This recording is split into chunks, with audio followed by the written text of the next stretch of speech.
Hello, hello, and welcome to our very latest episode of the Night Shift. Let's talk gaming. I am CMoney, and I am joined by the always lovely Doodle, who's not here right now, but she will be here. She will be here a little later. She has some stuff to take care of. She will be here though.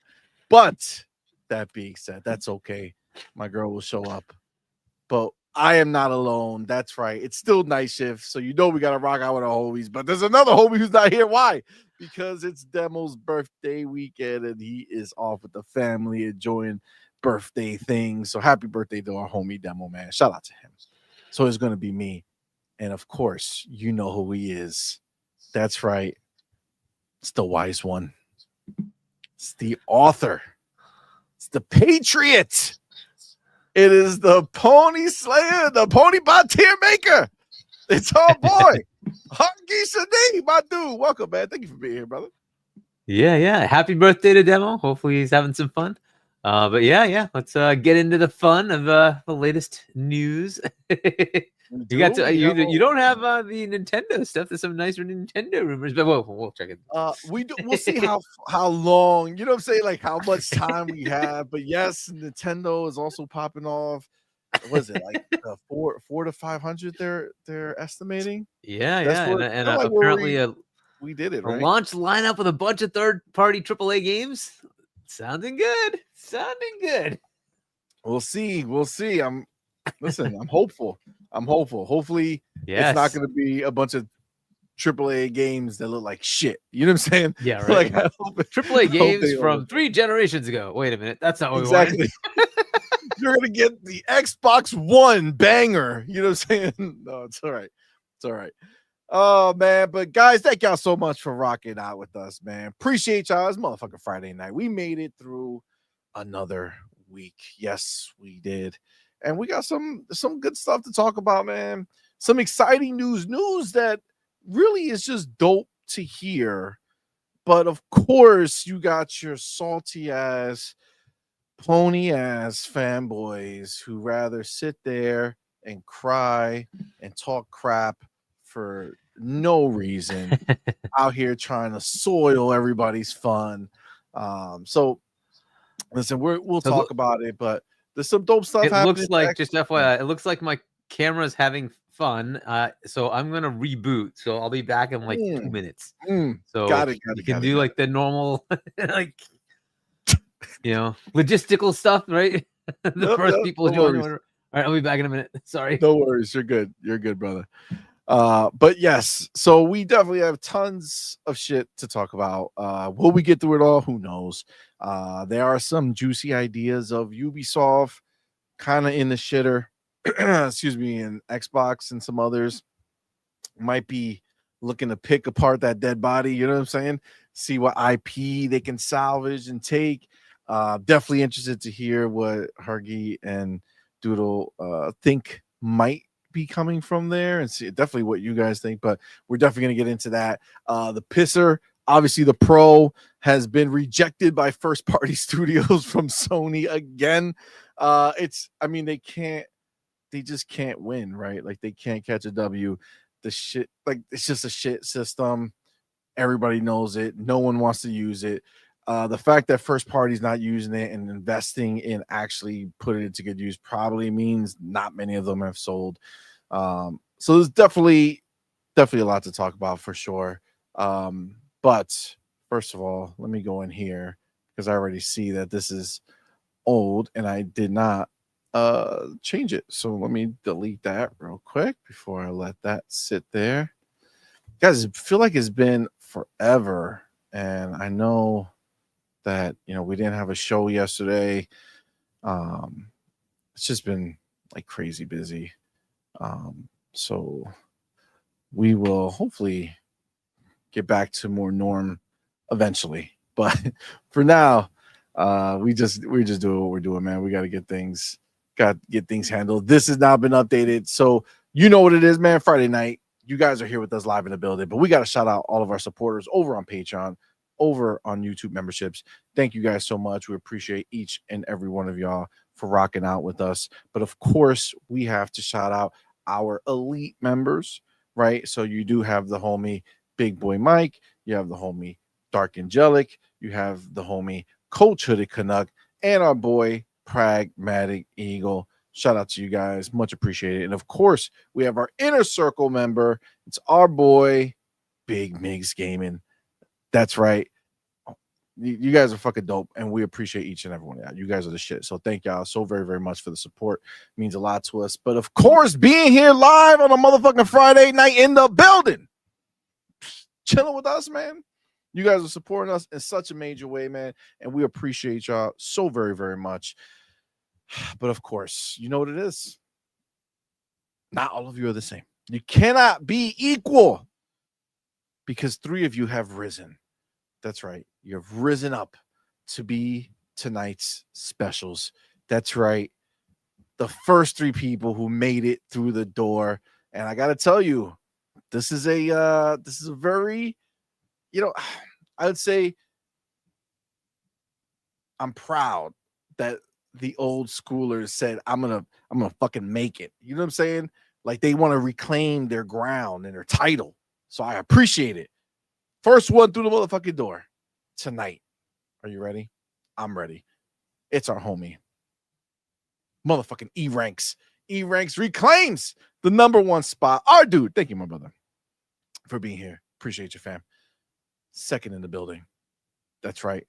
We have our boy, motherfucking Coach Hooded Canuck. Yes.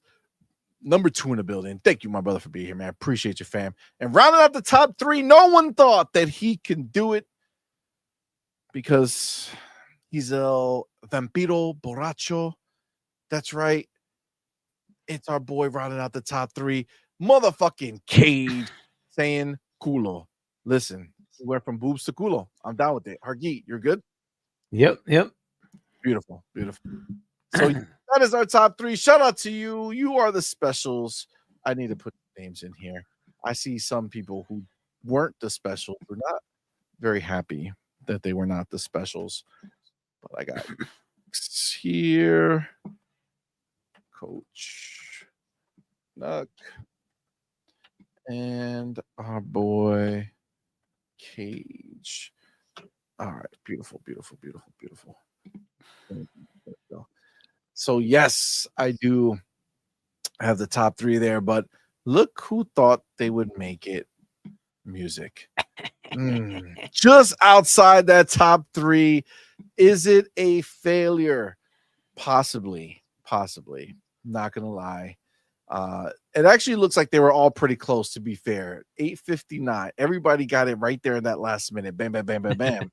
Music was right there, but right there when you're trying to jump off a ledge to grab another ledge, you know what I'm saying? Like, oh, I'm gonna make it. Like right there doesn't matter when you miss it and fall to your death. You know what I'm saying? So Yep. Music, unfortunately, you weren't in the top 3. You didn't make it, but appreciate you either way. Thank you, my brother, for being here. And of course, the homie Dark Angelic in the building. My dude with that $2 super chat. Thank you, my brother, for being here. Says, I nominate X Vault worst person of the year. This is the thing. It came to our attention that X Vault is like our biggest fan. Yeah, homeboy is clipping us nonstop. If you go to his Twitter page, you couldn't scroll for more than like 3 seconds before you see another clip that he took of us. So he's probably live right now. Every show, he's just sitting here looking and watching and waiting for some moment that he could clip. And this is the craziest shit. I call him a fan, right? Because literally most of the clips he doesn't even say anything. He just clips us and just puts the shit on. Like it's just clip and that's it. And it's like, what is wrong with you, dude? Like, what are you doing? I mean, obviously he has a bunch of pony followers who go in there and then they'll start talking shit. But it's just hilarious that this is the way. So X Vault, thank you for being a fan. Continue the free publicity. Not that you're some major publicity for us, but still, keep the ponies riled up. You know what I'm saying? Keep them all amped up, ready to come. You know what I'm saying? And get ready to come. You hear us? Yo, I didn't even plan that, but that's hilarious. Keep them all revved up, ready to come. You know what I'm saying? I meant to say come to the show and talk shit. Wow. Like that.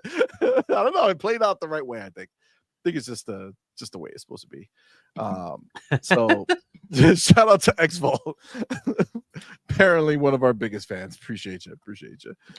Oh my God. I do see the homie General Spartan 27 in the building, who shares what I believe. To be fair, I don't actually know if it's Demo's birthday today or if it's his birthday weekend. But General Spartan's birthday is today. So shout out to the homie General Spartan 27, man. Happy birthday, my brother. Thank you for rocking out with us on this lovely day, man. This glorious Friday night. That is dope. Let me see. Who else is over here? Our boy, Ryar Gaming. Ryar Gaming in the building. What's up, man? Thank you for being here. Thank you for that $2 super chat. Says, CMoney more late than Kratos skins. Damn. Hashtag team CMoney until Doodle. Oh, thanks. I appreciate it. Listen, as long as at some point we're on the same team, I'm good. Yeah, did you hear? I mean, listen, obviously this doesn't necessarily mean that it's not happening or won't happen, but did you see the God of War announce like their anniversary? And No, everybody I had not seen that. Oh yeah, so everybody thought that it was going to be the trilogy being announced, like the remake. Yeah, but instead it's just the skins of those old games that you could play in Ragnarok. I mean, listen, wow. I don't know if they're still working on that or if literally the rumors were all based off of just fucking these screens of Kratos in the old skins. Can you imagine if that's where it's from, though? Wow. Yo, I would die. That'd be really. I mean, to be honest with you, I am low-key really hopeful that they are doing it because I would like to go back and play. Those were good God of Wars back in the day. So I would. Yeah, I hope they do as well. I like tried to play. I bought it was a PS3 where they had like the maybe I don't know if it was remastered or whatever, but they brought it forward.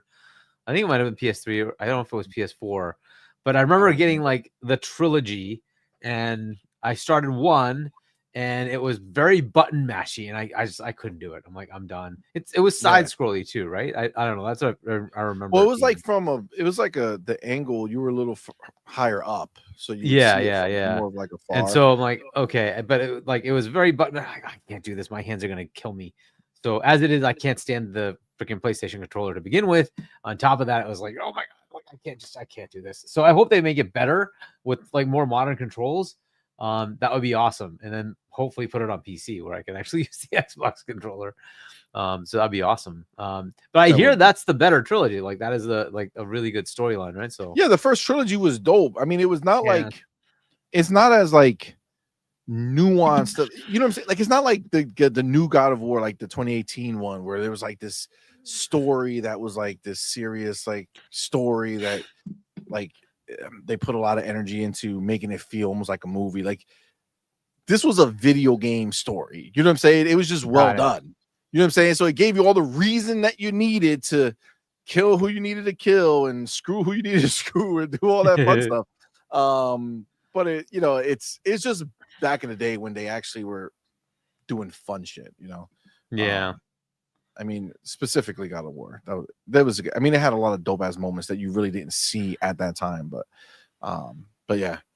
Yeah, that's wild. Like I wasn't gonna make it like a story or anything like that because it's not that big of a deal to me. But yeah, that's what's happening. So they got played.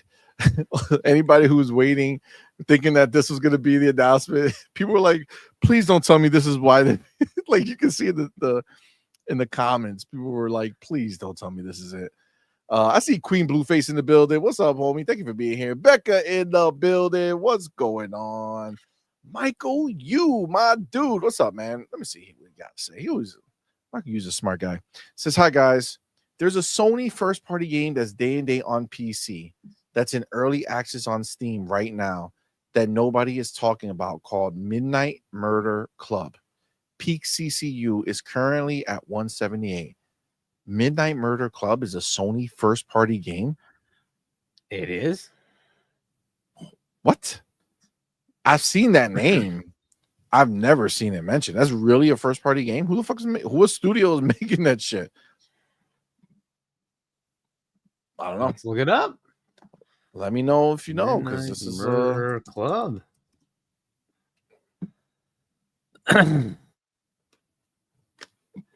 PlayStation 5 Steam. It definitely says that. Let's see who's making this thing. Velen Studios. Is it just basically like being published by them? It must be a third-party published deal, right? Is it published by them? Let's see if I can see something like Wiki or something. Michael, you. Oh, okay. It's not an internal first-party studio. Yeah.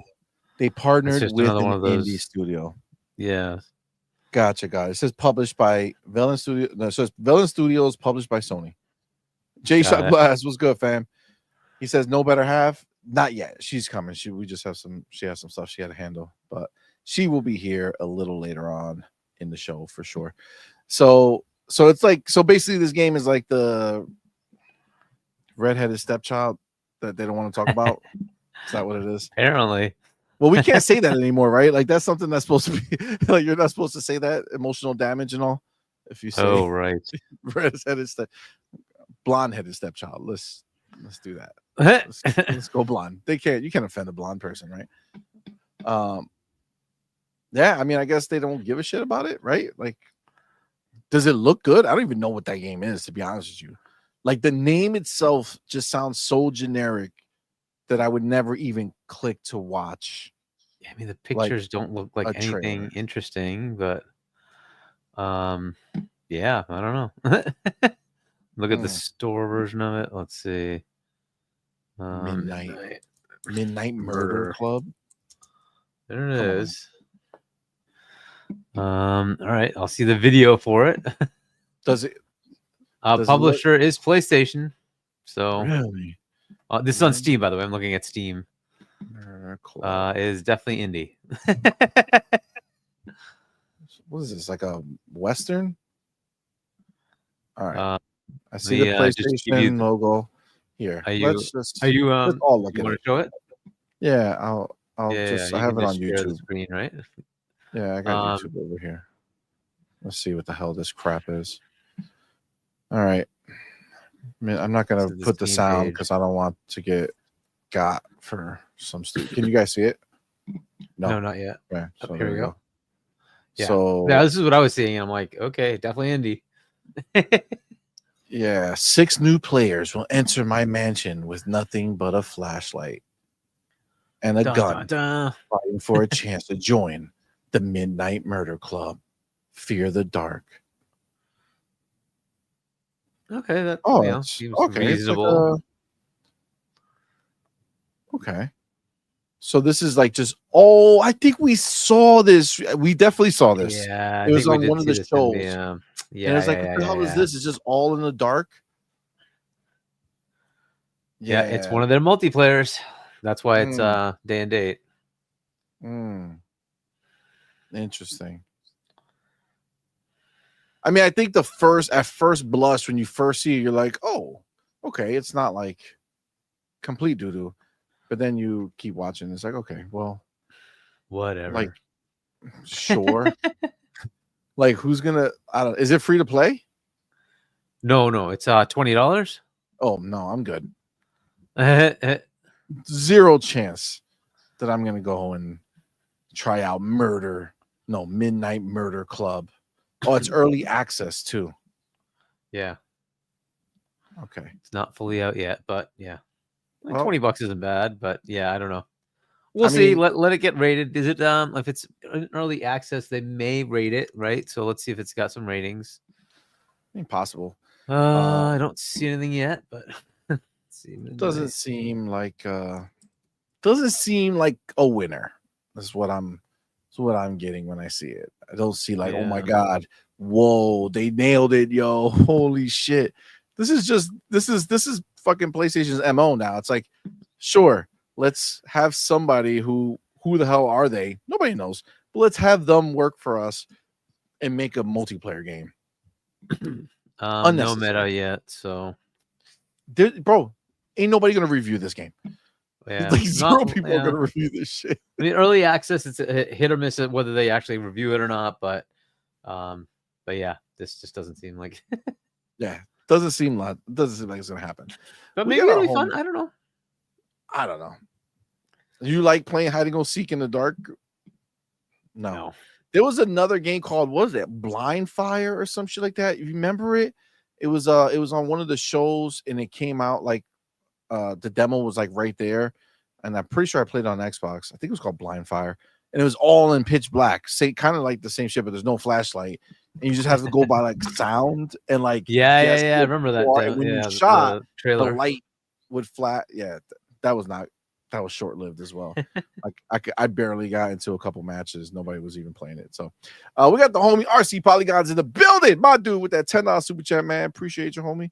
Thank you for being here, my brother. Says it would be so funny to see Xbox buy Ubisoft IP and then put characters from Rainbow Six, Splinter Cell, Far Cry, Watch Dogs, and put them into COD as operators. X-Defiant, the COD killer, would be in COD. Oh shit. That would be crazy.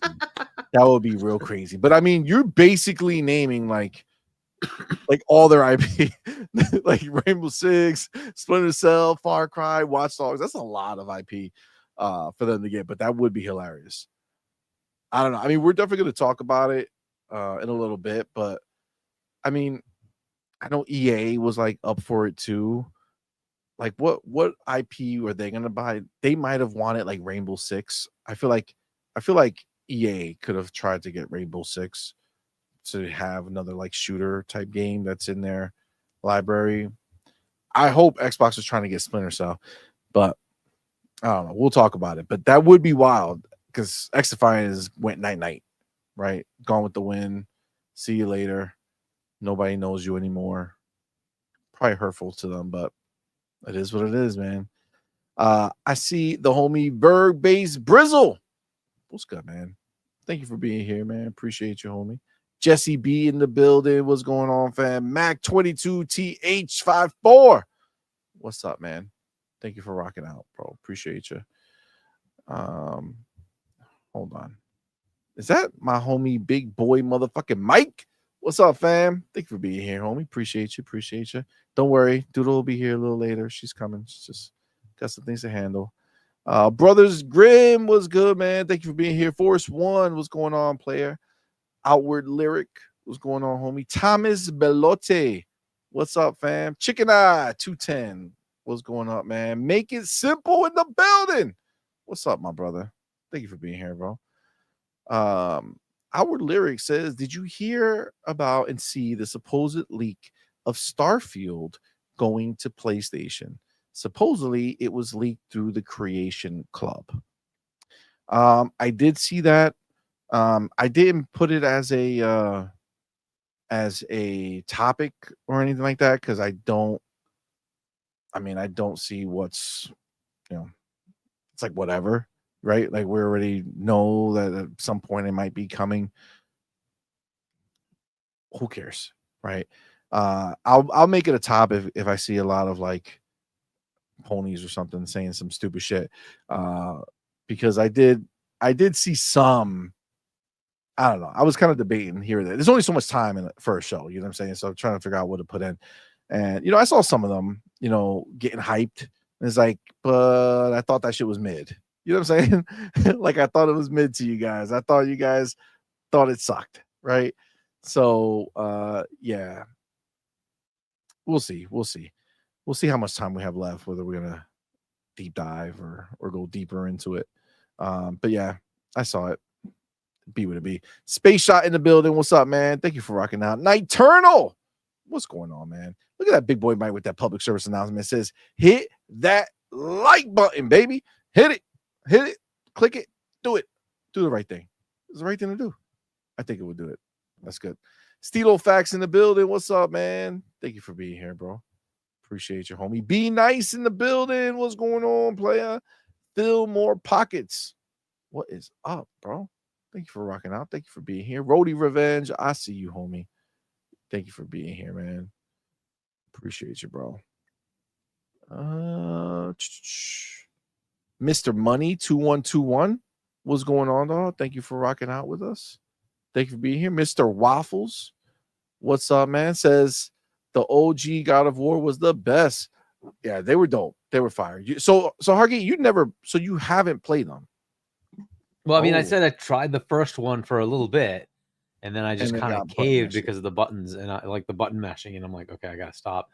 But yeah, I'm hoping they modernize the controls a little bit, and that way I might be able to play them on PC. So we'll see. But yeah, I'm looking forward to it. Hopefully they come up with that. At least the rumor is that they're gonna have a remake, remaster, or whatever of the trilogy. I mean, that was the rumor, but like I'm telling you, I could bring it up. I wasn't gonna talk about it too much because it's just like whatever. But that's literally what happened. Maybe we'll save it. If we get through these topics, we'll go ahead and bring it up. But it looks like this is it. Like they said, let me tell you our announcements that what we're doing for leading up to the 20th anniversary. So unless they're gonna have a show or something and surprise drop it, seems unlikely. You know what I'm saying, Wade Johnson, what's up, man? I see you, player. Mr. Glass in the building. What's going on, man? Get Money 883. What's up, player? Belzair in the building. What's up, man? Thank you for being here. Oh, people were saying Belzair said that game kind of looks like Clue, so it's basically Clue. There's another game, right? Is Clue the one like where you have to find the person who killed somebody? It looked like everybody was trying to kill some people over here. Is that not what was happening? Yeah, this is more. Yeah, everybody has a chance to kill everybody else. Like just killing people in the dark. Who survives? Who's gonna survive? Sunrash in the building. What's up, man? Thank you for being here, bro. Oh, Midnight Murder Club is sitting at a 43.47% review score on Steam. Not so great. I take it as not lighting up the charts and people are loving it. Got it. That makes sense to me. Infinite Hero, what's up, man? Thank you for being here, bro. Appreciate you. Koreed Ugaremi, what is going on, fam? Thank you for being here, man. It says Xbox for life. That's the fuck right. Xbox for life, man. Absolutely. Meet the Cheater was good, man. Thank you for being here, bro. Cade says the Starfield PS5 build already exists from Des before the buyout. I mean, we know that to be true, like 100%, right? Like they literally were.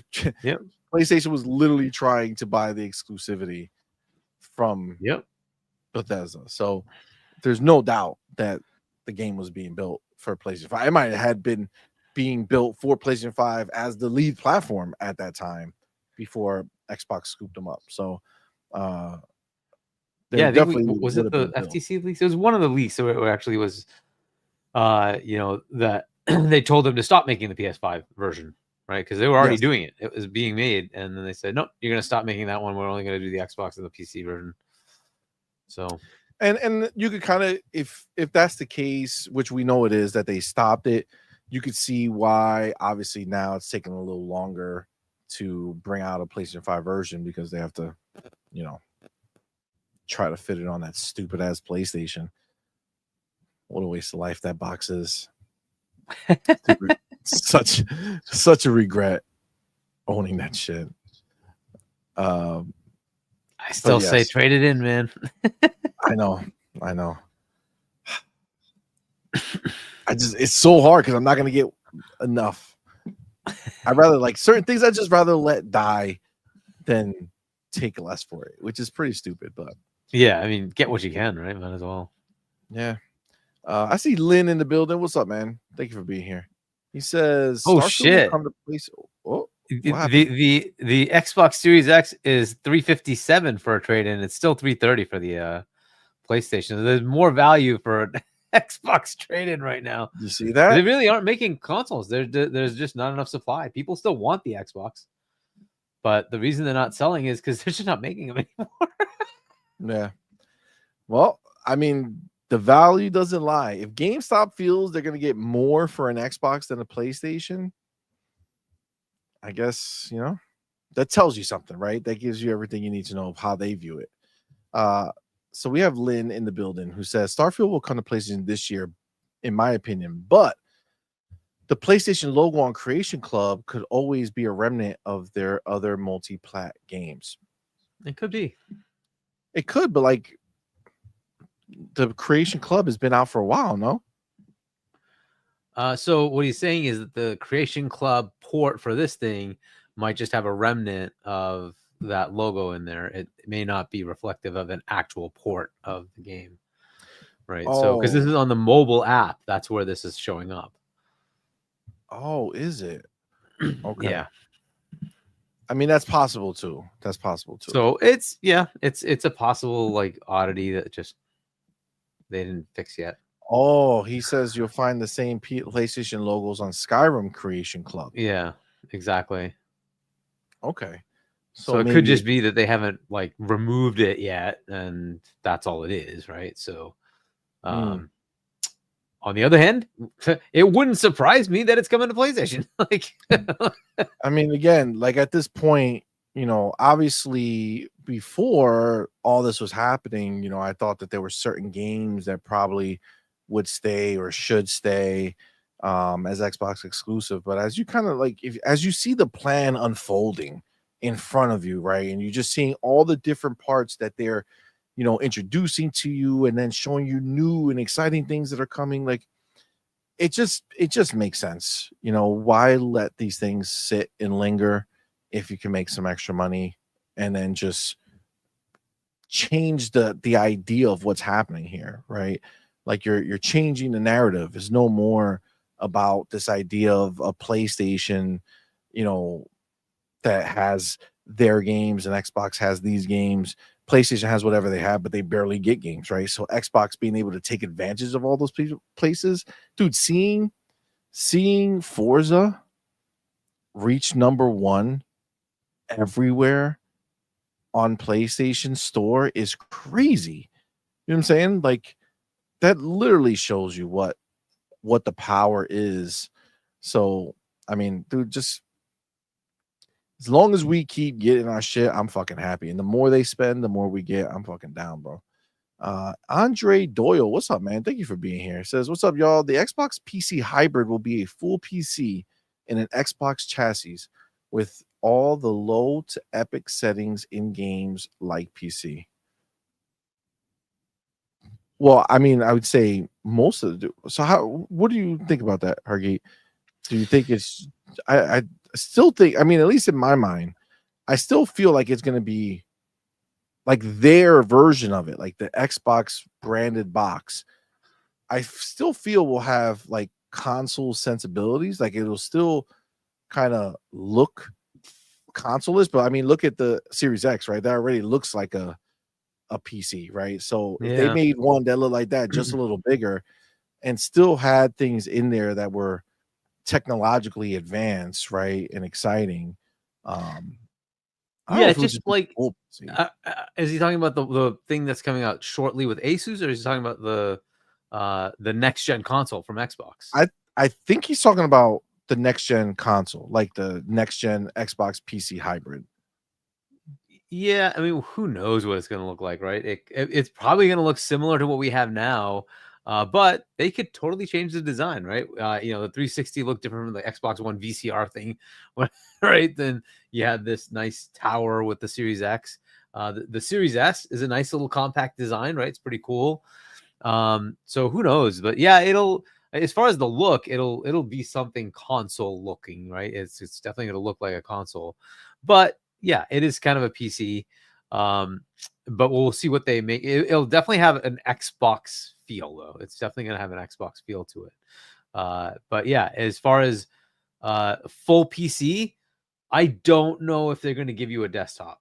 I think they're going to restrict that. That's my guess. I think partner devices may have both, but I think it's very likely it's going to be locked down just like the current Xbox, except it'll pass through a bit more where you can now play your Steam library or something like that, right? So you'll get a bit more of a Windows flair to it, but it's still going to be very console based. Like you think that they're going to bring Explorer in those storefronts into the Xbox Yeah, you know how you see the ecosystem. Ubisoft logo if you have Ubisoft Plus, right? So you can play the game through Ubisoft. You can do the cloud integration, and it'll play on cloud or on what's the NVIDIA, right? The NVIDIA cloud, right? You can do that, or you can do Xbox cloud. I think that's what you're gonna see. So it's gonna be like, hey, you have a Steam logo. You're playing the Steam, library version of this game. Okay, fair, whatever, right? So that's not a huge, thing for them to be able to do. I think that's where this, like, the first iteration is going to come out now. And it's going to be sort of the journey that starts this thing where you'll start to see the integrations come in, right? It's not going to be there at day one. I think there's going to be some time for all that. So it's going to be kind of your first iteration, like a beta, as it were, right? So you're going to get like the very first iteration of what it's going to look like. And then they'll start layering all these features in until we get to next gen, right? So, and that's what I think it's going to look like. Eventually, I think it's going to be a very console-like experience. Next gen console will be a console-like experience. And I don't think you're going to see Windows at all. It'll have the Windows stuff in the background. It already does. But you will have those other stores show up, and you can just use your Steam library. Basically, like on your PC, when you go to Steam, you want to download the game, right? So you click download, and it's going to go into Steam server. So into download it, right? So basically what the Xbox essentially will be doing is opening up that pipeline where instead of every game that gets downloaded is an Xbox, game, you now will be able to say, I'm going to go and maybe connect your Steam library to your Xbox so it'll show up. And then if you click it, it'll download. It's just going to run Windows code, right? So it theoretically could just have a shim, which is just like a container type thing that lets you run Steam. It'll just have Steam in the background, and it'll launch the Steam version of that game, but you won't see it. It'll just come up as a game that just takes over your screen like normal, right? So from your perspective, it will just be you just launch a game. From the perspective of what Xbox is doing is they're working with Steam or Epic or whoever, and they're going to create enough of a connection between them and the other store where the launcher just runs in the background. So this is I don't know if you've played with Play Night at all on your PC, but that's kind of what it does. Play Night, it's a launcher it's its own interface that lets you connect all the launchers in, right? So you get one library view, and that it's on PC, right? So it's freeware. You can just get PLAYNITE. It's freeware. You can go download it, and it basically like you connect it up to say I want to connect to my Epic, my Steam, my Xbox, my GOG, whatever, my Amazon. It has aggregates all your games for you. And then you can just click on it and it'll go launch in the background, the launcher, and launch the game and just bring the thing up. And then when it closes, it brings up the Play Night interface again. Right. So Galaxy does that too, right? Like, I don't know if you've seen that. Steam Big Picture has some capability to do that. But that's a big whatever they call it. I think it's big something mode, right? Steam's Big Picture mode is when you takes over your whole screen. But exactly, right. So they have that kind of thing.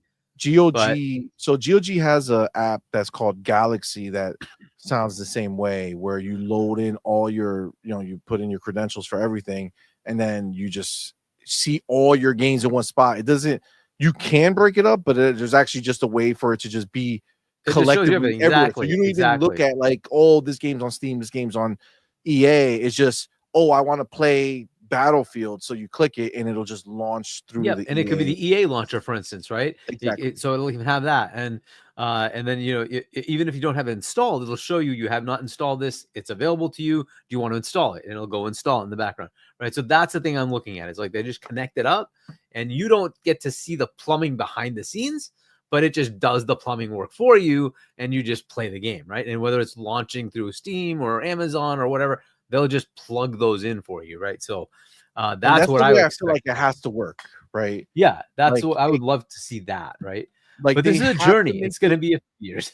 So it's actually if you look on with GeForce Now, they actually are on a similar situation where before certain places I had to, every time I was going to play, I would have to relaunch because I'm not on their website or something, right? GeForce will have to re-trigger EA, and then EA would say, oh, you're new, come back and re-sign in. So every time I have to sign in on the stupid little screen, and it would annoy me. But recently, one of their latest updates, maybe a couple months ago or something like that, where more of the people like Ubisoft and shit like that have become one-time login, and you don't have to re-log in. So it just remembers that you're logged in and just automatically does it. So once you're there, that's where you're fucking cake. So if they do like a one-time login every time, you know what I'm saying? Like, the first time you log into, EA, it takes you to maybe more of a traditional situation that you have to do the login, and then boots that out, be done with it, and then now forever, anytime you have a game in EA Play Pro or whatever it is, it's just there. Yep. That's the killer, right? Like, exactly. That's the money shot. That's the money shot. And that way doesn't really make it where Xbox has to do, I mean, fucking like really anything, right? Like, you don't even really need anything outside of whatever groundwork GeForce Now has already laid down, right? So if you are doing it that way, I mean, I guess because you're physically downloading games instead of just streaming them, maybe it's a different idea. But again, if Xbox is positioned more as a PC hybrid, again, Steam doesn't stop you from, Steam doesn't stop you from using Galaxy and hooking up your Steam to that and just launching right from there, right? So it would really be no difference here, right? In this scenario. Don't see Valve being like, persnickety about this. I think they'll work with them to hook it up. I think it benefits both of them to have connectivity done. So I think they'll work with them to make it work. So I know Epic will. I know the other ones will be happy to do that. Facts. But yeah, the big one, of course, is Steam. But again, like, their relationship is really good, and I just don't see Gabe being like, I don't want to work with Xbox or Microsoft. I think they're gonna just do it like, whatever. Let's hook this Honestly, up. I mean, dude, there's nothing but uptick for these people, right? For Yeah, every exactly. single launcher, Just there's buy the nothing Steam but version. You can buy the Epic version, but like, the Steam version is what people want. It's like good, not a console device sitting under a bunch of TVs will suddenly be able to buy Steam games. Is that bad for Steam? No, it's awesome for them. Like, why not? Like, what's the downside? Why not do it, right? And then competing with them as well with Steam OS. So what the hey, right? And equivalently, by the way, they might walk to Microsoft and say, we want Steam OS to connect up to the Xbox side so we can get Game Pass, right? Win-win. Go for it, right? Why not? honestly, it's all possible. And frankly, in the type of scenario that we're going to be going into with Xbox having this as their, big next gen system, being able to do that and be able to run Steam games on there, and EA kind of puts them, like, takes that safety net of the console, right? And puts Microsoft back in a aggressive nature, just like in PC land, right? Like in PC land, they're not the big dogs, right? They have to go ahead and do all these cool things to hook you, right? So PC Game Pass they got over there, right? At a cheaper price, mind you. And then even now, right, we're seeing this huge push, and we're going to get into it, but we're seeing this huge push with like Play Anywhere, right? That is going to be a thing where, yeah, you can buy the game on Steam, but that's it. Whereas, you buy the game here, you can get it on your phone, you can get it on this thing, you can get it on the cloud, you can get it on, on your TV, right? Like, buying it here is going to mean you have it everywhere versus buying the Steam version or the other platform that they're going to have accessible there, right? So it does make Microsoft compete more, right? Like, that's the win for us. And ultimately, the platform they're using, everybody's still using Windows, and they win on that side anyway. It's like, on top of that, if they can get the store revenue, cool. If they don't, they still sell all the big games that people want to buy anyway, right? So they just win no matter what. They just win. It's still going to be default, right? Like, default is just going to be an Xbox, right? Yeah. So as much as like the whole PC hybrid nature of it is a big deal, at the baseline of it, it's still going to be just an Xbox that people who want it to be just an Xbox will be able to do that, right? You're going to be right. What's going to be there in front of your face is the Xbox store. You're going to go in, you're going to buy your games there, Xbox Game Pass logo. Like, your Xbox as you know it will stay functional the way you want it. It's only for those who say, I want to do more, right? That's where the access is going to be there. I think that's phenomenal. We have Kenneth J. Williams, our boy. Thank you for being a member for 9 months, man. Thank you so much, bro. That's really, really cool of you. Says, I believe the Xbox PC hybrid console will be better than the series. Much more improvements from it, a better chip and GPU. Oh, yeah. This is definitely going to be their next gen, right? This is their next gen. It's going to be, Sarah Bonner said it, the biggest technological leap that there has ever been, right? So that's going to be huge. We have AI coming into play. We got Copilot that's now starting to get in here, right? Like there's so much that's going to be happening. Cloud compute is also going to be a part of this entire package, right? And I mean, there's no way around it. Like this is going to be a beast. And honestly, and I don't know what you think, Hargeet, but I kind of feel like since I do wholeheartedly believe that they're going to be going that OEM route where people will be making, Xboxes that are not Microsoft made. I think they know that some of those people are going to make cheaper versions of it, right? Like to kind of just be at the minimum spec of it. They know people will do way more expensive. I would imagine that Xbox is going to be, targeting a higher spec, right? I feel like they're going to be charging more money, not, basically what $500 was in 2020, right? Like they will be the appropriate amount now. So probably $700-800 for next gen. See, $700-800 for a minor spec bump that doesn't even do anything different from the last console that's out is dumb, right? That's why the PlayStation 5 Pro is such a joke, right?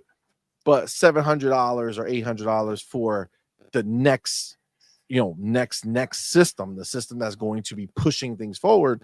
Yeah, I mean that's fine, especially in a world where, again, the OEMs are going to come out with a way to, just do a cheaper version, whether less hard drive space, less RAM, maybe some less speed, as long as it gets to whatever the minimum, because Xbox is going to set some type of minimum target for the OEMs, right?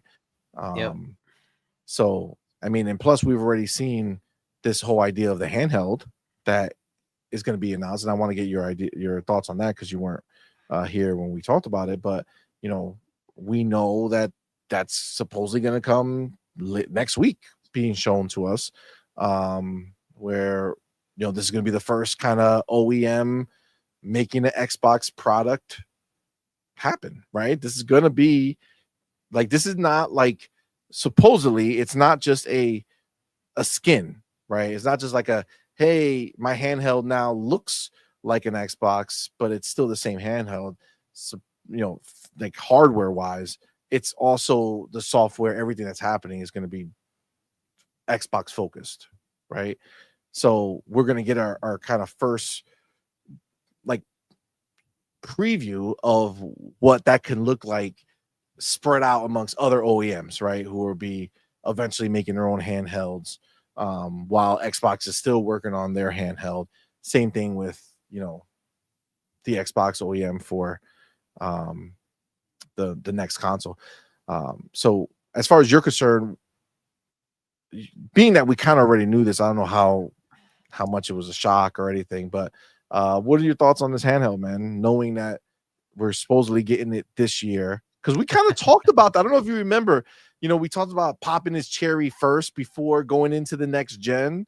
And even though it's not Xbox releasing it, this makes more sense, right? Because we were kind of like, if Xbox came out now with one and then next year with theirs, it's kind of stupid. It's like, well, you're kind of screwing over the other person. Like you would have to have all the next gen stuff in there, but now you don't, right?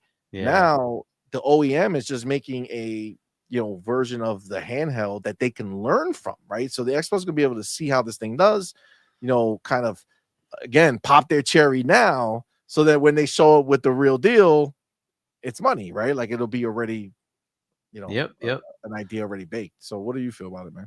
Yeah, I mean, the main thing is that they don't have to take the hit on the hardware part of it. They are doing the software. And as I said, it's a journey, right? So this is going to be sort of the beginning phase of it. It's not going to have everything that you want, but it's going to start that journey. And basically next gen will be when that journey kind of gets to a solid point where it's actually useful enough, right? But at least it starts. And the other cool part is event, like maybe not right at the beginning, but it's also going to just become available to us. It's not going to be as seamless, right? So I can install it on my desktop, you can install it on your desktop, but it's not going to be as seamless because they don't control the hardware, right? So part of this is controlling the entire thing so that when you do an update, they can just do the update for you, right? So it's going to be a clean, simple, update process. Well, that's not going to happen on custom hardware that we put together ourselves, right? So, but we can get some of the features. We'll start to see some of that capability become available to us, right? And maybe have a unified store that's more effective, right? We're not going to get our back compat immediately. Eventually it'll come, but I don't know if that's going to be restricted to sort of partner devices and official Xbox devices, right? So that may not be something where I could take my homebrew, I built it myself computer and get my Xbox back compat library. It's probably not going to happen. You're probably going to have to get a special Xbox device that will then legally allow them to bring the catalog forward, right? So we will see how that all works out, right? So, but that's the thing. I think this journey is good. It's a multi-year journey, but it is a journey, right? So just don't expect it to be perfect out of the gate, but at least we get to start and we get to see what it's going to be like. How are they making the Windows plus Xbox thing work, right? So I'm excited to see what they do with it, and I want to see the journey continue. Look, way back, remember we were talking about the potential for a handheld, and you're like, it's got to be an Xbox, and I'm like, it's gonna be a PC. And remember the whole discussion? I'm like, this is what it's gonna be, and like, because you could just see what they were gonna do, where it would go, right? And at least I could, and that's exactly what they're doing. This journey is now starting, and it looks like exactly what I was predicting, right? You're going to have sort of an Xbox Windows hybrid, but it's going to be an Xbox. You will feel it as an Xbox. It will boot up as an Xbox, but it'll be more Windowsy in the background. You just won't care, right? Because you don't care about the plumbing underneath. You just care to play your games, and your games will be there, and you'll have your Epic store, your Steam store. That's the beauty of this, is it just combines everything, and it gives you a console experience, but with the beauty of the openness of Windows. So that's what you're going to get with this. And that's cool. Along with that, we get the Steam OS, the competition. I love it. I love the competition because that's going to push them to make it better. This is going to be great. Let's see what happens. I'm interested to see how Steam OS does. There's also Bazite, which is out there you could actually install yourself. And that's another like Linux-like OS for gaming that does the Windows games as well. So, but apparently does a better job than even Steam OS does. So there's a potential to leverage that today. I think it's called Bazite. I'll look it up. I'm pretty sure that's what it's called. Bazite. So like it's something Bazite that you would. It's like an operating system. Yeah, it's a Linux-based operating system. Bazite, the next generation. Yeah, let me just put the link in the private chat here. You can take a look. Paste. So yeah, you can do this today. You can put this in today. And next generation of Linux gaming, powered by Fedora, yeah. Universal Blue. Yeah, and it does a lot of like cool console like things already. So you can take advantage of that today if you want. But yeah, so interesting stuff, right? So, but competition. This is good stuff. We have potential for Microsoft to be bringing new capabilities because there are others competing with them. And then on top of that, this kind of takes away the whole PlayStation and Nintendo thing because they're just leaving that behind. They're going to say, look, we're going to play at the PC platform layer. Yep, it'll be under your TV, no problem. But it'll also be something you can take with you as a laptop, something you can take with you as like an Asus ROG Ally, something you can play through the cloud if you want to, right? Something you can install on, a tablet device, right? Whatever you want. They don't care. Up to you. Do whatever you want, right? That's kind of the thing where they're going. Whereas if you want to play on a PlayStation, fine, go ahead. You want to play on a Switch too, fine. They'll take your money, no problem. Go ahead, spend the money, right? You want to buy it on Steam, absolutely. They'll take your money. This is the world they're in. The cool thing with that is we get Game Pass, we get to get all these games, and they will continue to keep adding more to the library. We're going to talk about Ubisoft, right? They're going to keep adding more to the library, and we will just keep getting games. So that's the beauty of what they're giving. The other side, okay, you got 2 games, Death Stranding and maybe Ghost of Yotei, right? Yay. Dude, that Death Stranding, I don't know, they're gassing it up again, which is like, look, for sure it looked nice. Like listen, they know how to put a trailer together, bro. Like I get it. They hype me every time I see like the old trailer for some reason or another. I'm like, oh man, that looks pretty good. Let me try it. And then I do the same shit and I start it and I get to literally like the same part and then I just stop playing because I can't. It's just too much energy, right? And this next a one long looks like game it's too, right? It's similar. very long. Yeah, very long of Yeah. not doing like a lot. So the next one looks Yeah. similar. So I don't know, like aesthetically it looks pretty. But I don't know. They seem to be adding some hints of Metal Gear to it, right? Yeah, you saw the way he had that dude. It looks like he's Snake. It's he's trying to lead into the heritage, yeah. right? Trying to be By the like, way, hey, that's coming out this year. Metal Gear Solid, the Snake Delta, Eater. whatever. Yeah, Snake Eater remake. Yeah.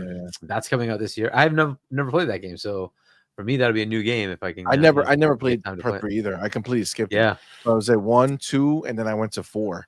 So all those little ones that came out and Snake Eater, I did not play. So I'm definitely looking forward to that one. Now, so real many quick, games, just man. because I'm like really intrigued by this Bazite thing. You're saying that I could just download that like to my ROG Ally? Yeah. You can put it on your ROG. You can put it on your desktop. You can put it whatever you like. You can install that and use it as your front end for your gaming rig. And does it just sit on top of Windows, or is it going to replace Windows? No, it replaces it. It replaces it. So it knows, like it'll know how to do it by itself. Like so essentially, I mean, it's like installing Windows, right? So it's going to be its own OS, and then you hook it up to your library, and that's it. So I don't know if it does more than Steam, but yeah, it's up to you to do whatever you want with it. So well, it says that it brings all your stuff. It's just interesting to me. This sounds pretty dope. Yeah, it seems like it you can put brings this everything. on any machine you want. GOG.com, itch.io, Rockstar Games Launcher, Ubisoft Connect. I'm assuming Windows. Microsoft Windows Games, Store. you mean? Yeah, Yeah, like I the don't. Microsoft Game Store. I do not know. Hopefully, but all right. Well, that's pretty dope. I did not know about that thing, so that's pretty cool. All right. Sorry, I got all caught up. But yeah, I agree, man. I think this is I think that this is going to be a exciting time for hardware. I feel like hardware is going to be way more exciting than it's been, because these handhelds, again, it's been cool that you've been able to run this stuff, but like outside of Steam, it's all very like Windows on a small screen. You know what I'm saying? And you just have to kind of deal with it. Being able now to like have these handhelds that are actually trying to become more like Steam OS, where they're more purposed gaming handhelds. I'm down for that. Like, I think that's more interesting to me. I think when all these companies started coming out with their version, like MSI Claw and all this stuff, like it was like, all right, like that's cool, but like I'm just buying the same shit again, just it's different form factor, right? Like now, if you have it where they have like almost like that console like experience, that's going to be a big deal. I think it's going to be huge. I see Game Shark in the building. What's up, man? How you doing, brother? Power Balls. What's going on, player? Thank you for being here, man. Appreciate you, homie. Dragon Warrior in the building, man. What is going on? It says, where the hell is Doodle? My Friday is incomplete. Listen, Doodle will be here. Okay. She's got some things to handle, but she will be here shortly, actually. Hold on.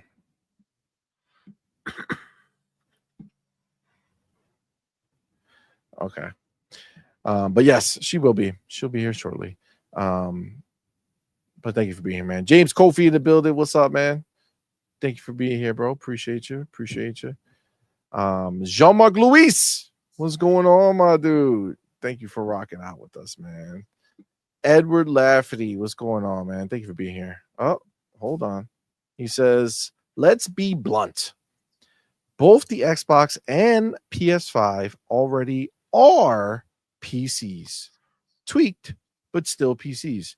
A PC with an Xbox skin will be just as much an Xbox as the Xbox Series and Xbox One. So yes, I mean technically they're PCs. I think it's just kind of understood, and maybe I'm wrong, but I think when people say Xbox is going to be a PC, the new was going to be like that PC hybrid, we're talking more about the openness of a PC rather than the pure definition of what a PC is, right? So we're talking about the ability for other stores and things like that to run directly on the next Xbox versus it being a closed garden, right? Where only Xbox games work on the box, right? Also, another fun benefit from this, Harky, that I don't know if we've mentioned or really thought about, but there is a variation between Xbox the Xbox store and the Windows PC store, because some games are not on one or the other, right? Mhm. So like some of the games are only on the PC store, some of the games are only on the Xbox store, right? But in this world where essentially that wall comes down and all of a sudden everything that was on Xbox is now available on the PC store, and everything that was on the PC store is now available on the Xbox because it's all running at the same place. So Yep. anybody who's been sitting there saying, damn, Doodle's addicted to Our History Untold, but I can't play it because it's not on Xbox. Well, It now is. now it will be. But that also makes me wonder, Hergy, I don't think we've talked about this either, but do you think mouse and keyboard becomes a peripheral that Xbox will start to sell? I mean, you can connect a mouse and keyboard to the Xbox, right? I don't know if they Oh will yeah, you sell one can, or but do you think not. Because there's so many out there already, right? You can just get whatever you want. I think they'll just let accessory manufacturers just make the accessory, and like they don't need to get involved in that. I mean, I think Um, that's true, but I do think people like to be guided, right? Like people who are not familiar with like gaming keyboards or like gaming mice, right? Like obviously they're not like you could still cater the Xbox. I mean the the keyboard to an Xbox, right? So like I have the 8-bit Do retro keyboard, right? Which I love, right? It finally came, right? So this guy right here, right? yep. But it does have like the Xbox button on the corner, right? So if I did hook this up to my Xbox, like I'm Mhm. still in the ecosystem of it, right? Like I can still easily access the things I want to access just from the keyboard, right? And I don't know. I think that maybe that might be something that they'll probably want to either do themselves or partner with somebody like this and heavily kind of be like, Yeah, it could be hey, like certified for Xbox, that kind of thing, right? Like, yeah. Like yeah, and then like the controllers and stuff, right? Just to make it easier for people to find.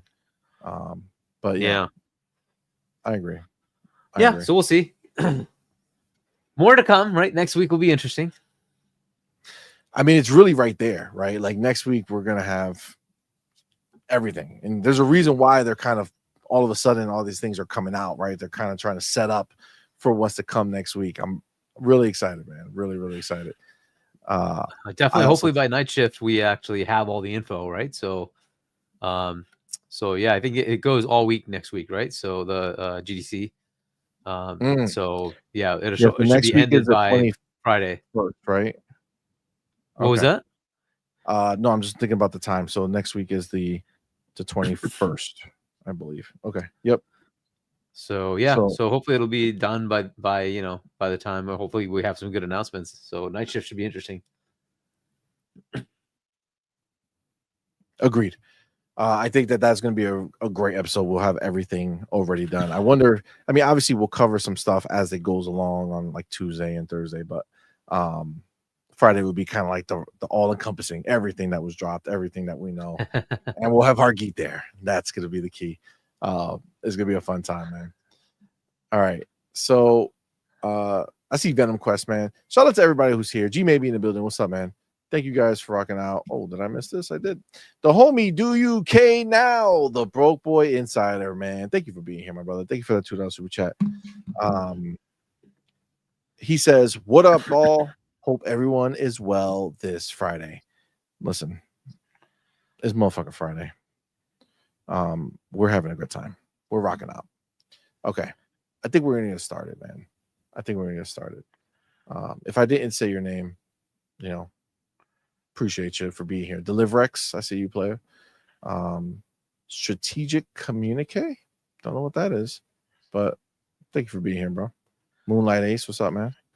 All right. Called Weeb, what's going on, player? He says, Xbox GDC keynote is Wednesday. Oh, nice. I did not know that. That's dope. Okay, well, good to know. Good to know. Good to know, man. Rangy 4 in the building. What's up, man? Thank you for being here. All right. Let me get this. So we're gonna start. All right. So this is buddy.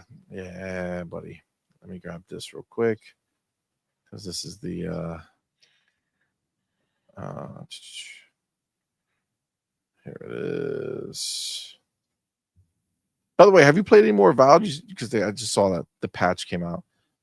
Yeah, I did. I've been playing it. I was thinking about playing a little bit of Eliza P and just see what it's like.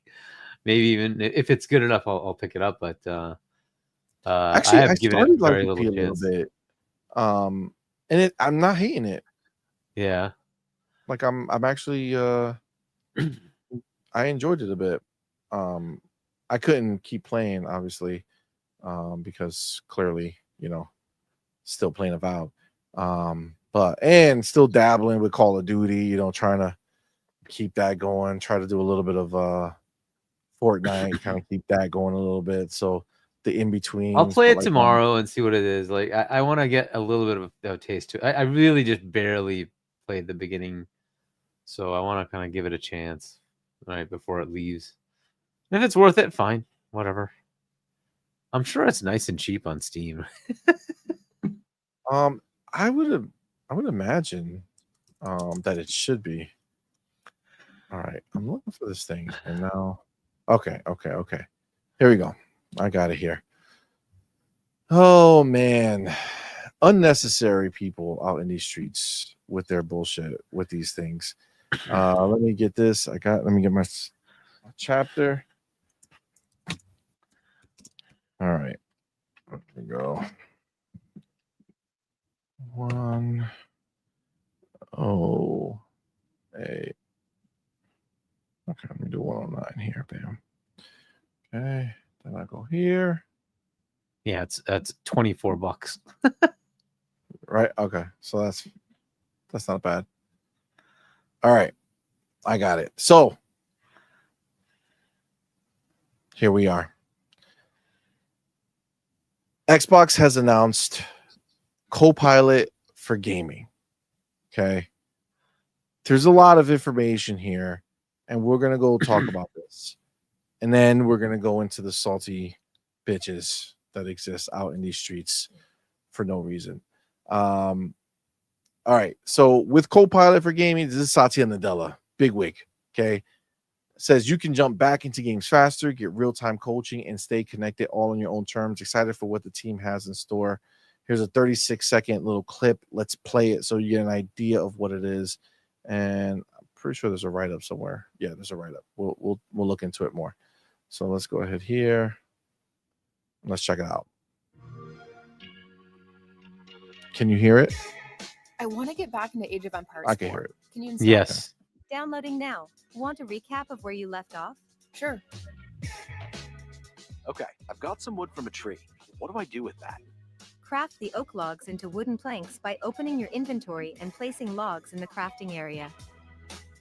What's the best way to take out the beast? Want me to pull up a quick strategy guide? Let's do it. Okay. So I don't know if anybody watched the Xbox podcast, but Jason Ronald was on there. They had the lady, I forget her name, who was in charge of the AI portion of Xbox going forward now. But it was pretty good watch. I definitely recommend. We have a couple clips that we're going to be able to play, or at least one clip that's good for I think the next portion that we're going to talk about. For this one here, this is from Xbox Wire. It says new Copilot for gaming aims to save you time, help you get good. Okay, now this is the thing. When you see that right away, right? Like, of course, I think that we can all understand that this is not aimed at the super hardcore, right? But when you do think about it, like even the most hardcore can benefit, right? Like this is not for a hey, we're gonna help you get good hardcore player who's hardcore. If you look at, as I even say that, if you watch the actual podcast that they did, they brought clips, okay? And like this version that they just showed you, this right here, yes, this was like what they showed you is like, oh, like for people who are maybe not quite that into gaming, right? Things like that. But they showed like a pretty hardcore Overwatch match, right? And in between deaths, like the player could go ahead and talk to it and literally say things like, why did I just die? Or like, what happened here? And she literally goes and tells the player what happened. You were too busy shooting at this one to pay attention here. You should have been doing this, or you should fall back and not have got, like, literally like helping you through, like, learning what you did wrong, right? So the first thing that came to my mind when I saw this whole thing play out, do you remember the Xbox One? And do you remember a little feature that they had where you can snap, right? Boop, Yep. snap the screen. And what a lot of people would do were take that little snap and use it for have like a YouTube video going that was like something that you can, like a guide, or if you were trying to get, some achievements and you have it up there. Like this is like the evolution of all of that, right? But it's just taken to the next level in a way that only, Xbox is really capable of doing it at this time, right? Now, I remember, and maybe I remember wrong, but there was a PlayStation thing that came out. I don't know if it ever came out, but there was like a patent, right? For like, to play the game for you. Remember that? Am I remembering that right? There was a patent that PlayStation had. It was like, hey, it'll just play it for you. This is not quite that, right? And I almost feel like they had took some shots about that by saying like, hey, listen, just because you have Copilot doesn't mean it's doing it for you, or just like cheating, right? Like you can't just cheat with it. But you can talk to it and it will know you. And they are starting with mobile, because they want to kind of, before they bring it to console gamers, they want it to be able to kind of really be full baked, right? Like they want it to be completely done, no bullshit when they bring it to, the real hardcore players on Xbox. But like the idea of everything that they were showing with this just really, like, I just looked at it, I was like, man, this is so dope that they're doing this. And maybe it's not for everybody. Maybe the hardest of hardcore don't want any help with anything. They'll get good on their own. It's like, okay, cool. Then don't use it. You know what I'm saying? Like, don't use it. Don't say, hey, Copilot. You know what I'm saying? Like, just don't talk about it. Oh man, as I just said this right now, hey, Copilot, do you think we can say, hey, Copilot, record that? Ooh, are we gonna Bring that back? Are we bringing Man. that back? That would be dope. Interesting, right? That would I mean, be the really one that I miss the most is pause and mute. Oh, when you're like watching something. Yeah, because like I need to wash my hands or something. He's like, Xbox pause. Dude, you know how much easier in life like having that back would be? That would be great. Oh, That'd be yeah. great. Love those But features.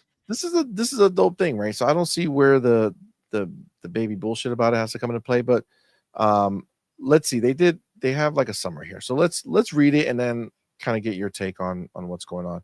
So the summary here is on the official Xbox podcast, Fatima Kadar introduced Copilot for gaming, the ultimate gaming sidekick that helps players get to play faster, sharpen skills with expert coaching, and enjoy a more social gaming experience.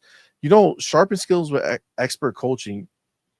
Like there are like pro teams, right? Who do practice and like learn from it.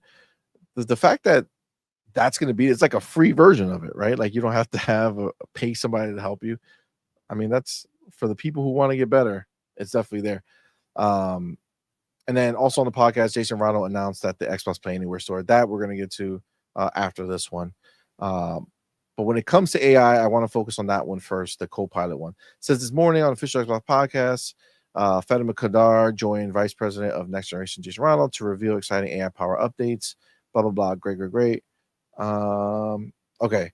So this AI-driven sidekick is designed to be your personalized gaming companion, helping you get to your favorite games faster, coaching you to improve your skills, and connecting you better with your friends and communities. Copilot for gaming will be there when you need it, but out of the way if you don't. Gaming is the only form of entertainment where you can get stuck. Fair, right? So that's where you want something to show up to say, let's help you get past that. I want to come back to that because that's actually, really good. I wish they broke it up into videos. Let me just click it real quick to see if Games in this podcast range from E to M. No, this is just a straight up. This is just the actual video. Oh wait. What we're playing, Copilot. Do they? Let me see if I can just scroll. Because that other one was fire. The Overwatch one. Is that it right there? Yeah. So if we go here. Period. So like really it was exploring these things. Maybe we should take a look. That might we got a video. Here, this is the Overwatch one. Xbox Copilot prepares you for the competition. Oh no, Echo is taken already. What should I play now? Echo's taken, but Cassidy would be a solid pick with this team. His mid-range hit scan and Mercy's damage boost will work great on Ilio's ruins.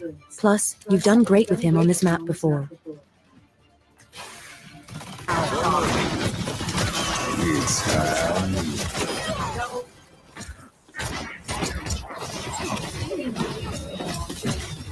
Xbox Copilot helps you during downtime. How did I die so fast? You stayed in the fight too long after your teammates were down. Great picks with your ultimate, but diving straight into a Matra was a death sentence. Next time, retreat to regroup with your team. You see what I'm saying? Like that's dope. That it's like telling you like what did I do wrong? Why did I die? And it's like, Xbox oh, Copilot this is what you be doing. is there when you have questions. Whoa, what just happened? Sombra hacked you, disabling your abilities, then melted you with her machine pistol. To counter her, stay near Kiriko for a quick Suzu cleanse or move unpredictably to make hacking harder. That Sombra is annoying me a lot. I think it's time to switch heroes. Good call. Soldier 76 could work well here, since you can pressure Sombra at range and self-heal to survive her engages. Stay with your team and keep an eye on flanks. Incredible to kind of see that. Like I was immediately surprised with the depth that's of pretty knowledge. dope, like man. you just got like that's sick. I mean, I don't know what you think about it. Guys, I don't know if you guys do. Oh, there was an echo on there. Sorry about that. There was a bit of an echo, yeah. Oh, all right. Well, I don't know what happened to that, but the point is like that was dope. You know what I'm saying? Like to be able to say like, hey, what did I do wrong? How did I get like imagine playing a type of game that you don't normally play, and instead of getting frustrated or stuck on some shit, and bouncing, you can just kind of get a quick tip and see, if it helps you, right? Like to me, that's sick, right? Like that's pretty dope. I don't know if you guys feel that way. I don't know if it's something that I'm just like excited for, like new shit that looks cool. Yeah, and look, it's the beginning of the journey, right? This will just keep getting more and more interesting as it moves along. We'll see how other people take advantage of it. This is Microsoft's first take at it with their own stuff, right? So it'll just become available, and we'll see how third parties take advantage of it. What other users might come up with and say, well, what about this? Why did that? Like whatever, right? And they'll get the telemetry and just make it better and better and better, right? So, but yeah, it's cool first start. We'll just see where this goes. The beauty of AI is it just constantly evolves, right? That's the beauty. It's constantly learning, constantly getting better. So we'll see what happens, right? You know what was another thing that they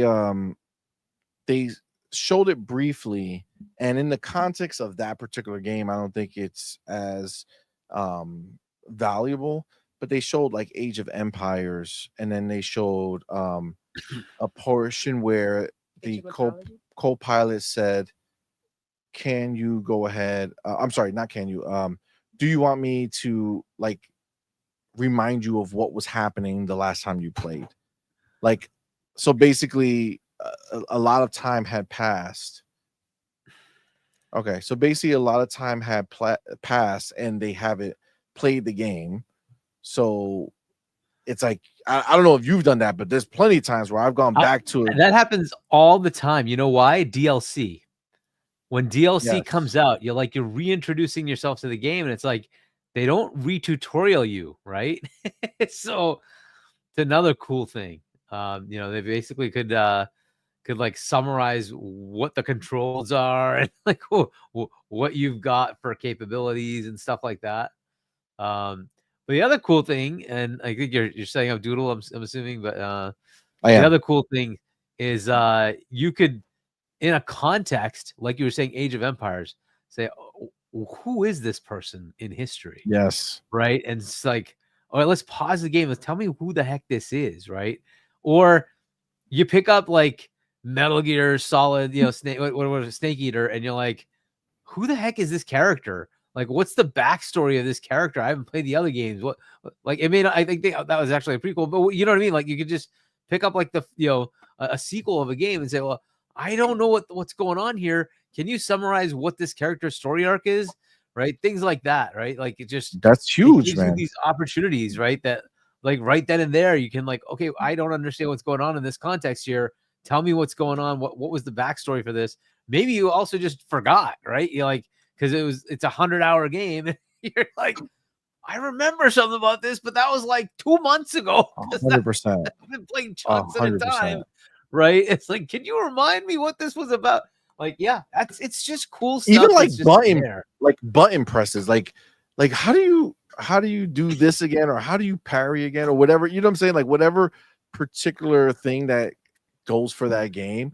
I mean, it's just able to tell you. You're in a fighting game and somebody does a move on you and you're like, wait a second, how did he do that? Like, tell me how to do that move. Facts. Yeah, no, that's all dope, man. Like that's the beauty of what's happening here, right? You're literally in a situation where they're figuring out a way, and like AI is this whole big spooky shit, right? That people are concerned about. AI is gonna take everybody's job, everybody's gonna ruin everything, right? But it's like, okay, that's cool and all, but like look at what they're doing. They're figuring out like actual useful purposes for AI to exist, right? And it's go ahead. I don't know if you do this, but I do this every time, especially in RPGs. You have choices, right? And the first time a choice comes up, I'm like, pause. I want to see what the outcome is if I do choice 1, 2, or 3, right? What if I choose this? What's gonna happen, right? So I kind of want to know what my impact is when I do that. Don't tell me the full story, right? But like, if I choose this, what's the ultimate impact, right? This is awesome to be able to say, well, hold on a second. I'm about to make this choice. What is it going to do in my game? Right? Facts. Facts. So you can just get it right there. Like, which one should I choose? Like, and then maybe it might give you like the most likely outcome. You, right? It may tailor it to you. Like, it can learn your preferences and say, based on what you've done in other games, I recommend this option because it's going to do this to your ultimate outcome, right? And this might be the path that you would choose normally, right? That would be so cool to have, right? Or you might say, well, like, Agreed. what if I choose the opposite? What happens? Agreed 100%. So Again, this awesome. is the thought that people don't want to, like, they don't open their minds to the total experience that you can have. So speaking about opening your minds, God damn it, she's here. Doodle has arrived. What's up? Hey, Doodle. Happy Friday. Yay. Let's freaking go. How are we go. doing, beautiful people? Thank you for rocking out with us tonight. Let's go. Thank you, baby. Yeah. Thank you. I missed you guys. Sorry, I'm late. It's okay. Thank you for being here, baby girl. Of course. But we were just talking about Copilot for gaming. Yes. But no, it's, you know what? God damn it. Ryuar just nailed it. Something like this for me. Copilot, help me in Elden Ring. Elden Ring. Yeah. It's true, though. It's absolutely true. Go ahead. I know you guys were in the middle of something, but like this just seemed like such an amazing thing for them to continue to evolve in other aspects, right? And just it also simplifies the entry into gaming for people that may not be that comfortable with it or may be intimidated by certain types of games, like soul games, right? They're very difficult. Sometimes you hit a boss and you can't get past it. This is a way to go ahead and either get what you pay for, right? And experience the whole game. And for people to actually be able to finish the game and get that full experience and be able to talk about it and potentially like hype up the game, hype up the story. So much comes from it that it's freaking, it's pretty amazing. But go ahead, continue. No, like we were just chatting about it, but let me read the rest of this thing and then we can kind of fully go all the way in. So it says Copilot for gaming is built on 3 principles: capability, adaptability, and personalization. It is designed to assist players in various ways, from personalized game recommendations and seamless game setup to helpful coaching and maintaining connections with friends. Kardar emphasized that the player remains in control, deciding how and when to interact with the Copilot, ensuring that it enhances rather than disrupts the gaming experience. One of the primary problems Kadar highlighted with that Copilot for gaming aims to solve for is time management. To help players spend less time on tasks, searching, downloading, updating, and more time on what they love, playing games. All of it is with one goal: to help you get to play first. Whether it's connecting players with games they're likely to enjoy or reminding you where you left off on an old favorite, Copilot for gaming is set to make gaming with Xbox more seamless and personalized. One particularly exciting area which Kadar demonstrated on the podcast is a future feature of Copilot for gaming: in-game assistance. In example scenarios, players were presented using natural language where Copilot was able to provide situation-specific advice to assist players in overcoming challenges and improving their gameplay. It's not just about AI showing up to help you. It's about AI showing up at the right moment. Kadar elaborated. We really have to think about the experience we've built. It cannot be intrusive. That's why engaging with features like this will be in the control of the player when and if they choose. Player feedback is crucial in this journey. Through the Xbox Insider program, players will soon be able to try and provide feedback to help shape the product direction, beginning first on mobile and gradually expanding across devices. This collaborative approach ensures that the AI solutions developed are truly aligned with player needs and preferences and don't disrupt your flow. Again, this is just all dope shit to me. Like, again, very different from the PlayStation patent that they did where it was like, hey, play the game for you. We're gonna play the game for you. You're too stupid to ask the right questions, ponies. They don't think you can figure it out in any way, no matter what answer they give you. They're like, even if we give her all the right answers, she's still gonna fucking fuck it up. You know what I'm saying? Yeah, but that's the thing, that it's kind of like depending on how much help you actually need. And did you just say she's still gonna fuck it up? Yeah. No matter what answer you give her, she's still gonna fuck it up. You mean the player's still gonna fuck it up? Yeah, like the pony is like the PlayStation is saying, you dumbass pony. Even if we give you the answers, you still won't be able to do it. So let's just take over your controller and do it for you. I know. The player's gonna mess it up. Yeah, but, I mean, I used a pronoun. Yes. But get it right. See, but yeah, like this is the thing. Like it's just according to how much hand holding you need, right? And it's kind of is going to you're adapted to your needs. I think that's freaking phenomenal. Yeah, absolutely. Right, yours like not you, Doodle. I know.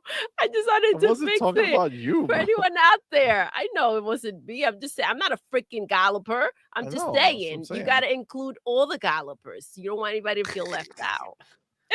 I mean, you're right. It's just what I said. But so they basically take their cinematic adventure and just take away the adventure part of it, right? It's just cinema, right? Let's go.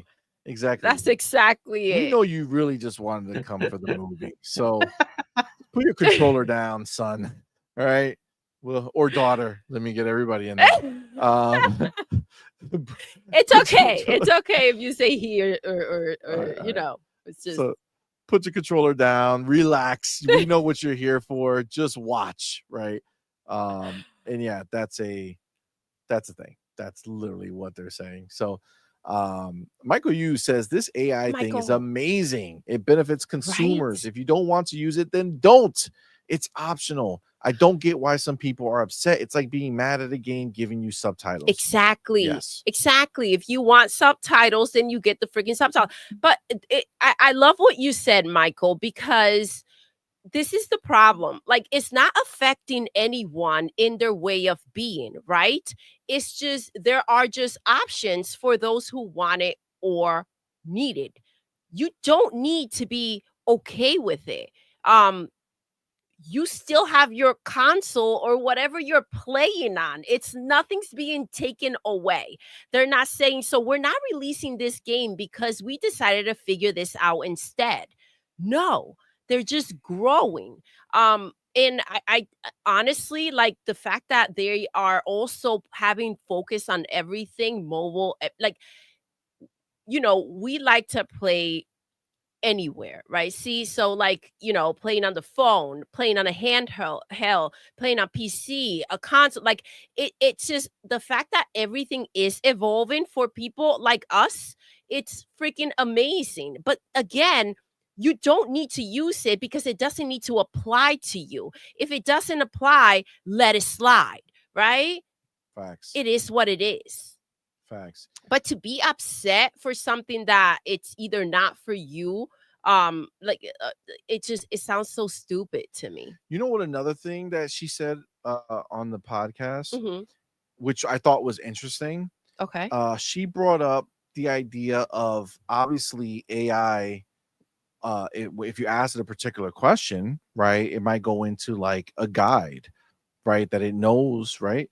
But they even said the idea of licensing guide. So like reaching out to an IGN and like licensing their guides so that, you know, the people who it's referencing will actually make money off of it, right? That's amazing. So okay, talk about people losing jobs or like, you know, people being cut out of things. Like, this is phenomenal, right? Here you go, another way to make money for certain people or certain freaking companies, right?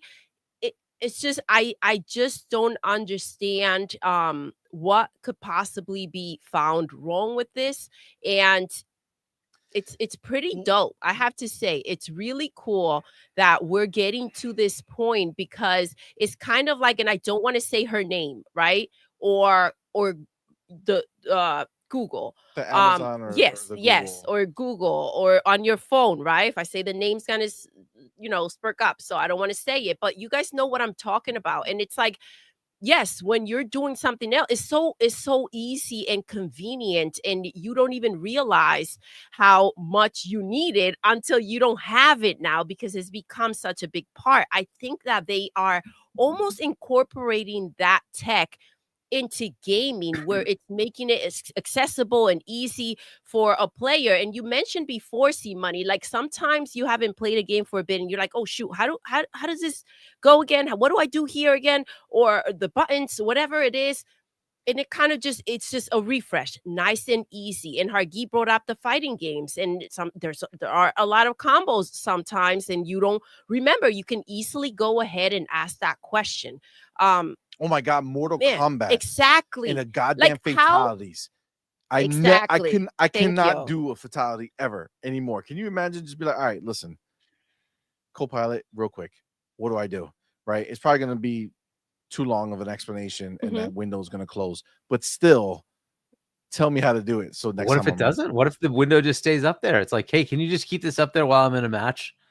And that way you can just do the combo, you know? Beautiful. Like pause it. Like, hey, can you pause it for a second? Just while leave you it explain there, the thing? and then that while you're playing, you have it there.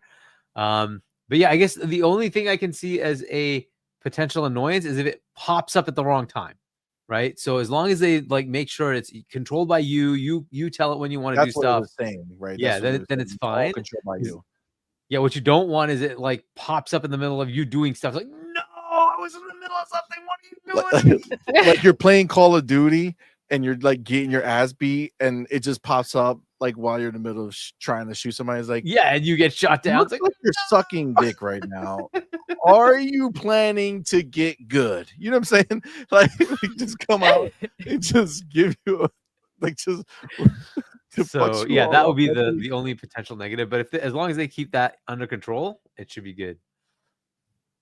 Yeah, I think so. And it's just a benefit. again, this is just the beginning. This is what we're seeing now, and that's why they're making it a point to, like, obviously, as they keep hearing back, and the feedback and everything else is going to I think rapidly evolve. So I think that, man, this is exciting. Agreed. Now, this is the thing. Of course, it's exciting because we were talking about Xbox coming into this new generation, right? And having to figure out what's the best way to differentiate itself, right? Like, how do you go ahead and say, hey, it's dope to have an Xbox because you have access to something like this, or it's on mobile. I don't know if this will be a something that they will do across every store, like on PC, right? Like, would this be able to help with like a Steam game? Well, I mean, it's built into Windows, right? So yes, so it doesn't matter what like store you're books that launching are through. built. So I think the way they framed it, and maybe I could be wrong, but I think the way they framed it is like there are going to need to be like hooks in the game, like basically being able to give info out, right? Yep. So And that would be a DirectX issue, right? It wouldn't be a store issue. So as long as you're writing it to Windows, it's good to go. So you're saying even somebody on, if it's through the Epic Game Store or through the Steam, store, it should still be able to work. Yep. Interesting. Yeah, I think that's a great thing. I think that's great because you wanted to learn more as much as possible. Exactly.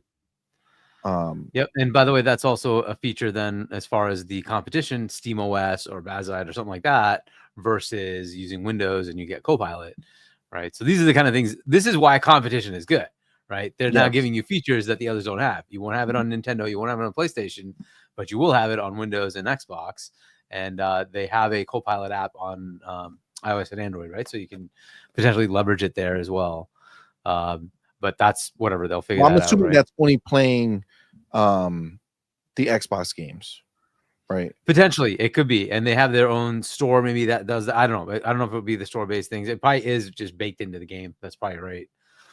Yeah. Right. It probably is just something. Because they showed baked Age of into the game. Mythology. They did, The Xbox game. Yep. And that, yeah, is that on mobile? Well, they have a version on mobile. Okay, so they do have a mobile version. Okay, and so maybe it is just baked into their mobile, tooling.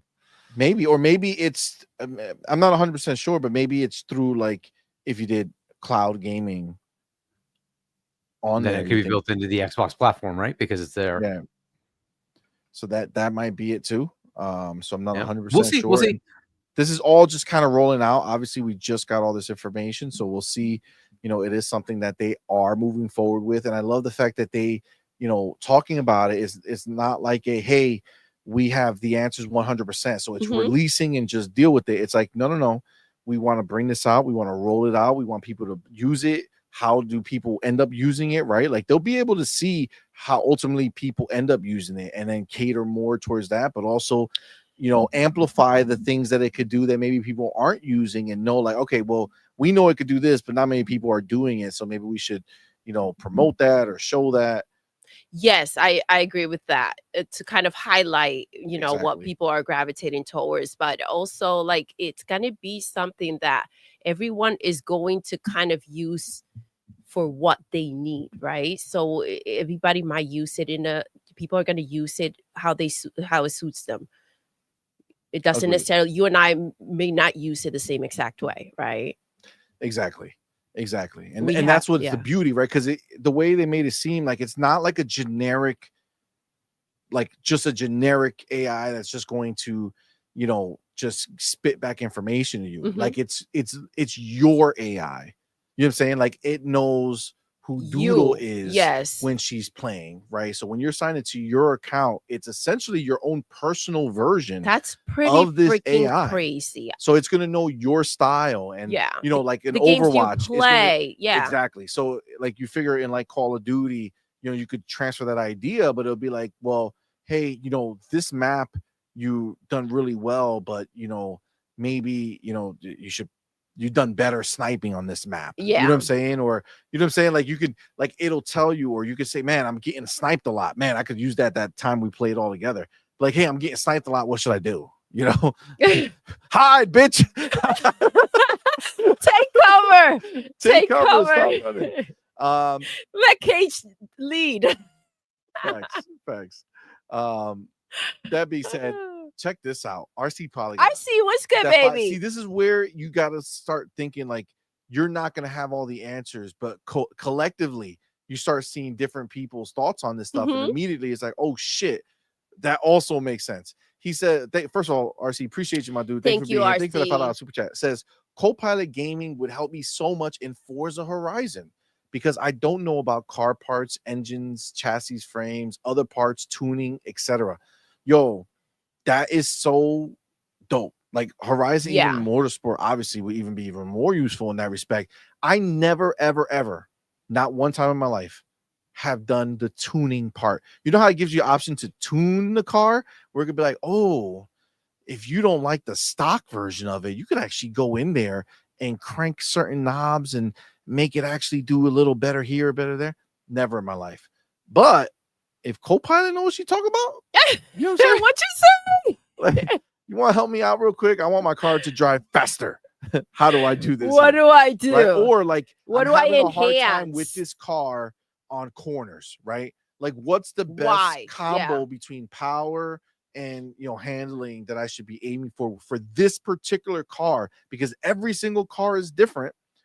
That's phenomenal. That's RC, amazing, man. That's fucking great fucking But idea. you see where his mind went to right away, right? And again, like even just in conversation, other things are brought up because that you may have not thought about, and you're like, oh shoot, that will suit that, right?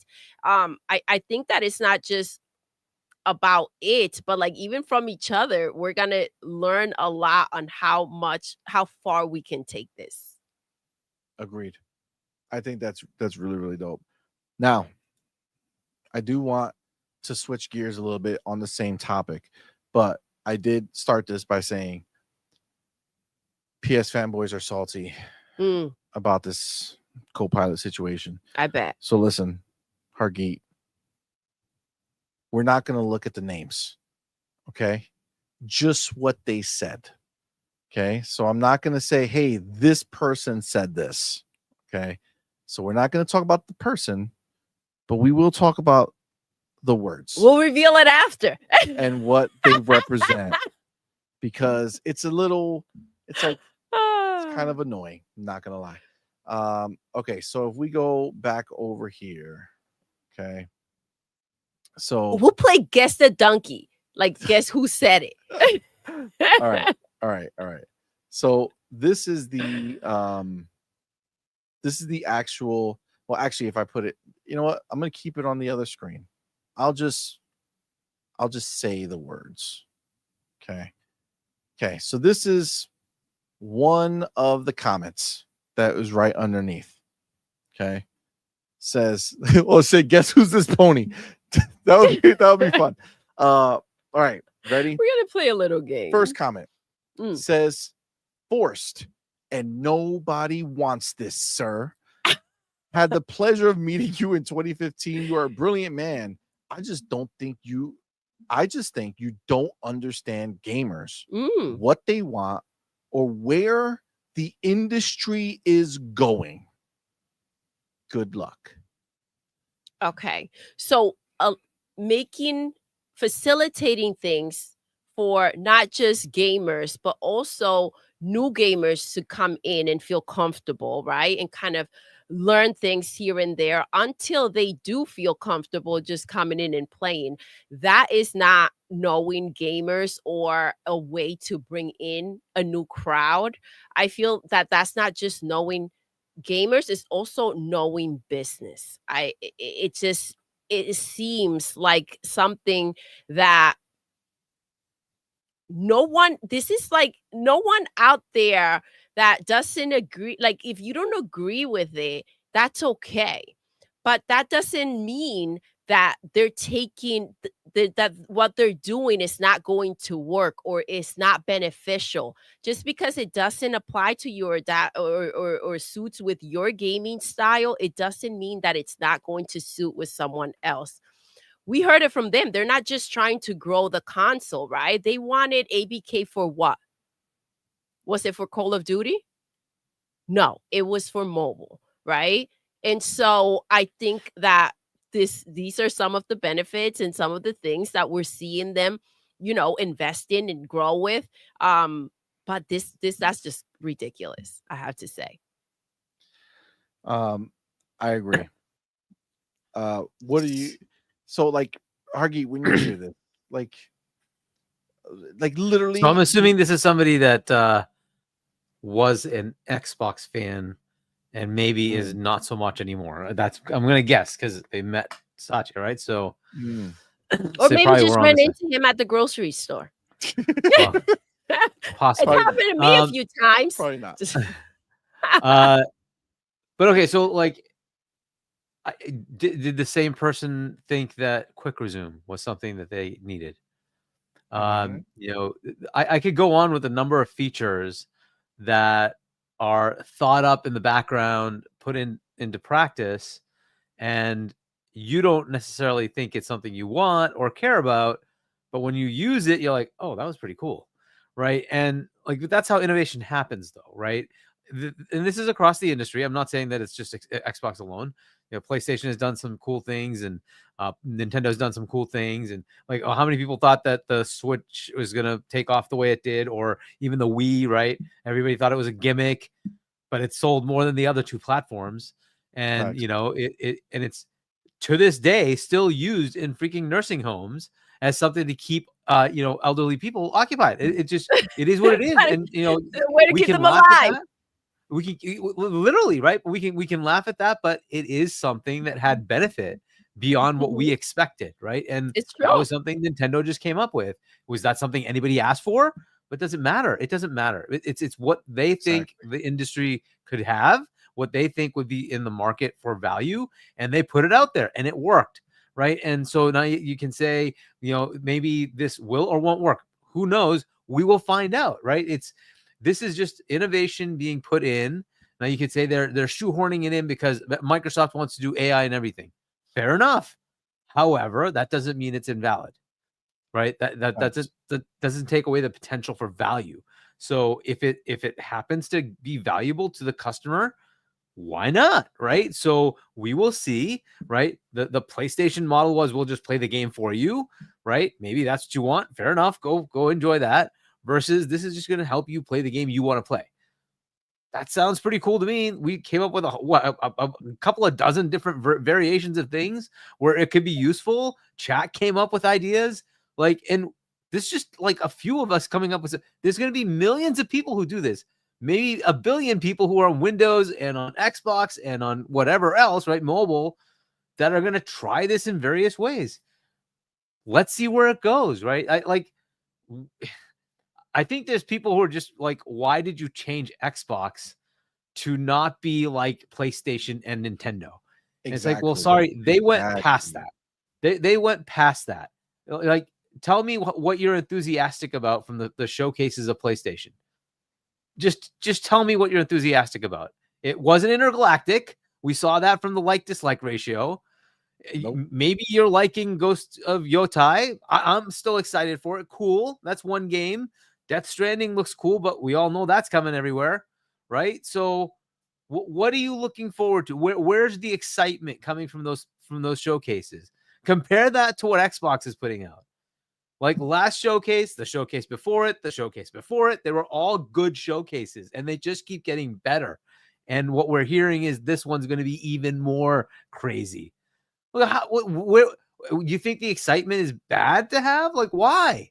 So we're enjoying gaming, right? So they've changed their model to say, we want to give you what you want, but we're going to make money too, right? You want to be on a console? We'll give you a console. You want to be on PC? We'll give you the PC. We have that as well. You want to be on cloud? Sure. Enjoy that. You want to be on mobile? No problem.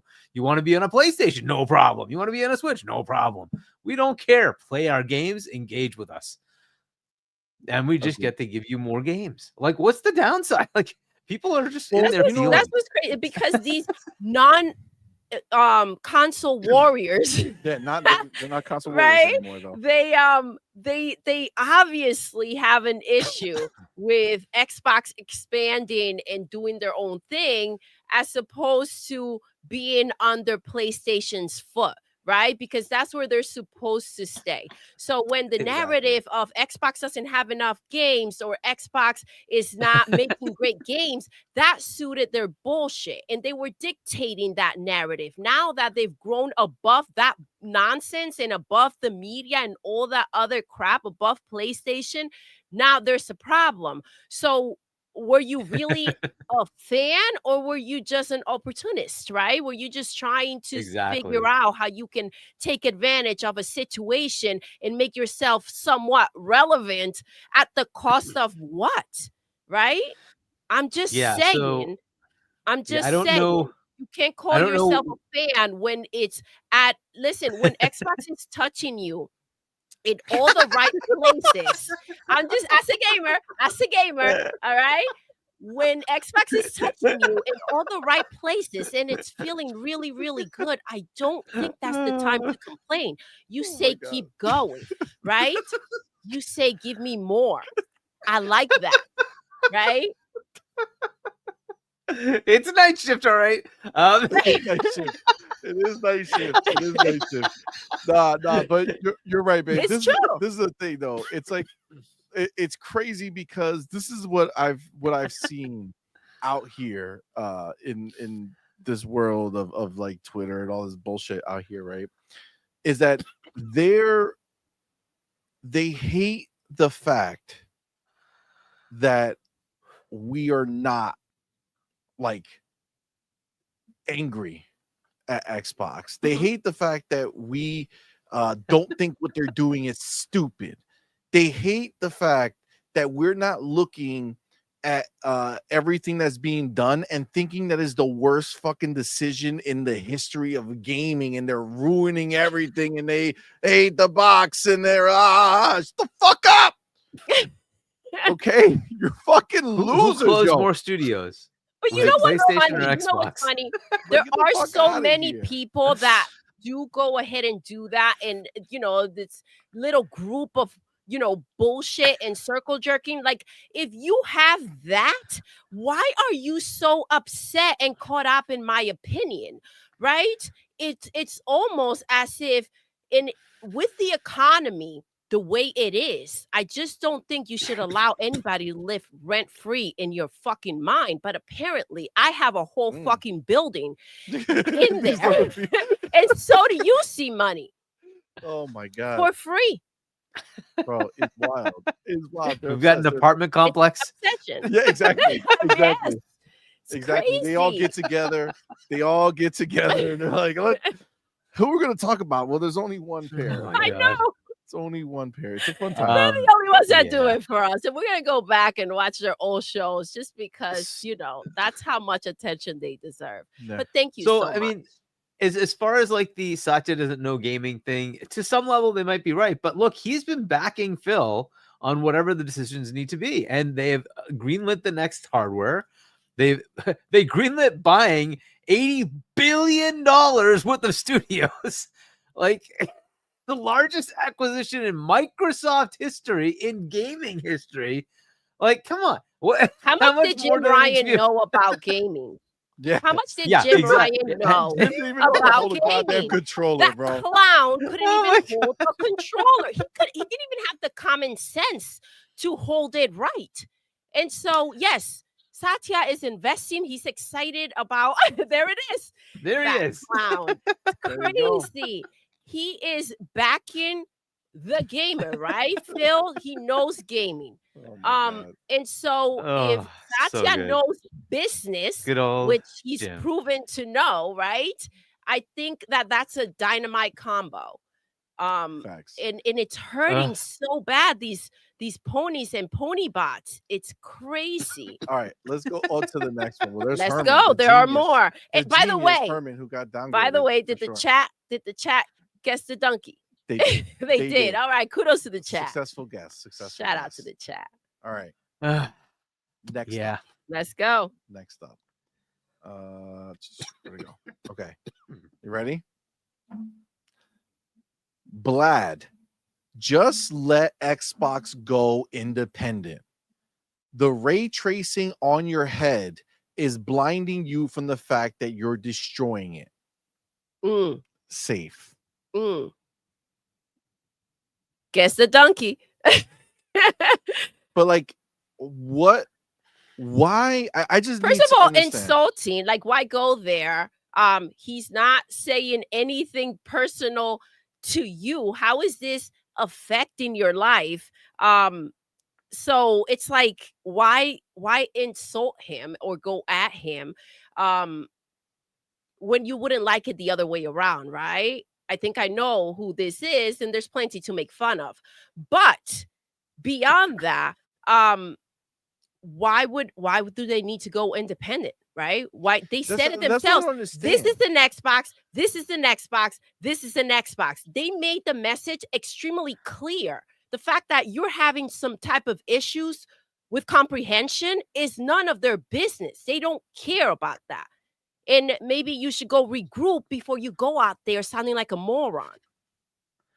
Facts. Yeah, I don't know what independent means. Like, they're an independent division, but they are part of Microsoft. Look, if they were not part of Microsoft, we would not have any of this, right? So, like, I don't know why this seems like it needs to be independent. Windows was the whole point of this, right? This started with, we want Windows in the living room, right? It's growing too much, Hargeet. It's growing too much. How are we in a bad position when you have Windows, Xbox, cloud, you have Game Pass? This is all funded by Microsoft. Where's the downside? Think of it this way: the biggest money maker for PlayStation on their first party is Helldivers, which is running on Microsoft's freaking gaming environment in the background. Right? It's just making them money. Just think about that.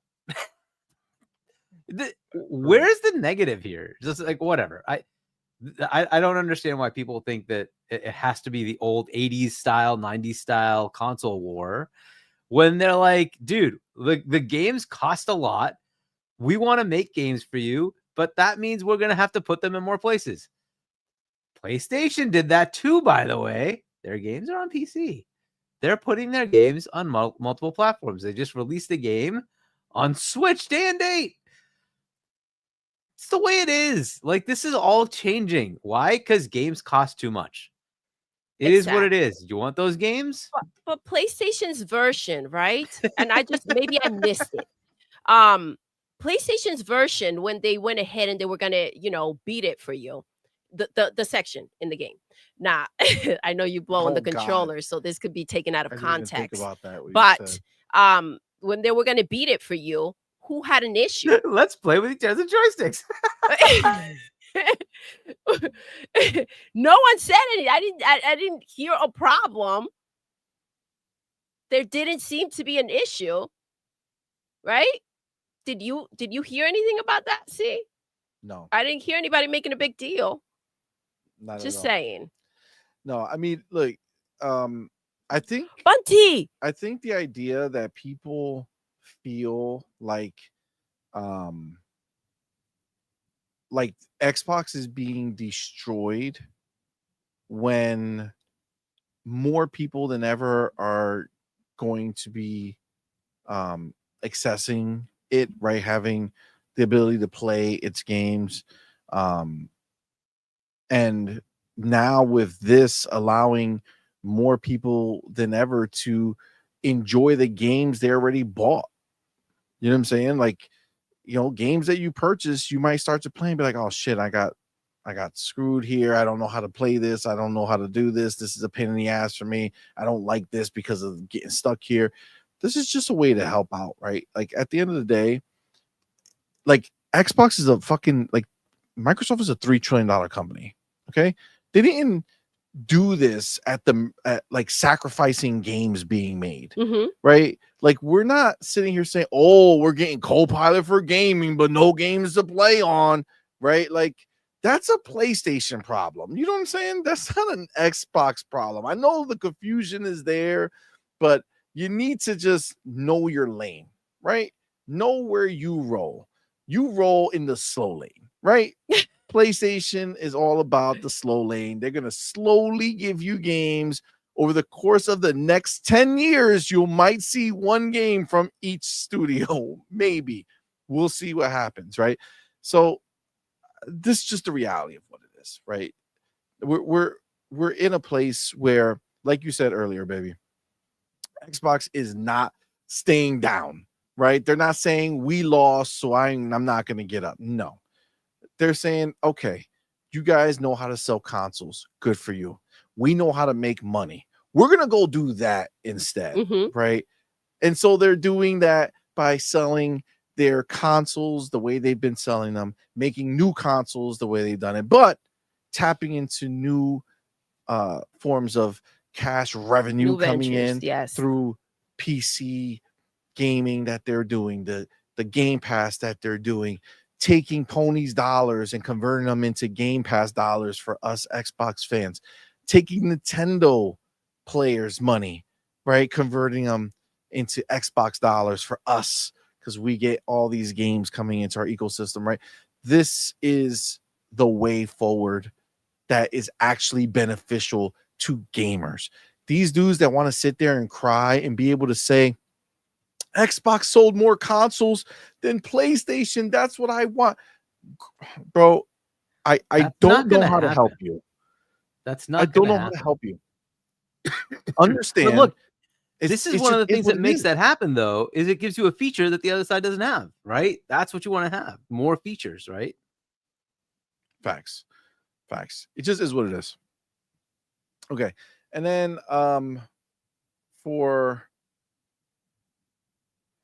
some of this other stuff, okay, this is just ponies that you probably wouldn't know. But like this one dude says, you're perhaps the worst thing has ever happened to Xbox. Oh my gosh. Like to who, Satya? Yeah. This is the shit that these people say for no reason. What does that do? How does that? Are you shitting me? That's crazy. Come on, man. That's crazy. They want to go back to $80 billion. They want to go back to the mud, right? They want to go back to not having any games. They want to go back to not having anything, not having any backing. Man, people are crazy. Yeah, it's wild. It's wild that this is the way people are. I don't know. It doesn't make any sense to me that these people are so obsessed, but they're sad. You know what I'm saying? Like they're sad, they're upset that they don't have anything going on, and this is where they live. You know what I'm saying? Like this It's what kept them going, right? Or what got them attention. It's so pathetic. Agreed. And then there is one more. But again, just this is a quote tweet, right? So this is not just a comment now. This is a quote tweet. So somebody took Satya's tweet, quote tweeted it, and they wrote, "Not exciting, nor do gamers want this. This is the type of merging something onto a product because of your current overall strategy that doesn't need to happen. With all due respect, this is not it." But according to them, it does need to happen. And obviously, whatever they decided is what matters. And whatever they decided continues to benefit us. So make it make sense. I just can't imagine anybody being upset about something that doesn't apply to them, right? Personally, or it's not affecting them. They did it again. They didn't come out here and say, we're not making this game because we invested in this instead, right? So that's not an issue. And they're just options. And who doesn't love options? Agreed. 100%. This sounds like a case of I'm upset that Xbox is growing and doing well. And I'm upset that they're getting all this money from Satya. And that Satya's excited about gaming now. And he's going to continue and make sure that this doesn't fail. I think that's just Xbox haters. You know, with their panties in a bunch. I agree. Right up the crack. Yeah. Maybe right into the hole. Oh, and again, like even if you look at like another like Tom Warren, he put out like a post on this. If you look at the comments under there, it's just like who the fuck are these people? You know what I'm saying? What are they believing that they think that this is legit the way to respond to it? Like one person says, lately Xbox is doing useless and meaningless things. Got it. Okay. It's like putting out games. Mm-hmm. That's what I'm saying. Like, what the fuck are you smoking? It doesn't make any sense, Hargi.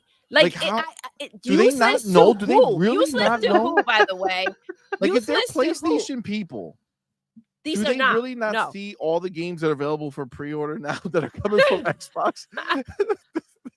You know what I'm saying? Okay. Whatever.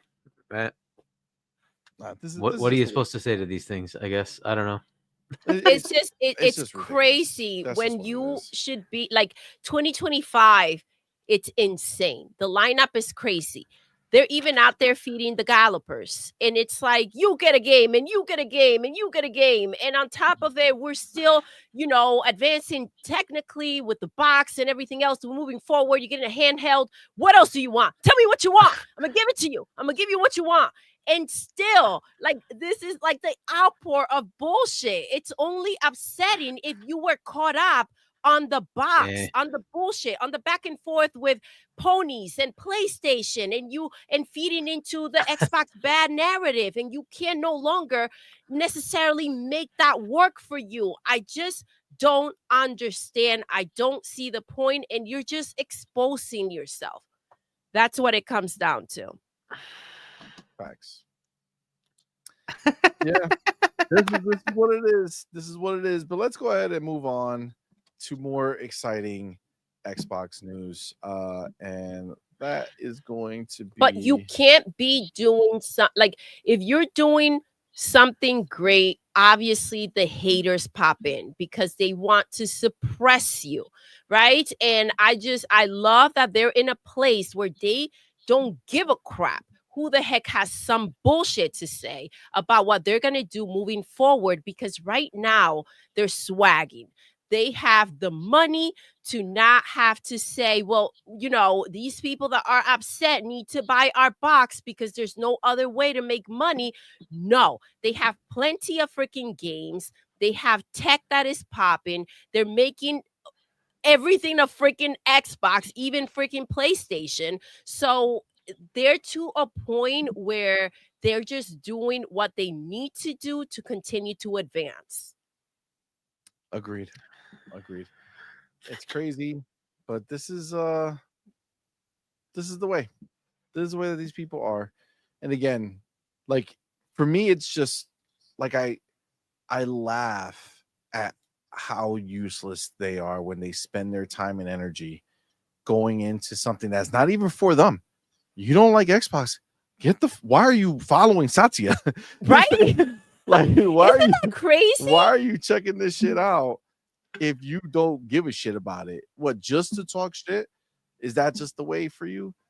I don't know. Can't be me. All right. So they also in the same podcast went ahead and talked about how they are now having 1,000+ games that are with Xbox Anywhere. Okay, that's crazy, right?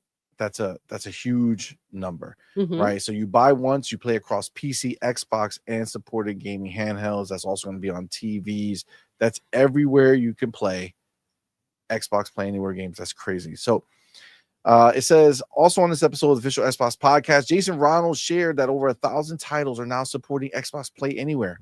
When players purchase an Xbox Play Anywhere game, you can enjoy it on Xbox, Windows, and at no additional cost, bringing your saves, progress, achievements with you across devices.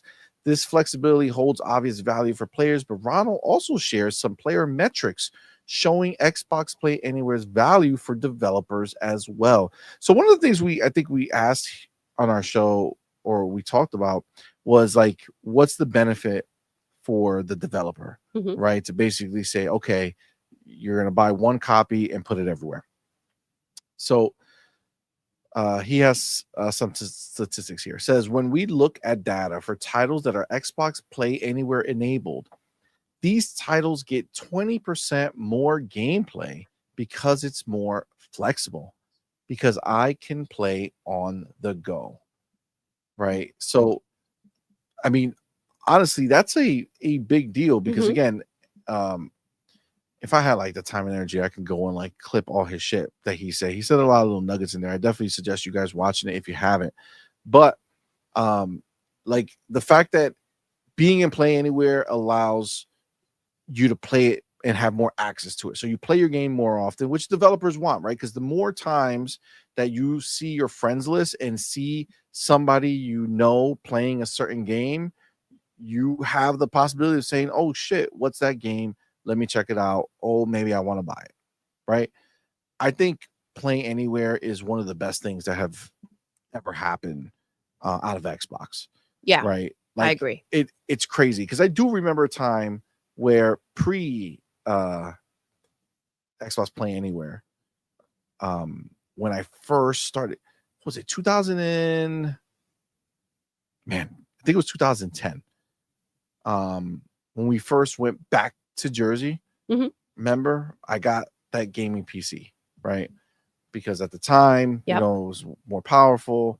That was back at this is the time frame back when the new hottest graphics card was the 1080. Oh wow. Yeah. Okay. We're at 50. That was back in the 10 days. Okay. And I had that computer built. So we went ahead and got that PC. And back then it was like, okay, I think this is a really nice looking game. So I want to buy it on PC because I want to play it at the maximum, you know, graphical fidelity. Right. But back then it wasn't like Xbox games, right? It was just the third party games that were out. It was like, okay, I want to play this game looking right, so I'm gonna buy it on PC, right? And it's like, but that was it. Like you were stuck. Like you just bought it on PC and you owned it on PC, and that's why a lot of us have like 5,000 Steam games, because we bought all these games on sale back in the day, because it was like, oh man, this is the best way to experience some of these games. So you get them and they're cheap. But it's like now, like you have everything in one purchase with Xbox Play Anywhere. Before, I had to buy it on PC, and then if I really wanted to play on Xbox for whatever reason, you buy again. That's what you had to do. You know what I'm saying? Or the bigger scenario that I fell into is that I would buy a game on Xbox, love it, and be like, oh shit, it could look much better on much PC. better on PC, and then I would buy it on PC after, right? And it's like, oh goddamn, like you're double dipping on these games, and it's like fine, but it's like also like no thanks, right? I don't want to fucking spend more money than I need to. They've eliminated that situation, so it's just again, like it's such a no-brainer. What an important thing. Which is still an issue with PlayStation, obviously. Dude, right? PlayStation would be perfect candidate to do this for their players, right? Like you have it where if they buy it, you could even be like a good version for them would be if you buy the game on PlayStation, you get it everywhere, right? Do it. Just unlock the key for PlayStation players only, right? I don't think they'd do it. I think they want you to buy like 10 copies. Never do it. No They want you to buy the remaster, the remake, lie on the double dip remaster.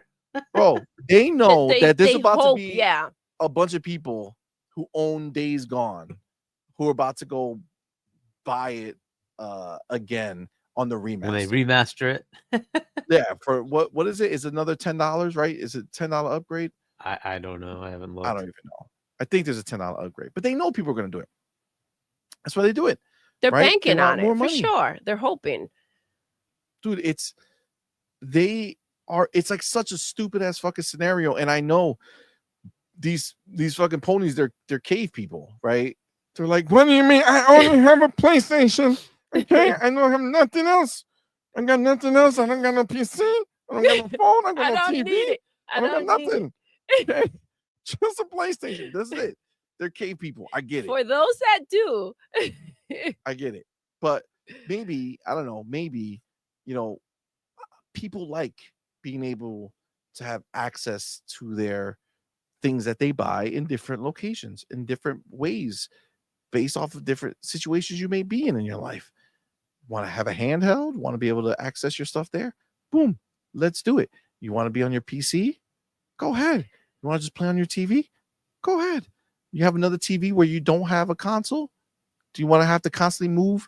You know how many people do you want PC move their console players? from PC to the bed from the living room to their bedroom because they want to play on the big TV in their living room, and then go ahead and say, let me play in bed. I'm going to go play in bed. So let me unplug it and then go walk it to my bedroom, as opposed to just you keep it in your living room, go to your bedroom and play on your laptop or on a handheld on your phone, or your TV has the app and you just play your games. Like, come on, man. Come on. You're telling me that's bad? Maybe a PC player who is buying PlayStation games says, you know what? Let me get a freaking PlayStation because, again, I get my games everywhere. Let me go ahead and get a PlayStation and put it in my kids' room, right? And they can benefit from playing those games still. Like think beyond. And I think that they're so caught up in the give me your money now, right? And how much can I get out of how many players that they don't think of the big picture. And maybe they don't have it like that where they can go ahead and think of the big picture and they need to take their pennies. Who knows? I mean, it's just sad because what's the problem is that, listen, as time goes on in the world, right? Things change, things happen. And thankfully, one of the things that has taken place is that, because of the internet And because of your ability to write negative reviews for restaurants or for places that you go to shop and all this shit, right? You know, it has become a like a much more consumer geared market, right? Out in the world, right? Like consumers have a lot more power because they can fuck up somebody's day big time by going to give a negative review. Like that shit, like I know what that feeling would be, and I would be damned if I let that happen, right? Like that's crazy.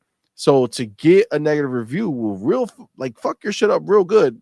And if you get a few of them, like it ain't pretty, right? So like it makes people want to do better, right? It makes people want to like not give you shitty service or do things like that, right? It And makes it's like people want to do better, and it also like there are people out there that just go ahead and give a shit review just to give a shit review. Though. Well, that's true, but the point that I'm making is like being a pony is like going to eat at a restaurant where they bring you your food, open your sandwich, spit in it, close it up, and say, "Hey, enjoy." And the pony looks at that sandwich and says, "Thank you very much. Thank you, sir." And just fucking gobbles that shit down because it's such a shit scenario over there. Like they are so deprived of just dope shit, whether it's from games, whether it's from services, whether any angle of this, they literally are the hobos of the sea. You know, like tuna fish, how it's like literally like the biggest weight. Like, you know how like tuna is like regarded as like the garbage of the sea. You know what I'm saying? Like it's like nobody wants that shit, right? But people enjoy eating it, which is fine. I have no problem with it. Technically, that's lobster, but that I was somewhere around there. That's what I was trying to go to, right? But it's like PlayStation is literally the shit of the sea. Okay, it's really like being a PlayStation only fan is literally the worst shit like ever. Like you're such a fucking loser. And I don't mean they're not. Listen, I don't mean like the people who don't play. I'm not the people who go and they play everything, right? Like they're playing Fortnite and they're playing like not those people. No, right? Those the are actual casuals. They don't know any better, right? But the people who do know better, and you're just willingly saying, "No, I'm going to stay here. I'm going to sit my ass here. I'm not going to do anything." Literally sitting just like on a sinking ship. Like you're just sitting there saying, "I got no games, but I'm gonna stay here, and I'm not gonna listen to anybody else." Like this is the fucking world. This is who they are. That's how we see you, Cloud. Yo, that's how we see you, yo. Like if you're a hardcore PlayStation dude and you're repping that shit hard, bro. Goddamn, don't act like you're going out there repping these PlayStation games that are made by PlayStation. You're repping a store, fam. Yeah. Bro, goddamn, take the Walmart jersey off. All right? We don't rep stores. Who does that shit? You know what I'm saying? Like nobody reps a store. You don't walk around like except people who shop at the Gap, but we already know those type of people. You know what I'm saying? They be walking around like Gap. You know what I'm saying? Like chill, bro. Like that's fine. Like if you like Gap, there's no problem. I'm just saying, like they do wear like shit that says Gap. But I'm saying in general, right? You don't be rocking Stop and Shop shirts. You know what I'm saying? Like that's all you are at this point, ponies. Okay, you're just a PlayStation Store fan. Yeah, that's why. That's all you are. It's true. They're not. Where's the first party they're games that not you're bringing anything to the table. When you were talking about the sea, I was gonna say, you know, shrimp, right? The string of shit in the back. That's the ponies right there. Oh damn! Not the shrimp. Not the shrimp. No. They're just the Beyond, shit that sticks to the shrimp. Yeah, that they clean out. God damn. That's the gallop. That's a right problem. there. That's how we see you guys. That's a problem. I love how we mention food and then the chat just immediately turns into like, "Oh, I love me some pork. I love me some pork ribs." I love our chat. I'm you ready guys for are freaking the best. Oh shit, that's hilarious. We gotta have our members only on point for food. We gotta get it. We gotta get it. Wait Tuna's good, man. I wasn't using it literally. Okay, fresh guys. tuna is freaking come amazing. on, catch up. You get what I'm saying. All right, you get what I'm saying. All right, this is just what it is, man. It's like so wild. Like there's nothing exciting that happens over there, right? Nothing. exciting. Oh my God. Cage just says, CMoney Doodle, I have a cheeseburger with Taylor ham on it. Isn't that wait, hold up. The Canadian bacon type deal, but it's Taylor ham. Okay. I thought he was talking about the little things that come in the can, not about Taylor ham from the Jersey. Oh man, the breakfast sandwiches with Taylor ham. Yes. That shit is money. That's just damn, money. Cage. Okay, why are you sidetracking us with this goddamn food? What are you doing, Cage? People don't even know what Taylor ham is. I don't know if it's exclusively in Jersey. I'm not gonna lie. I don't know if that's just literally a Jersey thing. I'm like, oh my God. How do I get me some Taylor ham right now? I don't know if it's from Jersey, like the flat bagels. Oh my God, they're so good. Nobody knows. Nobody knows. I haven't. Okay, yeah, all right. Let's stop with this food thing. Flat bagels are bad. Getting sidetracked here. Point is, okay, over here we got the games. We have a company that's not just delivering us an immense amount of product. They are literally out here figuring out how to do dope shit to make us better. Now we just saw a what the fuck is called, that AI shit leak. You saw, Hargeet, did you see that leak from the AI from PlayStation? What leak? I mean, I know about the patent thing. There was another leak. So there was a video. Okay. I know what you're talking about. Yes. Person who had an AI version of Alloy from Horizon. Oh, I do remember seeing something about that. Yeah. They took it down. So they took it down. It got taken down, but it was a leak. So it got posted when it wasn't supposed to be. That was an internal thing, right? So it was a guy who was just talking to Aloy. And that scenario was him just talking to her, and she sounded just as fucking as boring as ever. God damn, what a waste of life she is. But still, he like asked her questions and shit, and like talked to her like she's a real person, and like, what do you feel about this thing? And like, it's cool. And then he was like, okay, well, can you take me to the game? And then like the game for Horizon started, and you were playing, but he didn't have a controller in his hand. So I think maybe at that point the play by yourself mode was engaged, because that bitch was on a horse, was just riding around her little dog machine shit, and still talking to the AI. So I think the AI was just a layer on top. Like it wasn't her. She was like, all right, let's suit up, partner. And then she got into the game and you were talking to her. She was still like an outside layer, but it was boring. It wasn't great. But I don't know if you saw, but like Ashley Birch came out to like respond to it, and she had some words. Before I do that, I didn't even know. Wait, did they? Well, it's internal, right? It hasn't been released. But so did she not voice it? She did not. Well, she did not voice it. She did not lend her voice to it or anything, right? It did. It sounded like her, but not like super. But I'm gonna. But it didn't release, so technically, I guess maybe they're okay. But I'm gonna play the video. She has the video. She responded to this thing. They're not allowed to do that.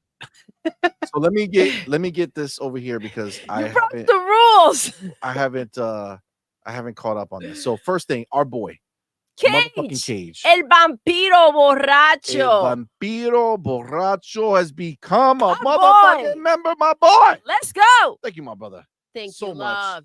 Our Jersey I boy. don't know what to do. Tell him, baby. Put the motherfucking welcome to the family emoji in the chat. Welcome our newest member, man. We appreciate you, homie. Thank you so much for rocking with us. I guess I will be seeing you mañana. In the morning. Yes. For our members only show. So thank you, sir. Appreciate you, fam.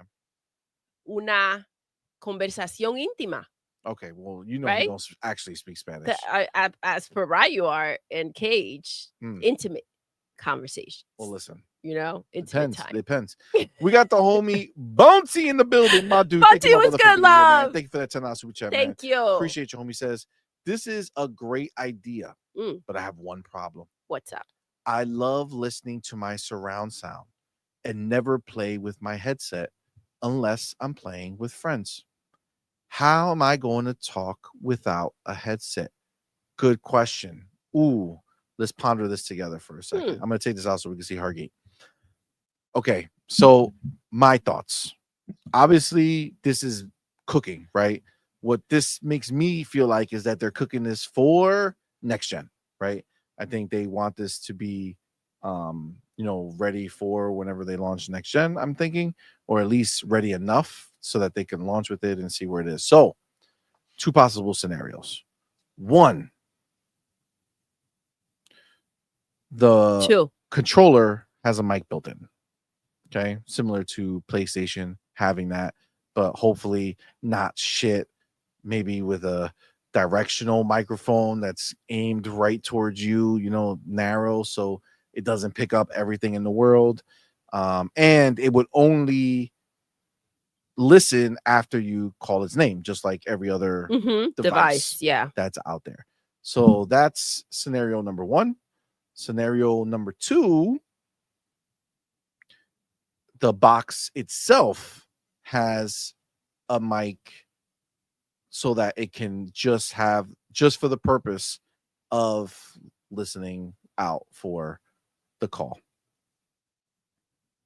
So basically like the Amazon or the Google product, but it'll be the box that's sitting there, or like I said, one of those two. It's either going to be in the box or it'll be built in as part of the controller. If they're going to be serious about this, they're going to want to make sure everybody has access to it at any given moment. I do feel like the trend, like I like surround sound.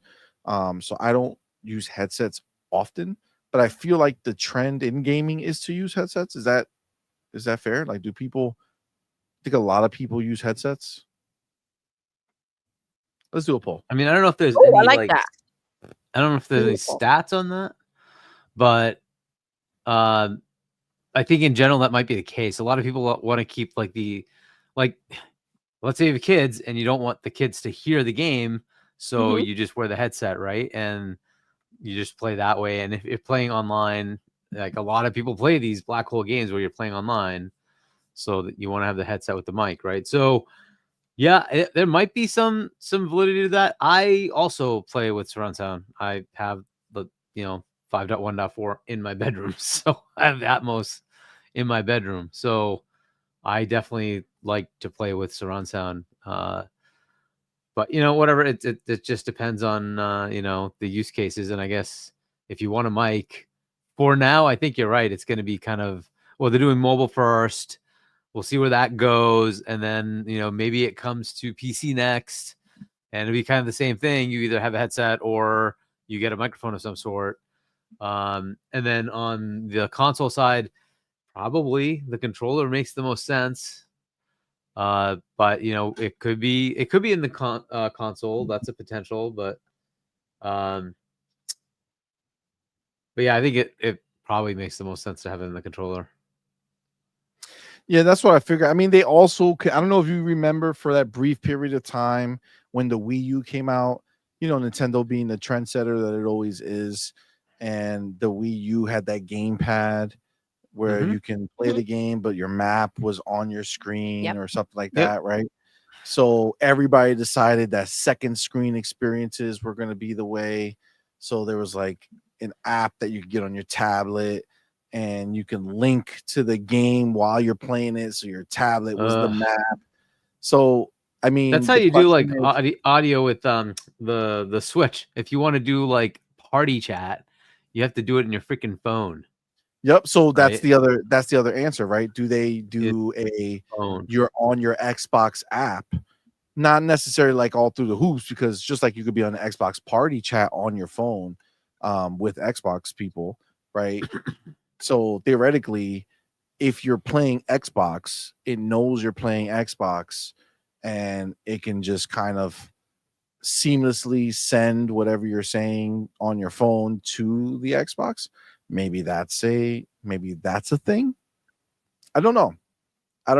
It's a great point that you bring up, because that is a limiting factor to it, right? So you theoretically would have to, if it's not something convenient like built into the controller or built into the console, then you're gonna have to make that kind of conscious decision. Like maybe you'll bring back remember back in the original Xbox Live headset was just literally a headset. right? So you just kind of, had the headset that you would play, but they assumed you were listening to your TV while you did it. So maybe they'll bring that back into style. You know what I'm saying? Maybe AirPod style headset Xbox will make where you still hear the game and stuff outside, but it just, you could talk. I don't know. There's a lot of variables to it. I mean, that might be a big investment to be like, hey, I'm gonna go buy a headset to be able to access this. It's up to them to figure it out. I feel like the controller or having a mic in the box, like on the actual the actual Xbox, the more seamless. Yeah, it has to be seamless, or people are not going to use it. Of course, and people are not using it, then you're wasting money even developing it. And you want to expose them to it, right? Rather than give them an option to go ahead and kind of like pick something up or not, because at that point it's like it's up to them. Where if you're trying to like incorporate something and have it pop, then you need to find a way to make it, a seamless thing, not having to go out of your way to go ahead and get an extra piece or some shit like that. Yeah, agreed. So I do have, thank you for that chat. They have to figure that out, but again, early days still, right? Early days. I do feel like next gen is really where they're gonna focus on trying to have all this AI shit like ready to go. Down. So we got the homie Big Maze Gaming in the building. Big Maze, what's up? My brother, appreciate you for being here, man. Says, first of all, with that $5 super chat, appreciate Thank the homie. you, Says, love. please highlight my next comment. Oh, Google keeps censoring it. Laughing my ass off. What's up, familia? But what's I'm up, aggravated as baby? hell from these ponies. Oh, I feel that. I get it. But, I get it. So, But I don't think it came through, right? Yeah, I don't see any message from you after that. Yeah, so it got censored that again. moment. Maybe you can just DM. Yeah, maybe Discord. You want to hit me up on Discord or on Twitter or something, and I will bring it up. But I don't see like literally like anything from you after that. So I don't know. Sounds like it's gonna be fun to read whatever it is that you have to say. You know what I'm saying? I'm ready for it. Google's like, not today. Now we do have our boy, the homie Do UK now, the What's Broke Boy up? Insider. With that $5 super chat, man. Thank Appreciate you. it, homie.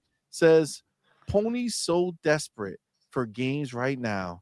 They are claiming more views of the Silent Hill F game trailer on the PlayStation YouTube channel as a win. Nice.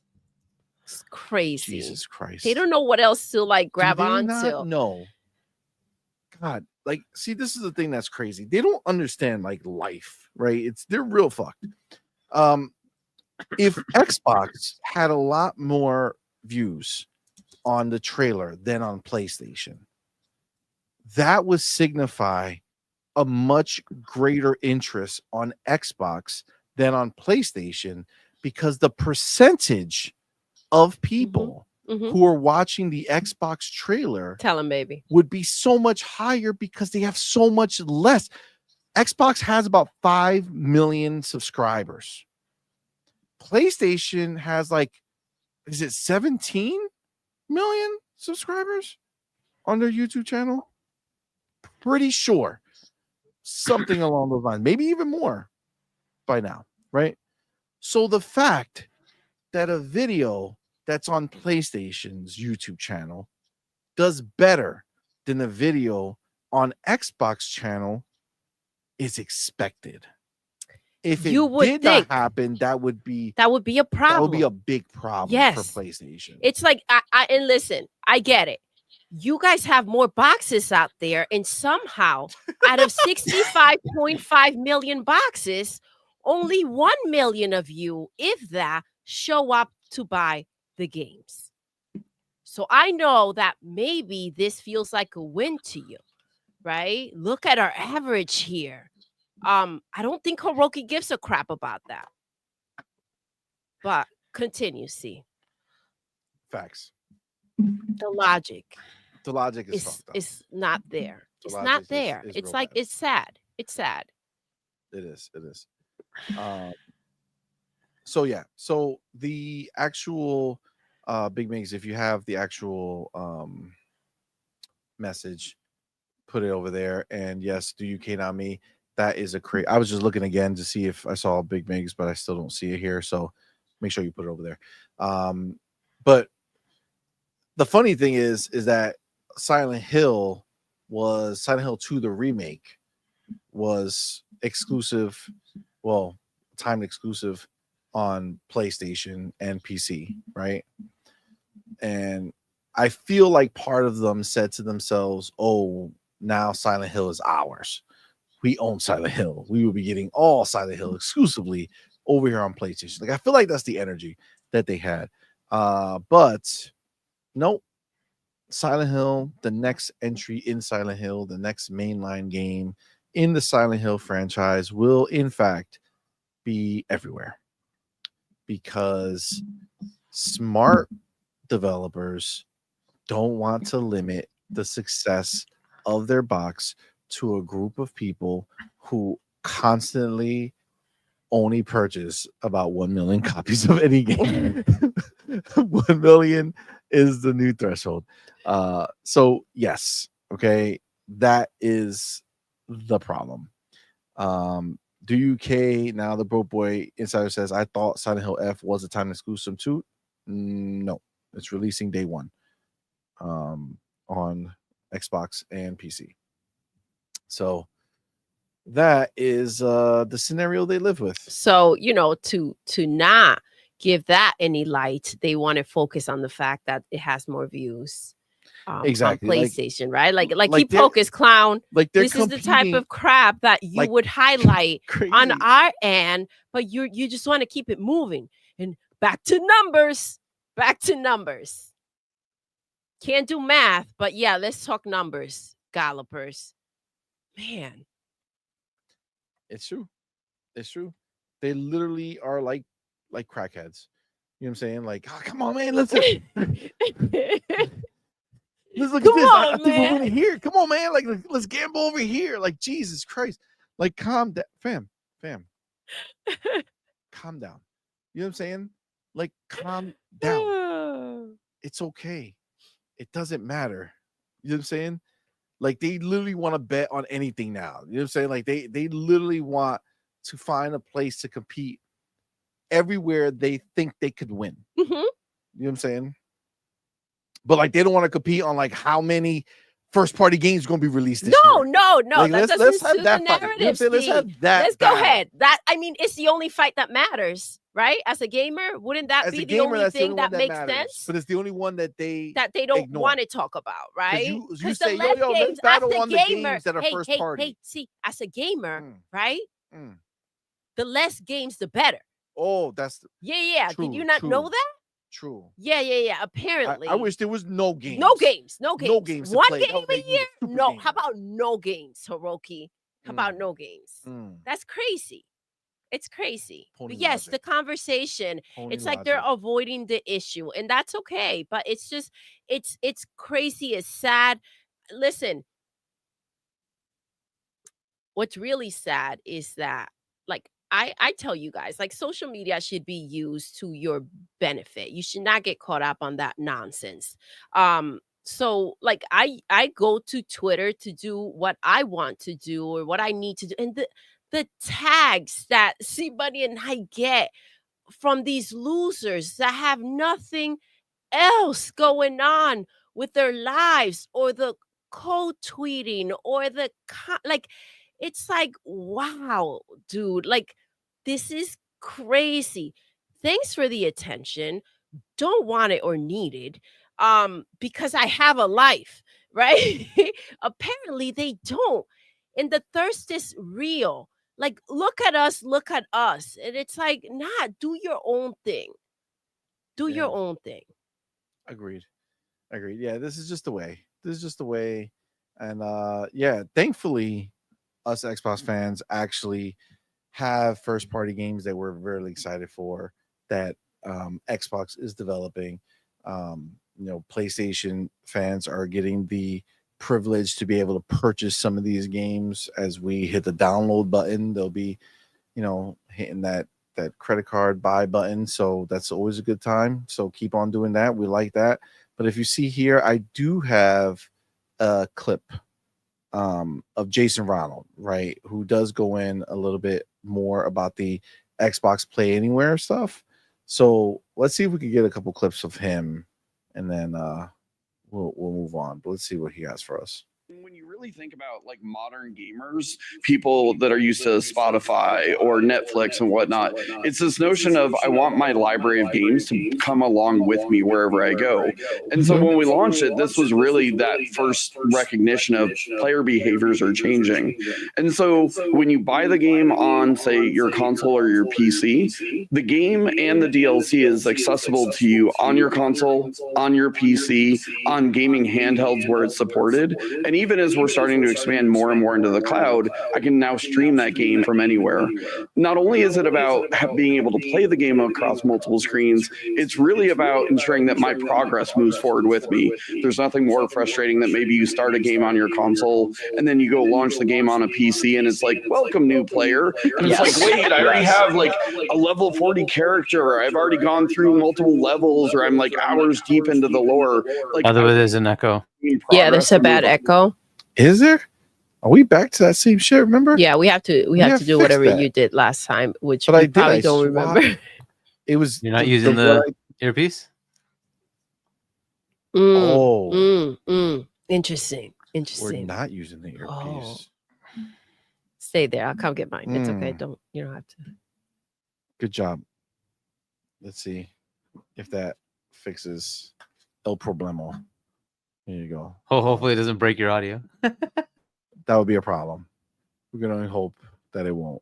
Pretty sure these are some pretty dope headsets. Okay. Let's see if we can go into non-echo mode. Okay, let's see. Ready? Go ahead. Across screens with me. Oh, that shit did not. I can't hear That shit did Hargi not or change. the video. Because it didn't. Yeah. It didn't switch over. It didn't switch it over. Yeah. Here we go. Let's try it now. Okay. Yeah. Can you hear me? Whether that's my game saves, whether that's No echo. reports, that's achievements, it's really No about echo. making sure that the library moves can you hear with the me thing? anywhere that I want to go. And not only is it good for Hargi. players, it's also good for developers as well. Can you hear me too? When we look Yeah, I at can hear data you. for titles that are Xbox Play Anywhere enabled, these titles get 20% more gameplay because it's more flexible, because I can play on the go. Yeah. And like I mentioned earlier, I'm playing Ninja Gaiden 2. I started that on my handheld when I was on a business trip. I got as far as I could, and then I got home, and then I was able to just pick up and resume exactly from So where I he's really was on going my over, console. And it just, like, all it just the really felt benefits, great right? to me. So we're excited Like, to that's- announce that we have that's more than dope. 1,000 Xbox Play Anywhere All games right. as Woo. of today. That's wild. And there's many, Look at that many PC. more coming. Look at that Yeah, and I PC. think Hold about, on. like, Yep. Did you just see that shit? Yep. You see that PC in the background to Mm. the right? Mm-hmm. I don't know. That has some green. That looks. Homie. I don't know if you I watched know. Colt's latest video on the hybrid PC stuff, but he used the case that I actually use. He had the case Really? that I actually have. Is this Yeah. a normal case? Because that shit looks dope. I see the green Yeah, highlights. I think it is a normal case, but maybe it's something I don't know. But the one I have is it's just one that I decided to buy. This is my like streaming machine, not my gaming machine, because it's a small, compact form factor with the 4060 Ti in it. But my like gaming machine is this massive behemoth. but yeah. It's dope. It's dope. Yeah. That I don't know. That looks real dope. And then on the left, that looks like the handheld, right? Mhm. Just saying. I like Cage is pointing out, our Vampiro Borracho says that keyboard green lit too. Ooh. Yeah. Yeah, it is. that. Oh, interesting. Mm. Is This is an that like- Xbox. Is that a ROG or is that something else? I'm trying I to don't think know. of It like looks- Can you zoom in, baby? you know I can't zoom shit. Mm. You know I'm You know I can't unzoomable. zoom shit. Just Hold on, saying. let me see if I hold on. It's unzoomable. Unzoomable. Okay, but that is Halo Infinite on that screen. I can't see it. I can't see. see I try to zoom in No, it's impossible. to the handheld. It's impossible. It Even is if you- even if Halo you zoom over Infinite here, though. but it's clearly. But that's as far as my vision will take me, guys. It might. You I know, mean, listen, it very the end. well may be the new handheld. You know what I'm saying? Racer Ultron says I like X. Oh, is that the Ally X? Is Why are that you the trying to rain LX? on our Nice. parade? You know what I'm saying, Razor? Why are you trying to rain on our parade? Mm. Okay, maybe that is the physical handheld that they just leaked and revealed to us. Mhm, You mhm. know what I'm saying? Hide in plain sight, they say. Yes. Oh man, Look for the clues, they said. exactly. But yeah, all right. So let me see. If there's Many more anything- coming. Anything Yeah, else? and I think about, like, for example, my son, he Many more loves coming. the That's Yakuza important. series. Oh, nice, So, like, the nice. fact that he can play. Like, Okay, Yakuza's there. Cool. Dope for you. I do love that Xbox Play Anywhere is All right, he's just gonna talk like shit. maybe one You of my don't got new over information 1,000. for us? We got some new ones in the pipe coming, right? Like what's coming up next that's going to be in there? I think we have South of Midnight, for example. Yep. Doom coming. Yep. And I think Towerborn as well. Exactly. And we're working with the Ooh, best Towerborn. I developers keep all forgetting across the about world. And, you know, we're just seeing a lot of support and momentum behind Xbox Play Anywhere. So even beyond the ones that you mentioned, many more Xbox Play Anywhere titles are being added to the catalog every single month. That's dope. That's dope. Now, Ryur feels the need to point out real quick, CMoney. I think you what know, does it say? I mean, take it with a grain of salt, but he says CMoney like Satya knows business, but can't zoom in to save his life. Bro, tell me the button right now. Tell me the button right now to just zoom in immediately, not not make everything bigger. Literally just zoom my fucking screen in. How? It's impossible. I don't believe it. I know it exists. I mean, Win Plus is supposed to be the Zoom thing, but I don't know if it works No, within the sharing. That's too.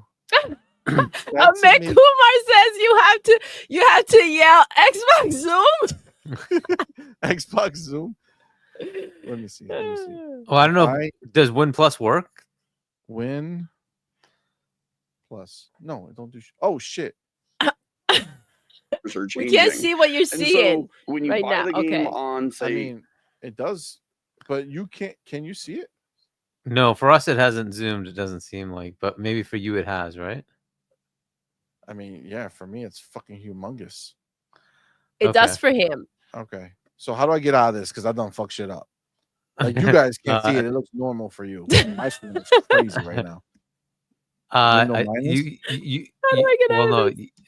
You have okay. So yeah, you hit Windows minus to go back to normal zoom, but then there should be a little window that says magnifier. You can just close it. Oh, I see it. Yeah, in the corner. Okay. Yep. Cool. Yeah. So that just does it for me. That doesn't share that with you. So Yeah, that doesn't help unfortunately. any of us.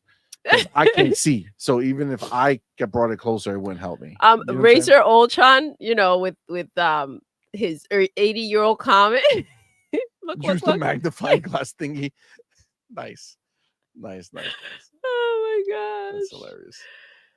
Oh. But yeah. So I love how, you know, he spoke about Spotify. They've spoken about, you know, Netflix, and like I feel like they just see what they can go ahead and incorporate into their business, and that you know it's out there that others have done that works, how they can go ahead and use that, right? And I love that, because that means that their ears are open and ready to like listen, and their eyes are open, ready to see, like they're ready to go and see what else they can bring to the table for us. And they're out there seeing what new tech, what applies to us in the gaming industry, that they can allow it to grow. I love that. The fact that the amount of games that they have there, and the fact that they are understanding something that I brought up before, you know, if you grew up with gaming, you got older, life gets busy, you have kids, you have work, you travel, right?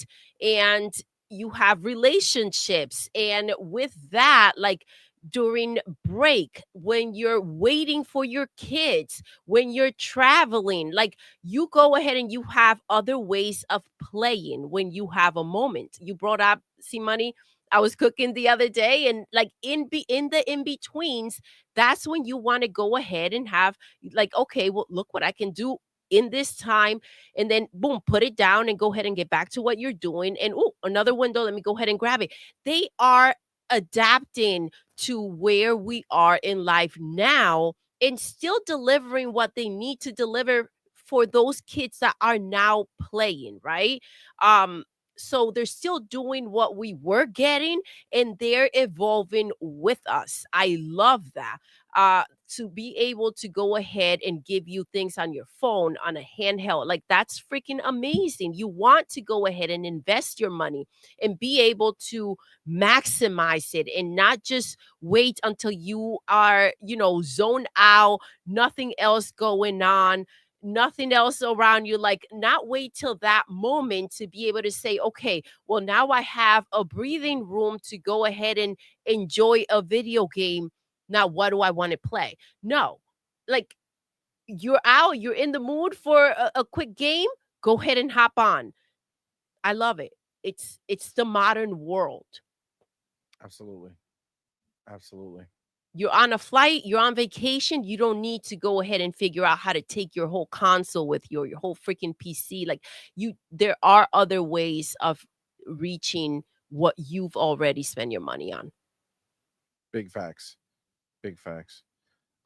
I do have the homie Do UK Now Me. Yo, who went ahead and wanted to make sure that he got on the ticker and went ahead and gifted one on point for gamer membership. Let's go. Y'all know what to do. Tell him, baby. Put the motherfucker. Welcome to the family emoji in the chat. Welcome, our newest member, man. We appreciate you, brother, for being here. Welcome. Of course, the homie Broke Boy. Appreciate you, man. Thank you so much. Who got it? Who got it? Let me know. Who got it? It was Tribal Rampage. Shout out to you, man. Welcome. Thank you so much. And of course, and thank you, Will. Broke Boy. Appreciate you, fam.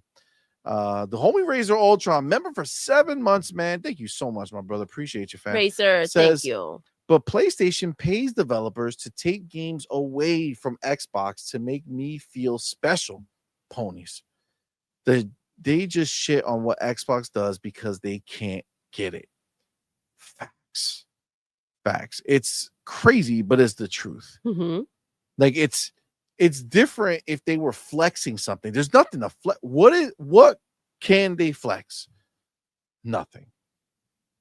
Console sales. Oh my gosh, dude, they're stupid. Just look how stupid they are. What they don't realize is that the more they flex console sales, but then can't go back and flex on the amount of sales that any particular game receive, tells you how useless that shit is. Astrobot had 1.5 million sales when it was 65 million consoles out there. Yep. Then it became 75 million consoles, and still 1.5 million. No one bought the console to buy Astrobot, right? So it's like, and now they're giving it away, right? I know. It's bundled up, you guys. In case you didn't know and you wanted to go. Like, where were all the big updates? Like, oh man, we went from 65 to 75 million. 5 million more people bought God Which, of War. by the way, is something that PlayStation themselves used to do. They wanted to make sure everybody knew where they were at. Yeah. And slowly, I remember, I believe Final Fantasy was the last time where they were like out there really flaunting these numbers, and then it kind of plateaued, and they were like, okay, we're not going to talk about this anymore, like we don't talk about Bruno, right? Oh shit. And then they just stopped completely. Facts. So they can't even bundle this one, because the problem is they already bundle Astro in a PlayStation 5 already. Yeah, so now it comes in the bundle, so they bundle it, so you can't bundle Astrobot because they already have Astro. What is it called? Astro something. Is it Astro's Playroom or something like that? Yeah, they already bundle that. So what are you gonna do? Bundle both? That's more like built in. So whereas this is they're buying the box, and they're gonna get a code for Astro. So I don't know. Would they bundle it again? Like, they already did. It's out. Yeah, they did, Huggy. It is. They did? It's out. Oh yes. The bundles exist. It's done. It's out there. Wow. Yeah. Astro, so they bundled twice. Bundle. Yeah. So now you can get both Astros in there. Well, that should increase the sales.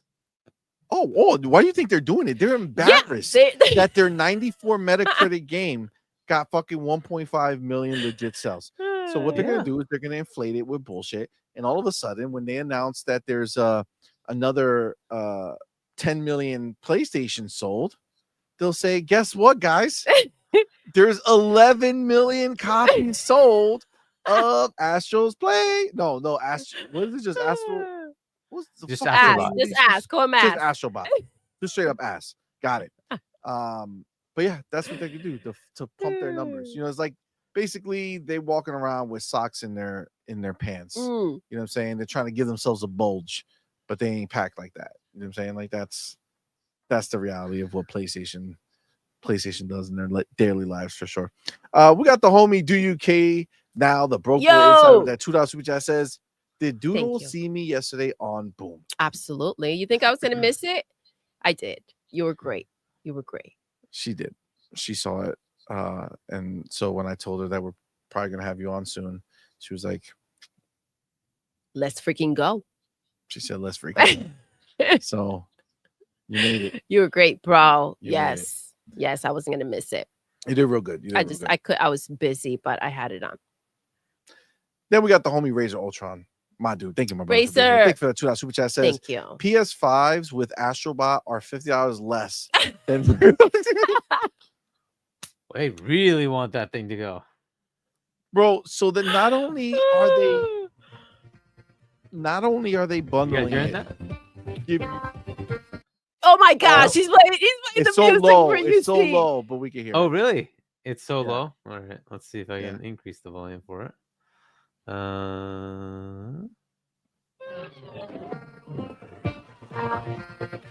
Not coming in? It is, but it's really good. Yeah, it's not coming in. Like, there you go. Oh, for a second. There you go. Yeah, but it's like real low. But it's coming in through here now, like more. Wow, that's weird. Go figure. It's almost like instead of hearing it through the earpiece, I'm hearing it through a TV outside. Wow. Yeah, and Yeah, then it's it real jacked. Go kicked figure. a little bit. But did our mics like immediately get better? Why? I don't know. What did you click? See? I didn't have us on the right mic. Got it. Okay. Whoopsies. So that's why there was that Big echo oopsies. happening, because the mic didn't have all the stuff that gets put on Got it. it. The Okay. echoes. Okay. So, I mean, listen, 3 hours into the show, that's the time to find out.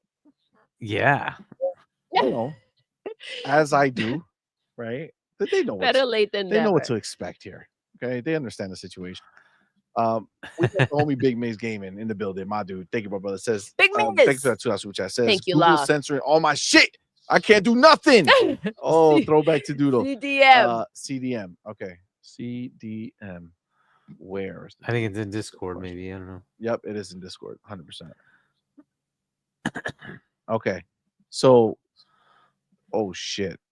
Well, I can understand why it was censored.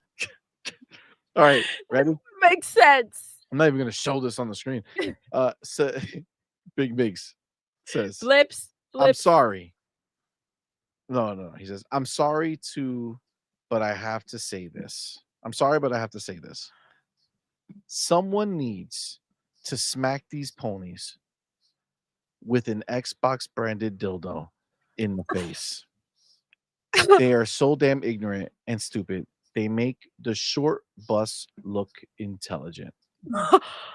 I don't know why that was censored. The short bus was I don't know why. Yeah, right. I don't know why. They're the Never. teachers of the gallopers. Bro. Yo. That's wild. An Xbox branded dildo. With an real crazy. Xbox One, by the way. Wow. They So may the like volume that. is very low. How is it now? Am I coming in very low, or is No, you're fine. No, you're fine. Okay? It was All right, the I'm gonna sound. try this now. Let's see if it's any different. Oh, that's gonna be pretty loud. Let me just do this. Is it better? I could hear it. Okay, it's a little better, but it's rough. It's a little better. Okay. Like a little staticky. Like almost right? like the Funnel? opposite of an echo. the inverse of an echo. Oh, All right. It How am doesn't I now? make it. No, you sound fine. You sound, Doesn't make yeah. it sound more. All right. It's like parts of the sound are coming out of it. You know what I'm saying? Time to reboot. So it's like missing a little bit. I had to reboot before I was in the thing and I had to reboot. It was broken. Oh. So I get that. But yeah.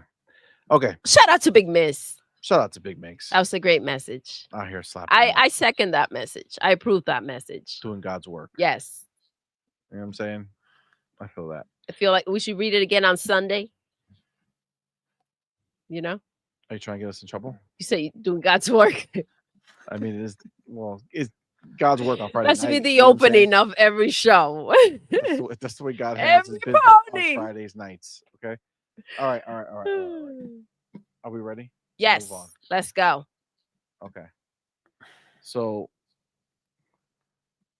what did I even put here? Oh. Okay. Check my chat there. Let's see. Where's my chat? Okay, here we go.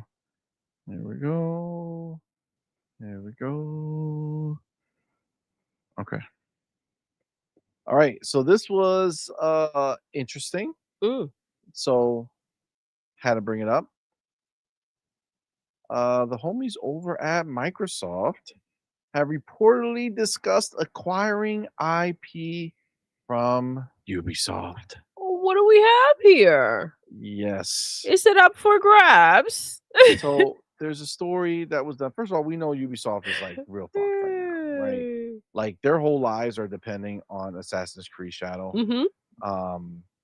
Like they really are leaning heavy into like the basically you don't have to be either of the people that are in the game. Like you could be one or the other. You never have to see the other one if you don't want to. Like there's some like this like it's broken up into like the only people who are going to play this game are either sexist or racist. You know what I'm saying? So it's like, well, all you racist people, no worries, you could play the chick. Oh, all you sexist people, no worry, you could play the dude. It's like they're really nervous. Like you could just tell the energy.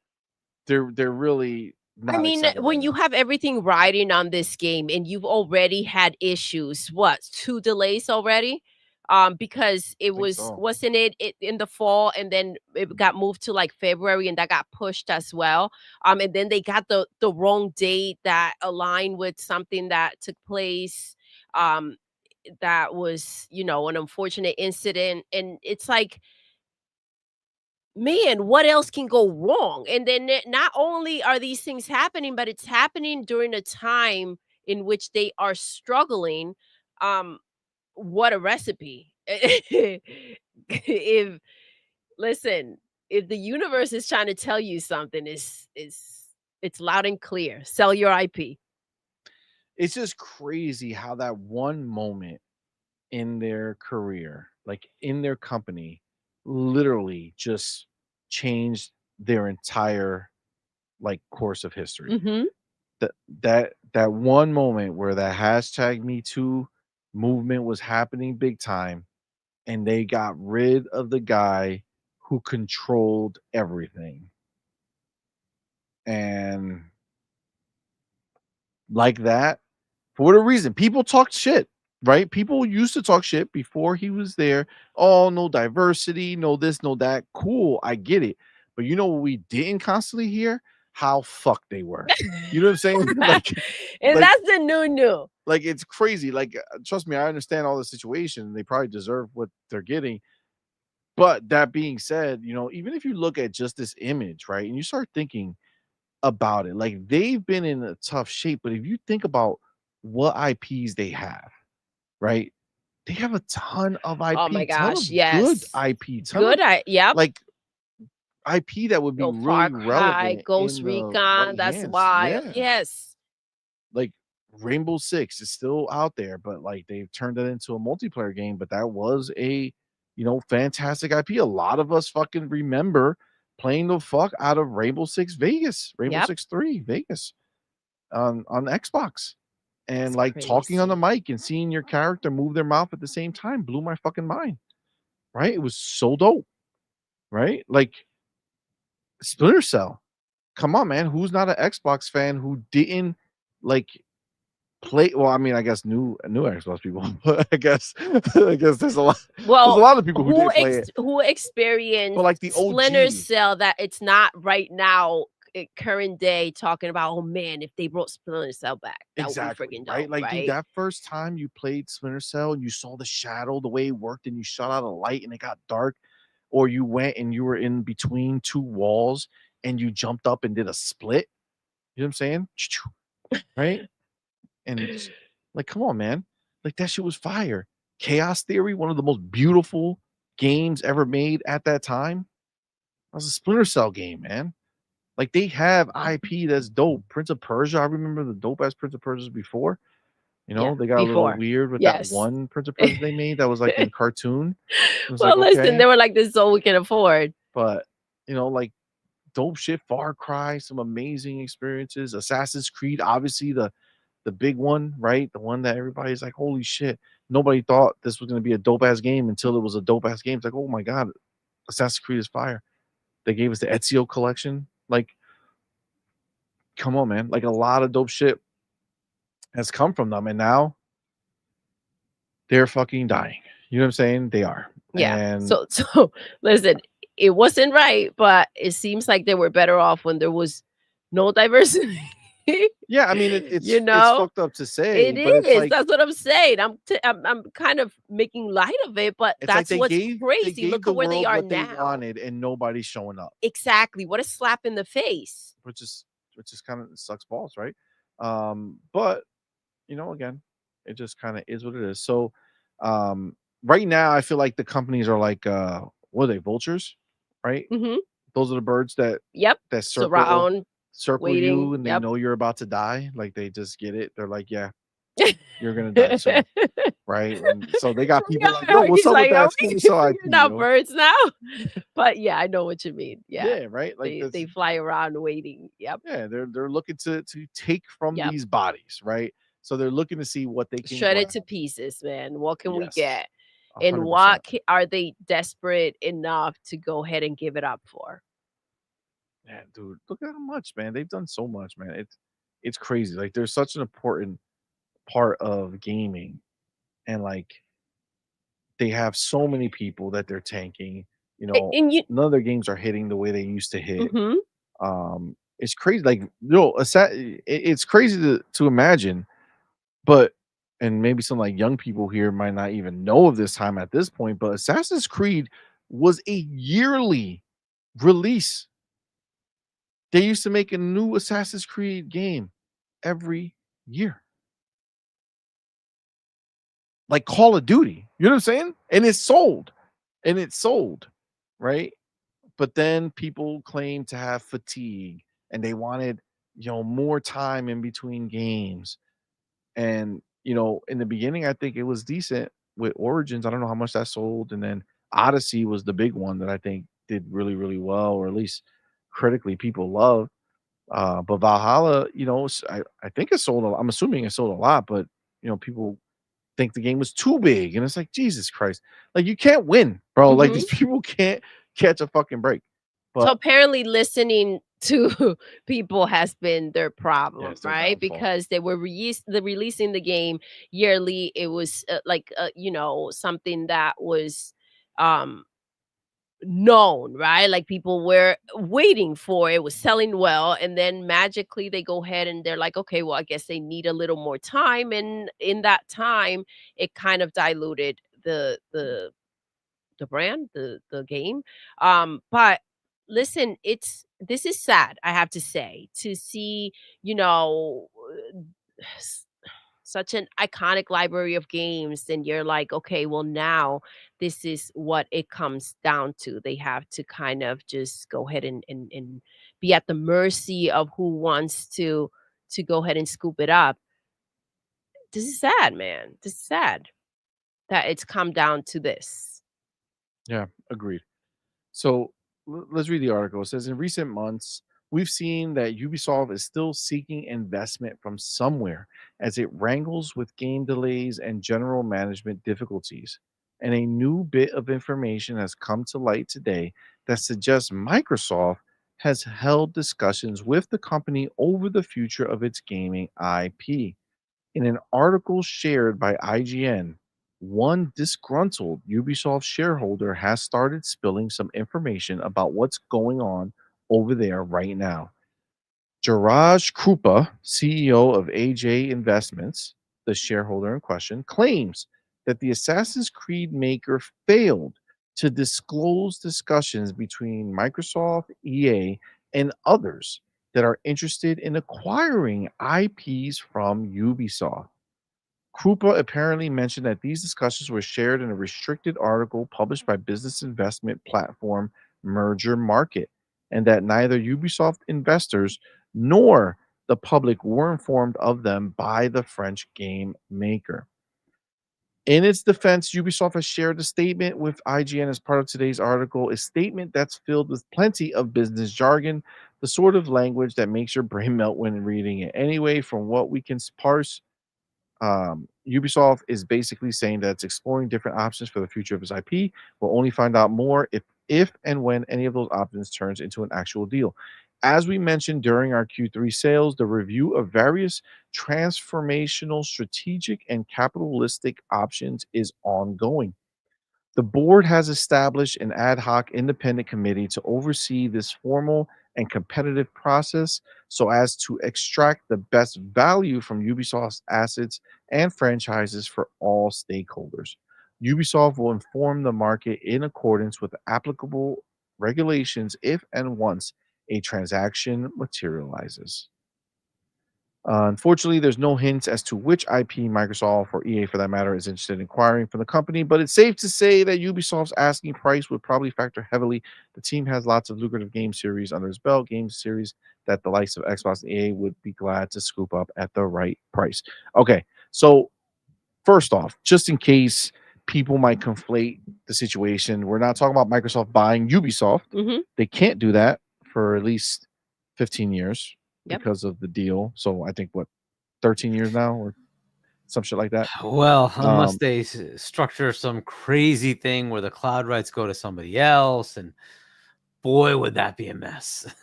Yeah, and it would It make would. it where you know who you're gonna trust, right? Like I think they try. I feel like they have a good relationship with Ubisoft. Yeah, they have to. The moment they did that, I was like, yeah, they Yeah. have to have some type of good relationship. And it's funny because as you're reading this, I'm like, obviously they're the ones. Microsoft will be the ones. And they brought up how when you go to the top, can you scroll up the way they phrased about their IP, right? Up. Go ahead.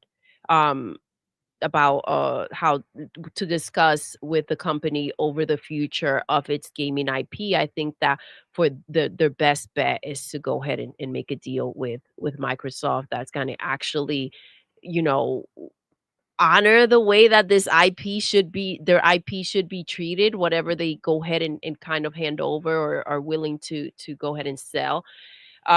When you think about the games that they're no longer making, you also see the reflection of their struggle, right?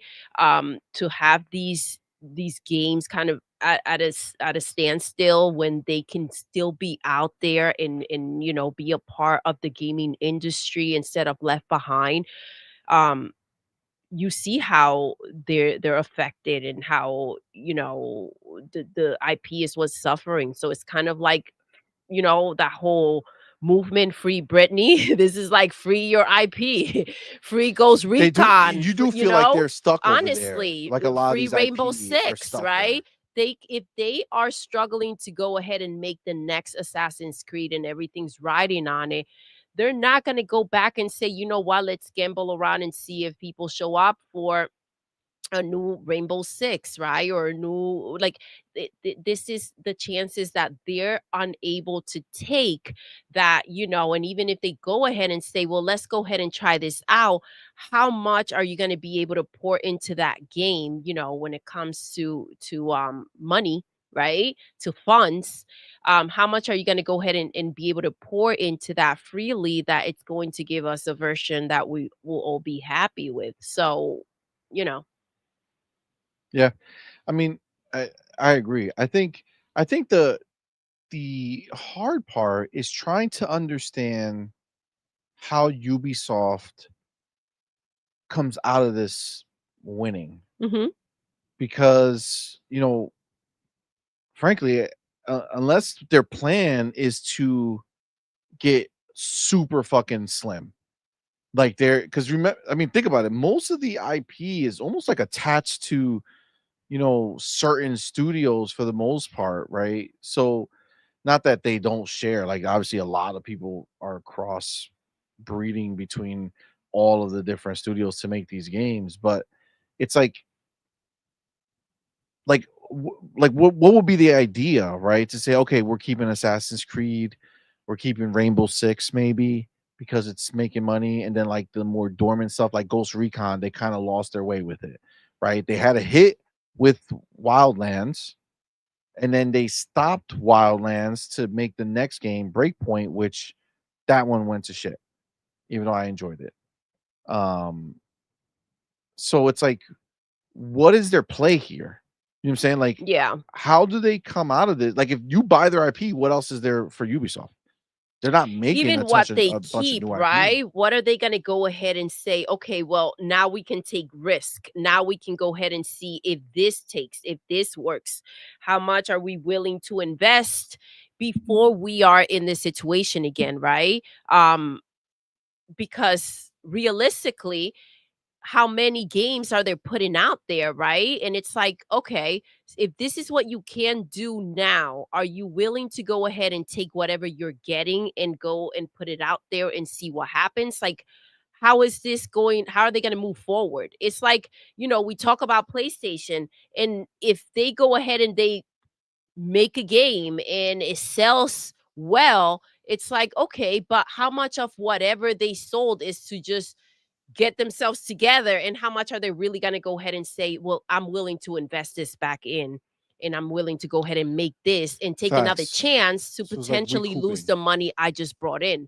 Yeah. It's a tricky situation, and I don't know how they're going to move forward. See, like for PlayStation, it makes sense, right? When they're not making games, if they start selling off their IP Movies, anime. or like shut down a studio or something, it's like they could become a store, Mm-hmm. right? Like that's what they are. They're a store. Just go all in on being a store.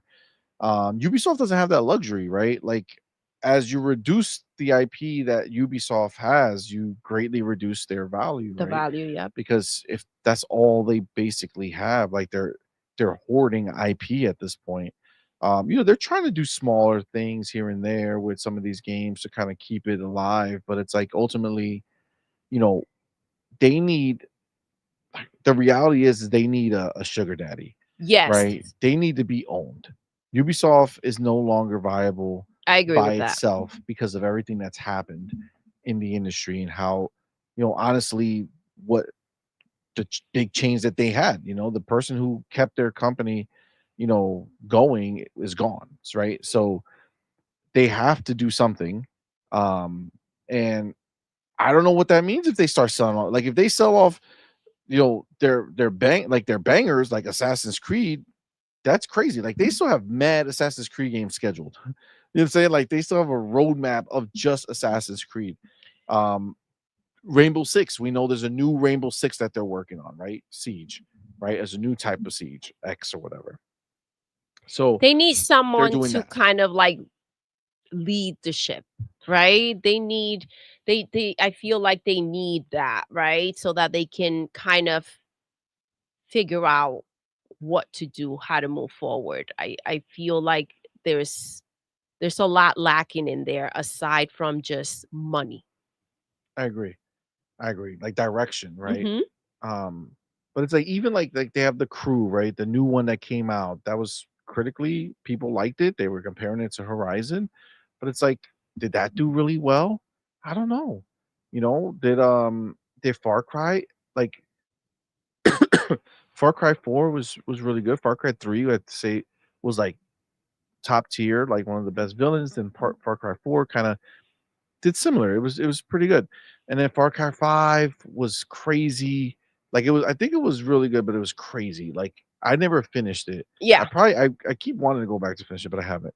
But then like It Far got Cry 6 which was crazy because that's the one that was like in the Spanish place and like it had that really good Spanish actor. He's And right there.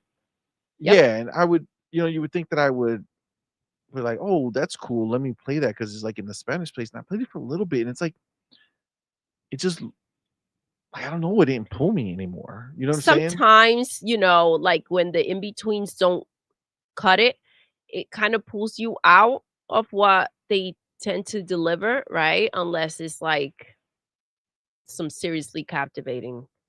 Like I remember them working on some goddamn skating game. Remember that? The rollerblading?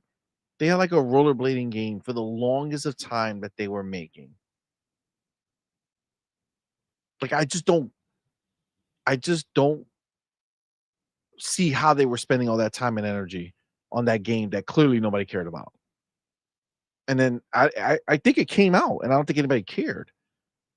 You know what I'm saying? So like I just don't get it. No, not skateboard. They were making it was like a roller, like it was just literally going around and you had to throw the balls through the hoop or some shit. It was like some basketball skate. Yeah, I remember that one. I can't remember what the name is though. Remember? Yeah, it was like some stupid ass thing. And there's your answer. Exactly, right? Like it's so dumb, right? That's and the then problem. Like, what was that other game? Beyond Good and Evil. They had a nice, they've had a couple of trailers there. for it. And then they did the new one that they were supposed to release, and they showed like demos of it. And it's like, then the guy left. It's like, what the fuck? Why? What is happening? Why are you not just making a goddamn game and then just put these shit out? But it's like they don't know what to do with these things, man. They don't know what's happening. I don't know what's happening. I don't know why anybody would want to buy the IP, which is crazy because it's like, yeah, the IP is cool, but who's gonna make the games? Like, who do you want? Like, who's gonna make the game to make it still feel like that game? I get that. You know what I'm saying? You think Microsoft has like a survey? Hey, what's your favorite Ubisoft game that they just put out to all their like developers? You know what I'm saying? Like, what's your favorite Ubisoft game? Because like as much as Splinter Cell is like almost attached to Xbox like forever as like the place where Splinter Cell is from, Xbox didn't make that shit. You know what I'm saying? Like Ubisoft did. So I don't know. What do you guys think? Do you think this is, first of all, obviously if Microsoft wanted it, they can do it. So just to clear, I think I was starting to say this and I never said it, but just to make the real clear difference, they're not buying Ubisoft, they're buying IP. So IP, they could buy as much, they could literally buy every IP Ubisoft owns, and that's not suspect to regulation, right? Is that true? Because they're not buying the entity. They have to stay solvent though. Somehow they have to stay alive, right? But they would keep like Assassin's Creed. But like also another thing before I get your guys' bars on this, remember I kind of said, Roller Champions. Yep, I think that's the one. Trash. But when it comes to the actual like games that Ubisoft has, right?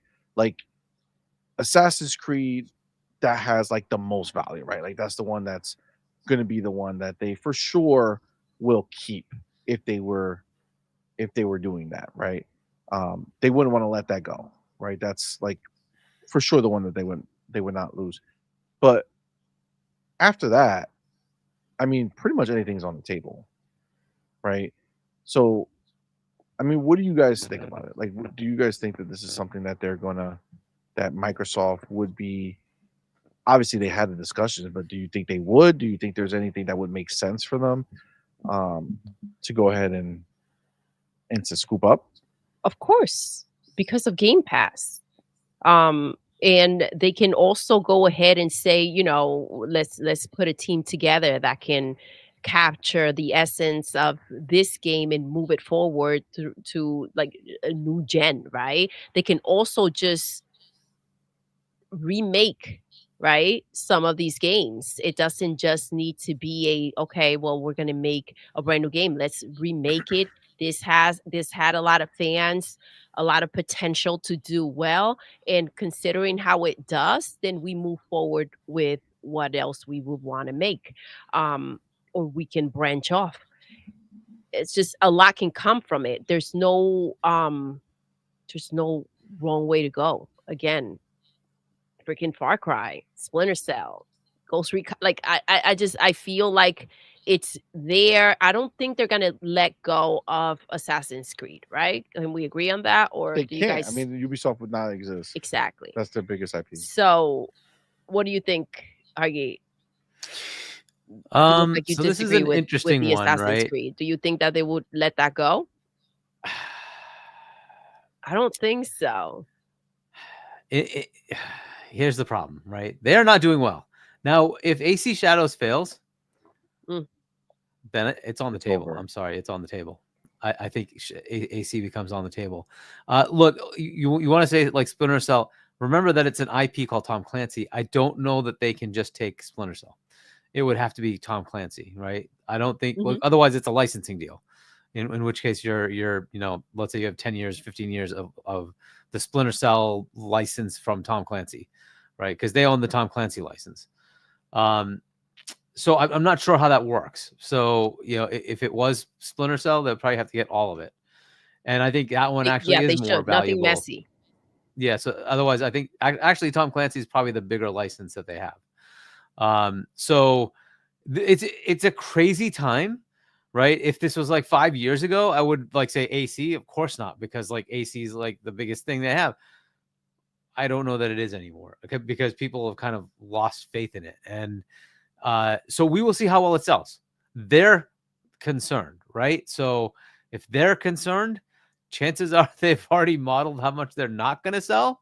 So we'll see, right? Because this is another one of those where the ratios are not good, right? Yeah, and it's not going to be good enough to sell good enough for Assassin's Creed. And that's the problem. And they're banking on this to save their year. They're banking on this to save their year. So if it does not sell, so I mean, this is the world of business. It really comes down to what needs to happen to sustain the business, right? And maybe that's the answer. They have to get rid of. So look, the one that stood out to me is Just Dance, which isn't even on this little picture, because Just Dance is an annual release that has its audience, and it's a good Game Pass get. It's not expensive. It is. But I agree with that. Consistent revenue, right? And there's a customer base for it, right? And it's like, cool, throw that in Game Pass, get the team that makes it good, right? That's a simple one. So they could technically absorb teams too, right? If they wanted to. I would definitely get the team. They have 20,000 employees. Which is ludicrous. If you dig the way that they're presenting the IP, you should want the team because then add to it, right? Or take out. And the game's success means different. Yeah. The game's success means different under Microsoft than it does for Ubisoft. Mhm. Because for Ubisoft, these games are like life and death, whereas for Xbox, this is just another feather in the cap. Yep. Right? And why would Ubisoft want to keep Expand the employees and have that money continue to go? Like, what are they going to do if they don't have the IP, right? Especially in the situation that they're in. And you also have to assume that that Ubisoft understands they are going to give away value. That's just the way it is, right? You have to give away value, and it's got to be mutually useful to both parties, right? So yeah, they're not there to pick up the scraps, right? Because everybody just expects Microsoft's there to like bail people out. No, they're here to make money, so they have to get value out of it. And I think I'm looking at things from a Game Pass perspective and saying, what can they add that would expand the breadth of gaming that they have, right? Steep is another one, right? That's another one that has another type of game that maybe isn't there. I have a bunch of those kind of games, but not specifically that. Fusion, that was another one that was really exactly. good. So those kind of things. I'm looking at those where it's kind of a routine game that you can cycle in every year or 2-3 years, and you get that into Game Pass, right? So I'm looking at those kind of games. The other thing Ubisoft does really well, if it works, is they have that third-person action-adventure game that Microsoft kind of needs to kind of bolster up, right? Essentially matching what Sony does with their cinematic presentation, action-adventure, whatever, like the third-person over-the-shoulder, thing, right? So, but the one that you want is Assassin's Creed. But look, they have Immortals Phoenix Rising, which they've killed off. It's just sitting there doing nothing. They have Prince of Persia, which is in a remake of the Sands of Time. that It looks hasn't so quite shit. panned out, and they had to redo it, so we don't know when the hell that's coming out. Splinter Cell, by the way, was announced in 2021, I think, right? So it should be kind of coming up. In the between, we did have that stupid pandemic, right? So hopefully they're kind of getting close to ready. Maybe another year or two before that comes out. But if they want to get the Tom Clancy license, they would have to absorb a lot of people to go with it, right? So because now you're talking the Ghost Recons, you're talking your Rainbow Six, all those games, right? The Splinter Cells, so Division, all that stuff, right? It would have to come with it, and you'd have to bring the people along with it. I don't know if that's something Xbox wants to do, because the problem is like they have equivalents to a lot of that outside of Splinter Cell, right? And Splinter Cell is already being made. Another thing they could do is just publish a game. They could just say, hey, we will sponsor one of these games and pay for it, just like they did with Ninja Gaiden, right? It's okay, you get 4 coming published by Microsoft. You still own the IP, all yours. We're just going to help you make the game, and we're going to publish it, right? That's another thing they could do, right? And maybe that helps them get some of these games over the sort of finish line to actually come out. You had Beyond Good and Evil, for instance. But I think Splinter Cell's the one, right? If they haven't figured out how to fund that game, that's the one they should just go fund. Published by Xbox. Now it's in Game Pass permanently. And, they're going to put it everywhere, as we know, right? Xbox is going to put it everywhere. So I think that's the one that makes sense there. But I don't know that they can buy that. But they have all these dormant IPs that they could go after. But I think Just Dance kind of makes sense. Something like Steep, Trials, you're saying, like those kind of games. There's also these smaller little ones, Monopoly, Uno. It's possible they could just get that, right? I don't know. So those are the kind of things. There's, again, like Far Cry you mentioned. Here's the thing. Has it run its course? Is Microsoft going to be better at making those games than Ubisoft? It's kind of the problem they run into, right? Like if it's failing for them, is it really going to work for Xbox, and why? What's going to be different? So this is the headache you run into, right? So it's a tough one for me. It's kind of a sinking ship, unfortunately. So I think they need to figure out how to fix themselves. I don't know what like is that South Park Fractured But Whole? Is that or is that the first one? Well, they did both of them. Oh, they published both of them. They might want to just get the publishing rights for that, because I think, wasn't it Obsidian that did that? Was it Obsidian who did that second one?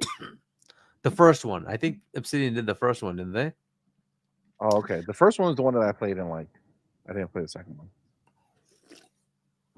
So it'd be kind of nice to get the publishing rights for that, so they can go into Game Pass, right? That's a thing that they could get and be done with. These other ones, I don't know. For Honor, would you get that one? Because that one I think is still running, right?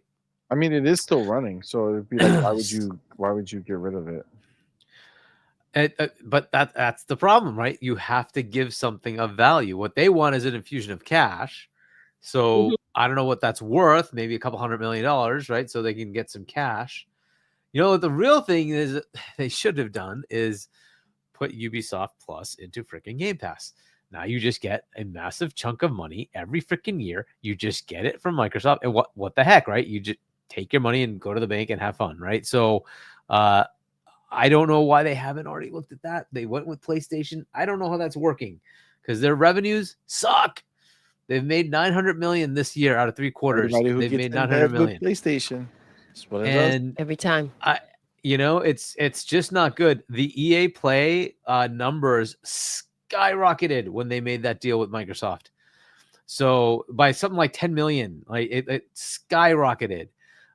So obviously they're making money off of that, right? EA is making cash off of that, putting EA and that's not even the day and date stuff, right? That's just the 6 months, 8 months later version. And they're making cash off of that. They could take Ubisoft Plus and put it in Game Pass structure the deal where ultimate subscribers get Ubisoft Plus, right? And that would be an infusion of cash that could really help them. But their revenues are pretty bad this year. They're down substantially from the year before, which was down substantially from the year before, which it just keeps going. They're not doing well. But Hargeet, the problem, no matter what, even if they sell off some of this shit, how do they get saved? They don't. How do you That's the save? problem. You won't. So it's they're literally like you're in a position where it might be better to sell Assassin's Creed before, like, sell that shit to Xbox on the 19th. It's probably the most drops, valuable thing before it drops, right? Throw it into Right? Game Pass. I wonder if maybe that's the deal they can make, right? Let's give you this and put the game right into Game Pass. I think But that's what they should structure. And sorry, go ahead. Doodle. I cut you off. No. I was thinking of Ubisoft Plus. I never mind. Go ahead. Yeah, no, that's where I was gonna go with this. Is like, say, Mhm. hey, we'll buy a couple of IP, the smaller stuff, maybe Just Dance, something like that, but we will take Ubisoft Plus, and we want to put that in Game Pass, and structure the deal in a way But now I don't know what their contractual obligation is to PlayStation, because they put that Ubisoft Classics, whatever the heck they call it, into PS Plus, right? So I don't know if they're that's locked just into classics, that. by the way. Like Xbox has Ubisoft connected to them. So like when I have Ubisoft, the premium, whatever the hell they have on the Ubisoft Plus. Yep. Yeah, I have if you Ubisoft subscribe Plus yourself, on PC. right? Yeah, Yep. so If you separately, subscribe I yourself, subscribe it's to them. available on your So console. I get every game on my Xbox, the best version, the Yep, premium exactly. The edition, full all that shit. version, all the Yeah, Ultimate so Edition, whatever, right? They do have that. Yeah, but they don't have it in Game Pass. And the reason I say they put don't it have in the Game basic Pass, version in Game it would Pass. Yep. skyrocket their subscriptions, and there'd be a chunk of cash that Xbox would just be giving to Ubisoft. Now, you might say, oh, but it may not be enough. Look, if they got like $400 million, that's a lot to Ubisoft. This like the last 3 quarters, they've only made 900. If they got 400, that's a huge amount for them, right? They don't need to make $1 billion off of them. 400 million is a lot for them. You just have to look at it from their pockets, right? That's a lot for them, right? And on top of that, if AC Shadows pulls in enough money, they're back to business. That's where they need to be. They need to be $1.5 billion to $2 billion. If they can get somewhere close to that, that's cool. For them to make 400, maybe 500 off of Microsoft is a fantastic deal. That's what they should look at doing, right? And look, they still have their own stuff, right? So and they could structure it to be not the full thing. It could be like an in-between where it's like you get the day and date, but you don't get the Ultimate Edition, right? That's still a lot of value for Game Pass customers, and you get the bump up. If you want the Ultimate Edition, just like we do now, right? Hey, you want to pay for the Ultimate upgrade, pay the $30, and you get the early access and all the DLCs and whatever else you want. Money they can make, right? It's just a cool thing. So they could structure all sorts of things if they want to do it. I think that's the way to go. Buy some IPs, they get some infusion of cash, and they that would be the thing to bolster them. But go ahead. Sorry. The attention from Game Pass players, right? Well, you just brought up, right? So you're saying you can potentially get, even if they got a quarter of the players to upgrade to and pay the $30, like that's a big deal. That's huge for them, especially right now. Exactly. And that's the thing, right? Is if they can get to a point, because as you were saying, CMoney, okay, they sell a couple of IPs. Now what? Mm-hmm. What's next? How do you survive? That's their problem, right? And I don't want them to buy Ubisoft. You know why? 20,000 employees. Too many people. That's a lot. What's going to have to happen? Half of them clean the house. Mm-hmm. Yeah, you got to get half of them have to go. They're working on nothing. There's no way they need that many people.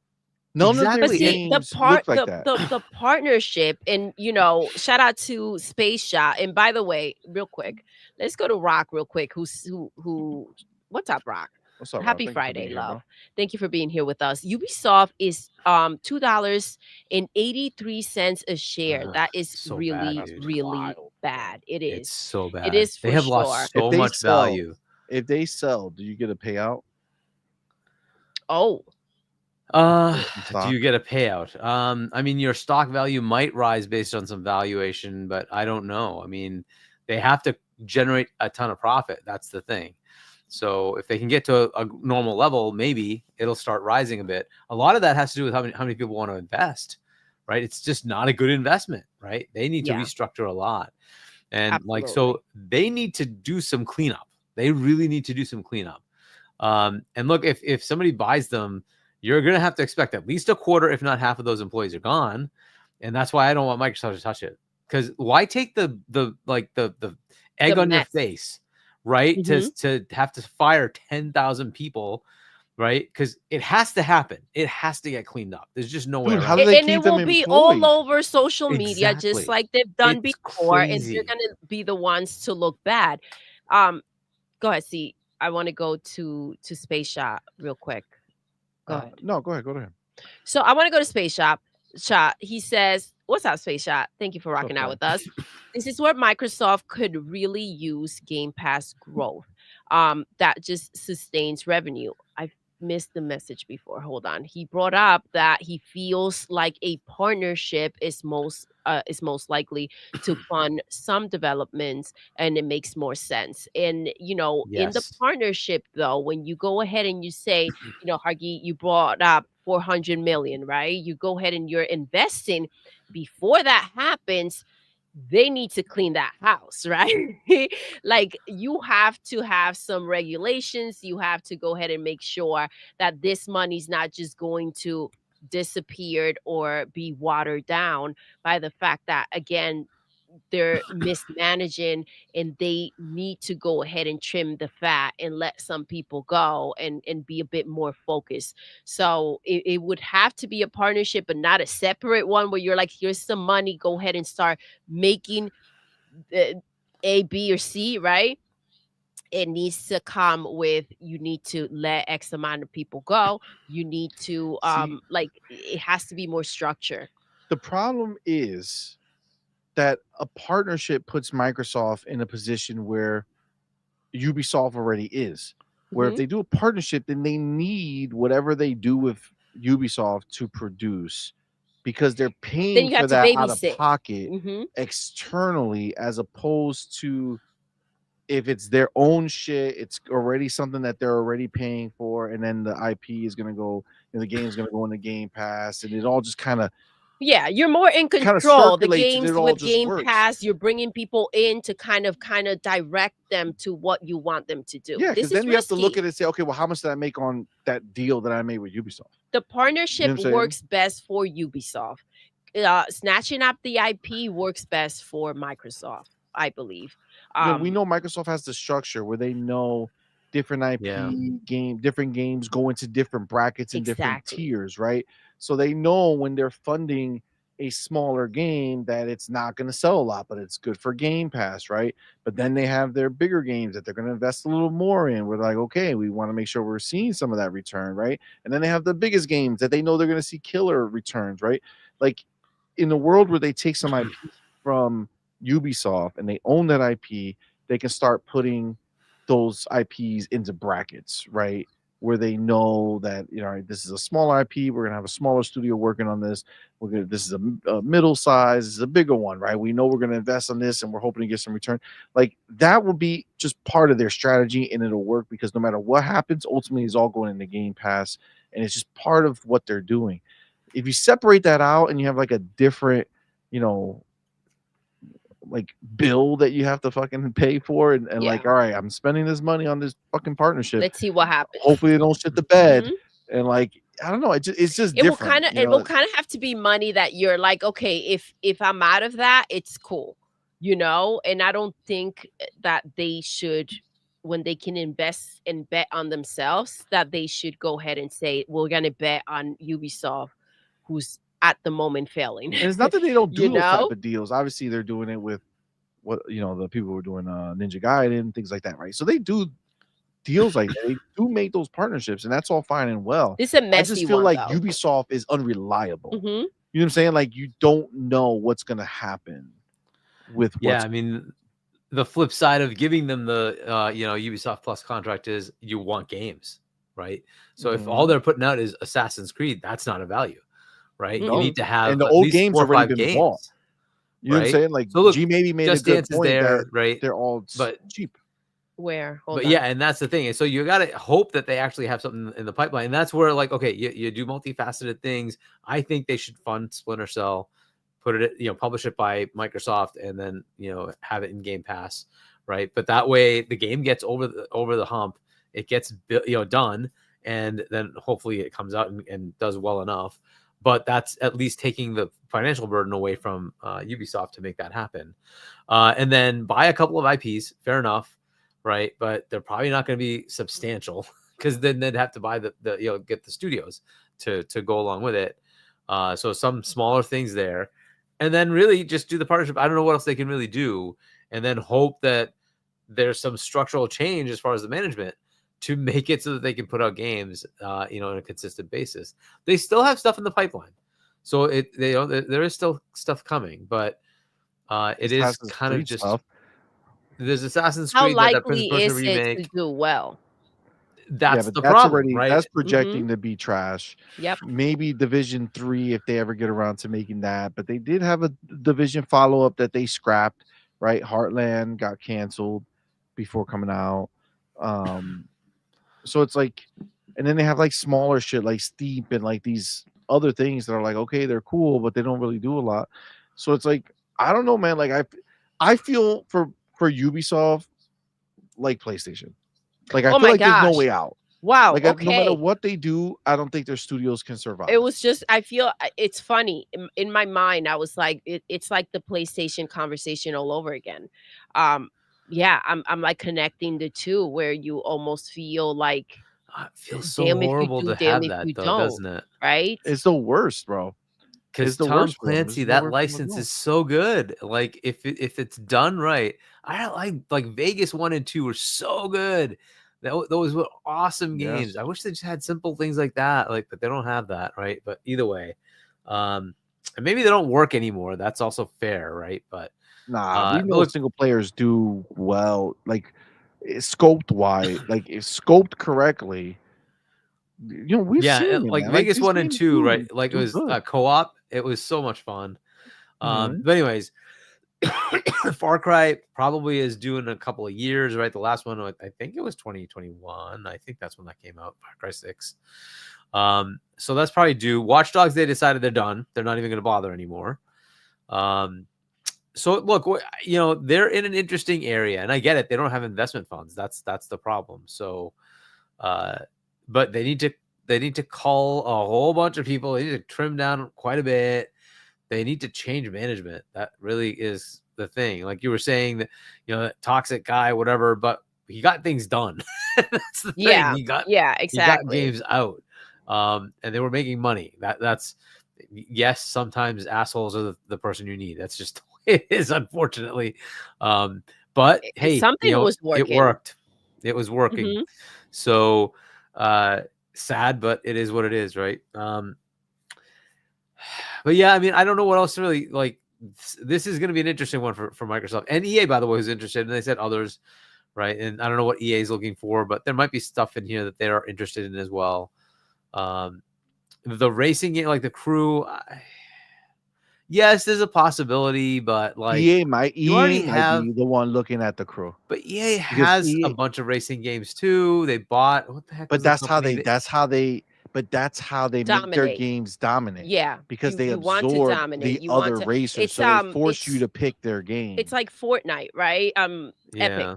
They go ahead and they scoop up Yeah, competition, every and even if multiplayer they game don't, that was a big hit, they bought. even if they don't Um, move forward with it at the moment, they still have it, and they don't have to compete.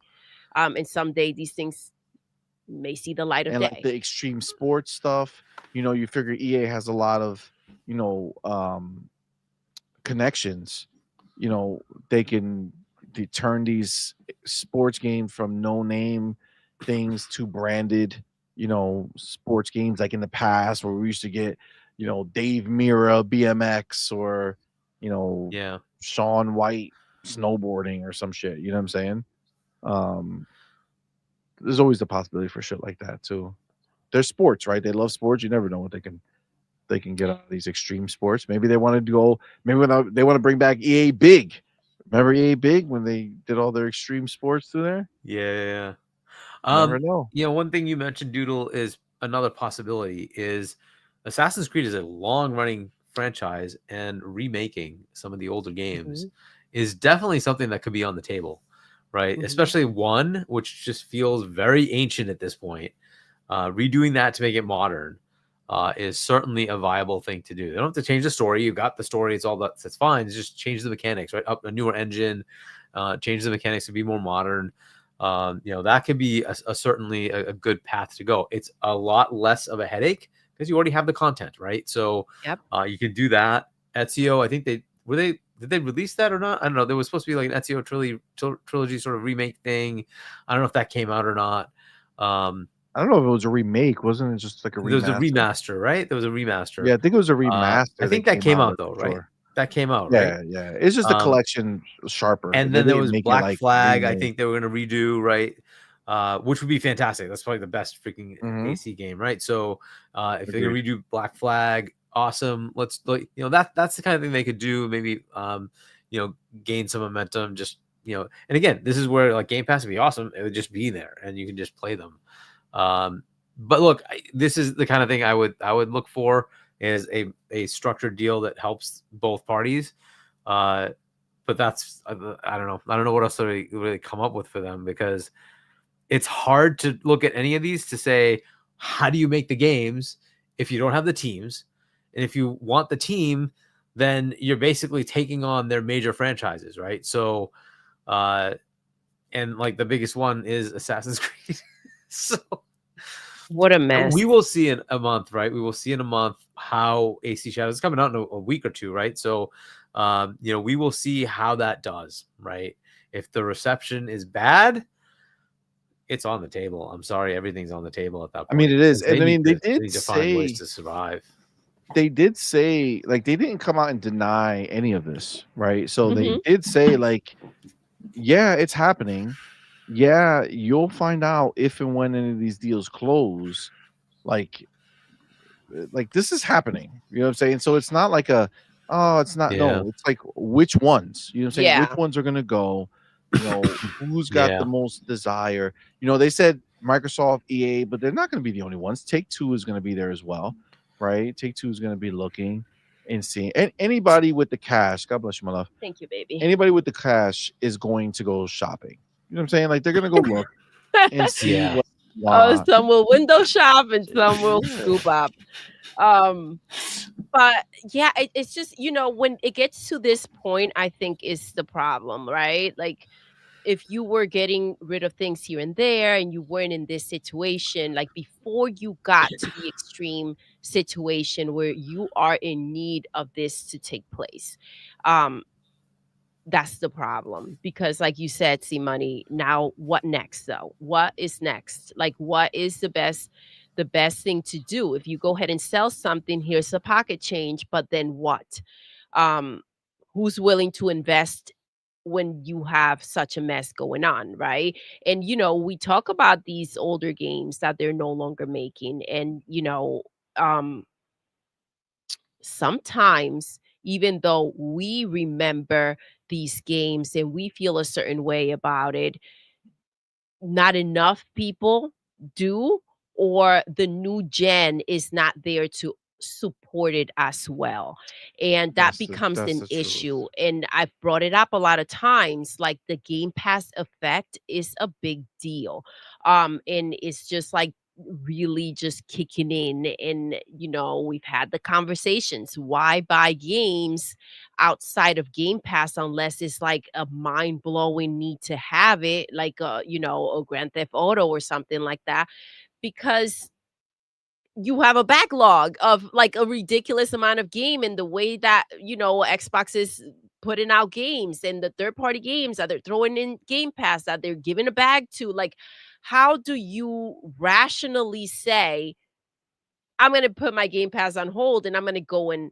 throw this money away real quick, unless it's something that you just got to have and you're going to put everything else on hold for. So it's just the risk is just higher and higher as time goes on for any of these other companies. Yeah. I don't know. I don't see how this benefits Ubisoft. Um, in the long term.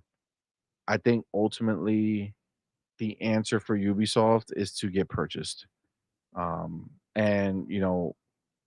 whether that's Xbox, whether that's EA, whether that's PlayStation. What's Tencent? It's Tencent. It's They're the ones who are trying to buy it. But they don't have it's a weird thing for them to just get absorbed by Tencent. But they've been trying to buy them for a long time, and they have a pretty big stake in them already.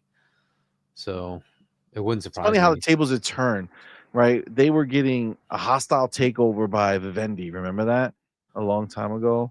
And they fought that off, and no, we're not gonna do it. And they rallied and they survived. And now it's like, hey, Vivendi, you want to come? You want to come make that offer again? You know what I'm saying? Like this is where they are right now. Well, I don't know, Vivendi is now Xbox, so I don't. that's all gone, right? So Vivendi was Vivendi is what ABK ended up becoming. So Activision bought all that stuff. Oh wow. Okay, well, I'm pretty sure that's the case. Well, let me just check, but I'm pretty sure that's the case. I mean, it makes sense. Vivendi games. I mean, yeah. Look, I mean, at the end of the day, yep, successor Activision Blizzard. It is part of Activision. So yeah. So there we go. I just don't see how Ubisoft having less IP is going to help them succeed in the future. I don't see it. What they need is less people working for them and rotate IPs and have smaller teams making these things instead of fucking so it's fresh. People. But they had like dope shit that they just stopped. Remember UB Art? Was it UB Art? Or remember that Child of Light game? Yeah, it's in here.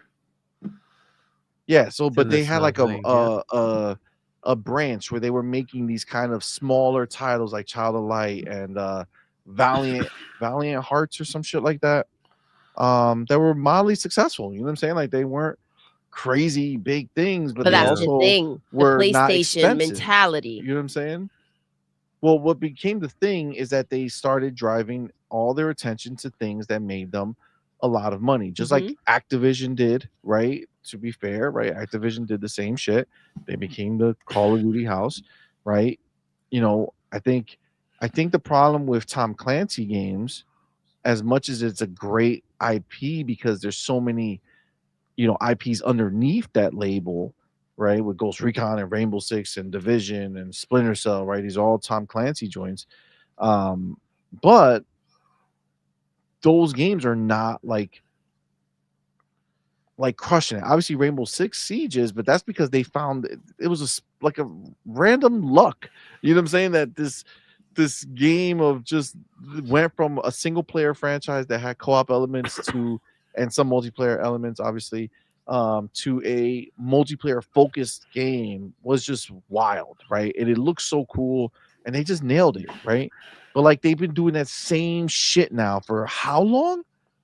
You know what I'm saying? Like, how long has Rainbow Six Siege? I think it's 10 years. That's what X. That's what the X. While, man. It's been out a while. Bro, you couldn't come up with anything else in 10 fucking years. They tried. did. Extraction. They did. It and that sucked. Was exactly. Extraction. We played that for a little bit. It was okay. It just wasn't that great. It's like, whatever. Yeah, it's just wild. But this is the situation. But that's the thing. Sometimes it comes down for the sake of the IP, right? We need Ubisoft to freshen up, pretty up, do what ABK did, clean out the house, get your nails did, do your hair, put on a pretty dress, some high heels, and go ahead and start getting, some bids in.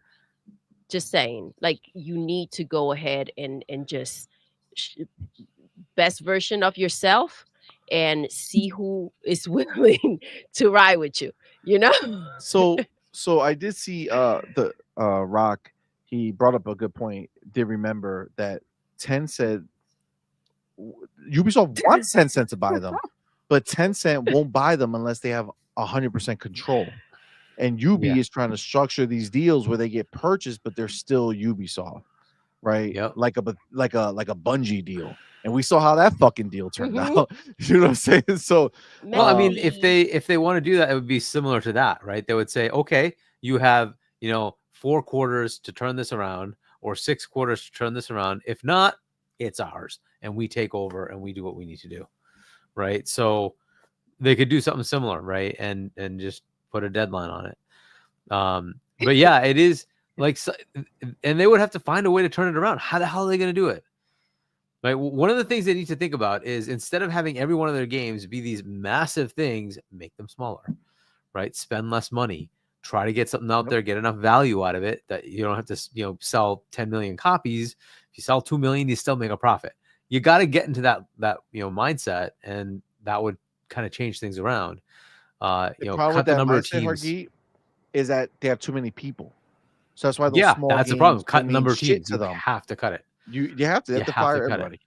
Yeah, you need you need to get down to a normal size fucking studio. Just think of it this way: ABK doesn't have as many employees.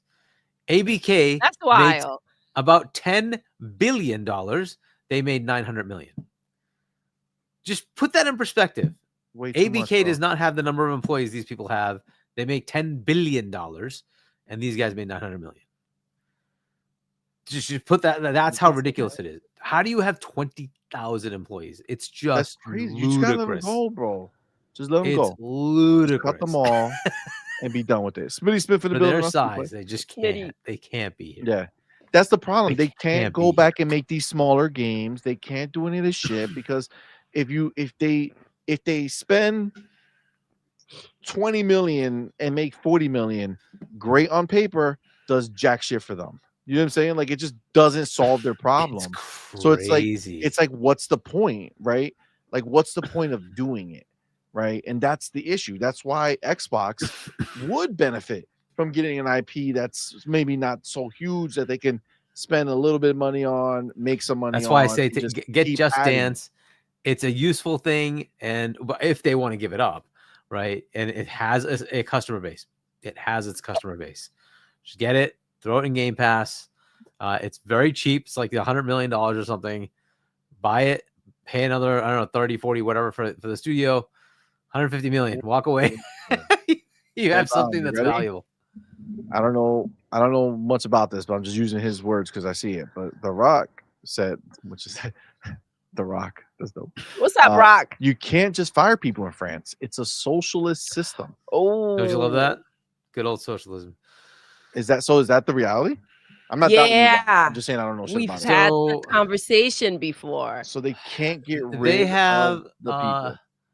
They have, what do they call them? There's some councils. They have these councils you have to go to say this is a reduction in force that's going to happen, and they have to approve it. Okay, well, you go up to them and be like, "Hey, check my pockets. There's nothing but a cock in there." You know what I'm saying? Like, there's no money. You know what I'm saying? Like, it's just not there. Rock out with your look. A lot of that has exactly. A lot of that has to do with employees in France, right? In Europe. So that does not. They have employees all over the world, right? So they don't have to target the ones in Europe at first, anyway. They can target the ones elsewhere. The problem is the ones in Europe probably cost the most. Or if they have people in the U.S. and that probably costs the most.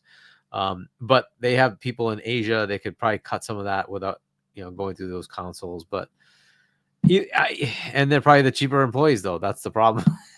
So they probably want to keep them. Those are the ones that would want to keep. That's what I'm saying. Like, it's just crazy. Like, you can't map this shit out. Like, they can't say, well, we got this banger coming. There's no banger. It doesn't matter which game it is. There's nothing that's going to say, oh, well, we release this one is going to be like, there's no GTA 6 waiting. You know what I'm saying? Like Rockstar can be like, yo, it doesn't matter that we haven't produced anything in 10 years. We're working on Grand Theft. When this shit comes out, it's going to melt the fucking world. Right? Yeah. And they can do that. But Ubisoft can't do that. This Assassin's Creed, they used to be able to do that. They gotta melt their freaking wallet. They used to be able to do that with Assassin's Creed, but now it's done. It's not there anymore. Just go back. It's just sad, start, but it is what it is, right? remaking your Assassin's Creed. And I see think how that's the that thing to do. tastes. Yeah. Dude, they fucked up with Assassin's Creed when they listened to the people. Mm-hmm. People said, no, we don't want Assassin's Creed every year. So they said, okay, we're just gonna make a gigantic fucking Assassin's Creed. That's the biggest fucking game ever, where you're gonna spend 4,000 years traveling from one side of the map to the other. They don't want to spend. And we're gonna give you expansion packs 4 times a year, and it's gonna be, we're gonna constantly be making you like, no, just give me a game. Let me play it for the 40, amount of time I want to 50 play hours, right? That's what I and want. then give me another game whenever you're ready. They were doing that. They were doing that every year. They were producing games. What changed? Nothing changed. They still were giving you, while they were making the Assassin's Creed, they have stopped since focusing on Shadows, but they were giving you yearly content from Assassin's Creed. It was just the same game getting the content. No, bitch, I'd rather play a new game every year than the same game drawn out over and over again. Yeah. Just for the fuck of it. They didn't invest their time or money correctly. Instead of going ahead and, if we're not making it, they said, we're not making it every year, but we're going to compact all the years into one game instead of focusing on the in-betweens with different games. By the way, the chat was wilding before. They had me cracking up. But yeah, it's like they went ahead and just put it all together, and that's not what they wanted either. Man, what a they even made Mirage. I just saw Cage bringing up, and that what the fuck did Mirage I liked do? it, but I don't think it sold that well. It was a return, but see, it's kind of like what we were saying right now, right? Don't do the big ones, go back to smaller. They said, okay, no doubt. Thank you for all your input. No doubt. We will make you a smaller Assassin's Creed. I loved it. You guys are gonna be going crazy buying this shit. Yeah, but people didn't. I enjoyed what I played of it. I didn't beat it because it wasn't compelling to me enough to keep me going. Not that it's not good, but I had other things going on. I didn't want to keep playing it. But that being said, like, people didn't show up. But this is You know why what I'm saying, like, people didn't show PlayStation up. doesn't listen to the ponies. This is why. It This doesn't is matter what the why. ponies want, because they're not showing up. And same thing here. People made the small Assassin's Creed. We Didn't will show up. see what happens with Shadows. If that thing doesn't Shadows is the question. And you know what's the sad part? We're gonna know within the first week. Oh, for sure. What happened with Shadow? Yes, because there are going to be serious consequences If from you it. don't see Those analysts 5 are gonna come million out. sold, 10 million Yep. sold, it's done. Yeah, It's Those done. analysts are going to come out Night-night. and they're going to tell you, here are the numbers, guys. Dude, this is the crazy part, and they fucking fucked it up. I mean, this is the truth, and I'm sorry, it just kind of is what it is. They did fuck it up with this one. This is the one that everybody was waiting for. Mm-hmm. In all the years of Assassin's Creed, I agree. the one thing that everybody fucking said, do Japan, go to Japan, go to Japan. They're finally going to Japan, and it's under all the bullshit that came with it. Because they listen to everything and put it all together. And this is what they're going to enjoy. Cooking time. Yeah.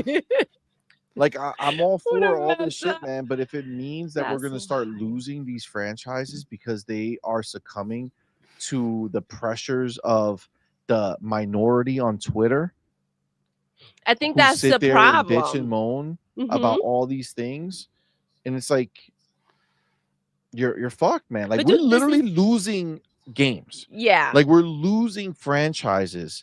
Like, the Monolith is gone, right? Fear is gone, right? That's been gone for a while, but still, even like those games that they were making, there's a certain, like, as these studios go away, man. But these If they were clowns. good, there's a niche of a type of game that's gone, right? Yeah. A feeling in a game. Wonder that you Woman's liked, gone, right? They gone. canceled that. Wonder That Woman sucks. gone, right? Rocksteady, they're in the same boat.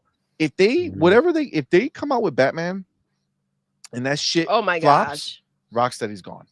Here we go. Night, night. But these clowns on Twitter are big mad because Xbox won't listen to their shit. Like, Yeah, bro. I used this to is like the problem. Watch Dogs This is what games, happens. but Watch Dogs was good. Actually, Watch Dogs 3, I really enjoyed it. And it on Legion, PC, yeah. yeah, Legion on PC, maxed, It was stunning. It was a beautiful fucking game. But it's like, as cool as the idea was, it's just because it was like you're anybody, you don't have like that strong story like to keep you going. There was a story there and it was fine, but like that strong story that they could have used like from the first Watchdog. The second Watchdog was fun, but I didn't like the game that they made, like San Francisco hippie shit and blah blah blah. I'm like, all right, that's cool, but I like the dark. I liked 1 and 2. I agree with you on the like the character oddity with Legion, but at least the gameplay loop was kind of fun. Yes, So I ended up everything was enjoying good about finishing it, except that it didn't keep me. It just didn't. Yeah. Keep me. You know, like, but you know, those types of games is fun to play with, but then other games do it, right? So like, there's a lot of fun games, right? So there has to be something special, particularly that gets me to stay the whole way through. I think I played a good amount. I don't think I think I played like maybe 15, 20 hours or something like that, but not like I just didn't see it all the way through. It got a little too, the hacking got real crazy. Like that shit became like the Olympics of hacking. Like what fucking building set all this shit up to fucking like how can you get into our building? Well, you have to follow this clear hacking routine. Like get the fuck out of here, y'all. Jesus Christ. Like just let me. I liked it. Like and it was, again, it served its purpose for a while for me, but then it's like, all right, I'm gonna do something. But yeah, like whatever. I guess Ubisoft is in an interesting state. We'll see what happens. You know, I guess we'll get some numbers maybe next week, right? The game comes out on Thursday, right? The 20th. Yeah. Yeah, Thursday. I don't know if we'll have enough by night shift next week, but we'll see. We'll Maybe see. the following week. We will see. Yeah. We will see. I mean, we will. I mean, I could tell you right now, if that game is going to be as successful as they need it to be, 100%, we will know the next day. You need a fast pickup. Did $1 million. You're hoping people are anticipating and waiting to get in there. Yeah, you need to be. They need to, for that game. If they're not boasting first day sales already, They're in trouble. They're in trouble. Like as sad as that sounds, because $5 million is not going to cut. Like they can't do lifetime $5 million or $10 million in this game. It has to be way bigger than that. Like it has to be way bigger than that for them to get what they need to turn shit around, or at least put them in a stable footing for a while. Yeah. Outside of that, they're fine. Shaky grounds. But right, you are. See, this is a good question, right? Right, you are. What's up, love?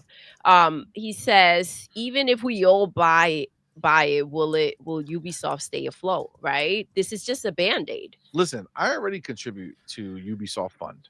Okay, I have that Ubisoft Play shit, the Pro, whatever the fuck. We've been trying. See, we've been trying. You know, can't just all be on our shoulders. You know what I mean? Shit, what else do you want from Start me? firing some people. God damn it. Figure it out. Michael, what's good? Michael, what's up? Thank you for rocking out. Michael says Far Cry usually costs too much for what it is. And Fossil had mentioned before that Far Cry 5 was his last one, and he didn't even finish it. Yeah, Far Cry 5 was my last one. I to be fair, I did start Far Cry 6, but like very minimal, and I just got tired. So what they did was they did the PlayStation. I'm telling you, yo, Ubisoft and PlayStation, very similar. They found something that worked, and they want to apply it to everything they do. You know what I'm saying? Shaving everything out. Far Cry 4, Far Cry 3, they were open worlds, but it wasn't like an open world where there was a billion different things to do in that open world. You know what I'm saying? Like there were the different types of things you could do, and it was kind of contained, but the story was the propelling, like the main part to keep you propelling through the game. But it's like after that, yes, you have the big bad guy. You know, they always like Far Cry is all about the bad guy, right? And that's cool. That's dope. I love that angle that they have. Yeah. But it's like, and the bad guys are usually like, you know what I'm saying? I don't want to be thinking about the bad guy and then go fucking do some stupid shit in the jungle that has nothing to do with this shit, like at all. You know what I'm saying? Like, I don't want to do Clean it up. Yeah. that. Yeah, it does. Everything doesn't have to take place outside. Mm-hmm. You know what I'm saying? Well, Let's go indoors. Do some business. All right. Let's go. good luck indoors. to the team. Let's see what happens. Yeah. Good luck. We will They're gonna absolutely see what need it. happens. They're gonna need more than luck. Guys, we'll see how this plays out. I didn't even realize, but it's fucking late, guys. Oh my god. We out here doing Seriously. crazy shit. We haven't done this in a while. We haven't done this in a while. I don't even know what we're doing right now. We out here like we young. We are out here like we young. We are out here. This ain't no. It's okay, guys. We're gonna wrap it up here. I know there was some other shit on the list. We'll cover it. There's only one left, right? The PSSR Pro or PSSR Pro. No, technically on the thumbnail there's another one. There's there is that too. Yeah. So we'll just leave that for Sunday, and we'll probably talk about some of it tomorrow on the show. We'll see. But yeah, we're gonna wrap it up, guys, because it's late. PSSR Guys, thank rejected? That doesn't sound. Their first party studio did not make their game Pro enhanced. Mm-hmm. They were gonna supposedly. It was listed on the box, and then they said, "Fuck it, we ain't doing it." The biggest gift from the PlayStation 5 Pro that the developers can give you is not using the piston. Understand that. They were like, "It's not worth it." No. Okay. No. It's not worth it. They're doing you a favor. That $700 that you spend, the favor is to not invest in that tech when it comes to the games you're going to bring to you. Facts. It's true. Agreed. So, yeah. Guys, thank you for rocking out. Happy Saturday. Yes, happy Saturday. We started on Friday. It's now Saturday. See, maybe Thank you're you for right. being I here. never wrap it up. Mm-mm. You ain't lying. You ain't lying. That being said, guys, thank y'all so much for spending your Friday night with us, man. Having a good time, hanging out. Appreciate each and every one of y'all. Shout out to everybody who super chatted. You guys are the shit. Thank you so much. Thank you to the homie Cage for becoming a member. Thank you for the homie Broke Boy gifting a membership so that he can get his name on the ticket. Appreciate you, fam. Thank you. So thank you so much. Do want to go ahead and shout out all of our members on Patreon and YouTube who support us. We thank you guys so much. Especially we have our elite members. Shout out to the homie Big Boy Mike, Dark Angelic, Pragmatic Eagle, and Coach of the Canuck. Let's go. We appreciate you guys so much. And of course, our inner circle member, our boy Big Migs Gaming, that that Google kept trying to silence. Don't worry, man. Listen, we got gave you. you a voice. That shit. That's right. But yes, and then shout out to the first 3 people in the chat. That's right, the specials of the show. Our boy E Ranks, Coach of the Canuck, and Cage. Woo. And our first super chat was our boy Dark Angelic with the $2. Let's Biggest go. super chat was our boy RC Polygon, or the first biggest was our boy RC Polygon with that $10 super chat. And then for our gifted memberships, we had Do You K Now, the Broke Boy inside with 1 gifted. So thank you guys. We appreciate y'all so Big much. Miss figured it out. Yes, Google Google's is a pony. Get it 100%. Man, sad but true. So tomorrow morning, members only show. We will be back tomorrow morning. So it's going to be a good time. Cage, I will absolutely see you. Make sure you put on your makeup so you can get on the goddamn camera and come chill. It's going to be a fun time. Get ready. So I'll see you guys tomorrow morning at 9 a.m. Eastern. And then Sunday, we'll be back with Morning Quest with Doodle and CMoney. So thank you guys so much. Appreciate y'all. Now the homie Hargeet, my brother, thank you so much for rocking with us, man. I know we went late. Sorry. Apologize. But thank you for rocking out. Let everybody know where to see you, man. Yeah, I'll be on tonight at 6 p.m. Eastern time with Fonz on Fonz Gaming. So check that out. And then tomorrow, Sunday, 7 p.m. US Eastern time with Web Dave. And then on Wednesday, 7 p.m. US Eastern time with Boom on Double Barrel Gaming. Check that out. Mr. Boom Shakalaka. Yeah. Beautiful. What about your book? Yes. My book, shop.chani.us if you want to pick it up. Emergence. And of course, there's my channel if you want to subscribe. Hargeet Chani 1 on YouTube. Right. All right. Awesome. Prag, I see you, homie. Appreciate you, fam. Yo. Thomas, what's up, man? What's Appreciate you over from France. We were just talking about this. We should have got Thomas's view on this. Thomas, do you have any last minute words on Ubisoft? Yes, Thomas. Tell us. Like, is it just like normal for you? Like Ubisoft is like up the street, or do you not follow the Ubisoft news? I don't know. Let us know. But guys, thank you all again. Thank you, guys. We appreciate y'all. Phil Moore, see you player. Right, you are. Set your alarm. Seriously. 9 a.m. That's right. It's going down. Thank you all again for rocking with us. We appreciate you. Doodle, we're going to go ahead and end the show the way we end every single show. Doodle. Yes. We're done. We are. Until. Wait. Big Mix game with that 2,000 chat. Did not see that. By the way, I hope Diddy gets a hold of X Vault 2. Oh, shit. Oh, shit. Oh, shit. Maybe he'll clip that one. Wow. Maybe he'll clip that one. Clip that, bitch. And with that. Wait, we got Thomas back. He's back. You asked a question. By the division. Sounds like a plan. Thank you, sir. And with Thank you, that, Thomas. until next time. You're intruding. You're intruding.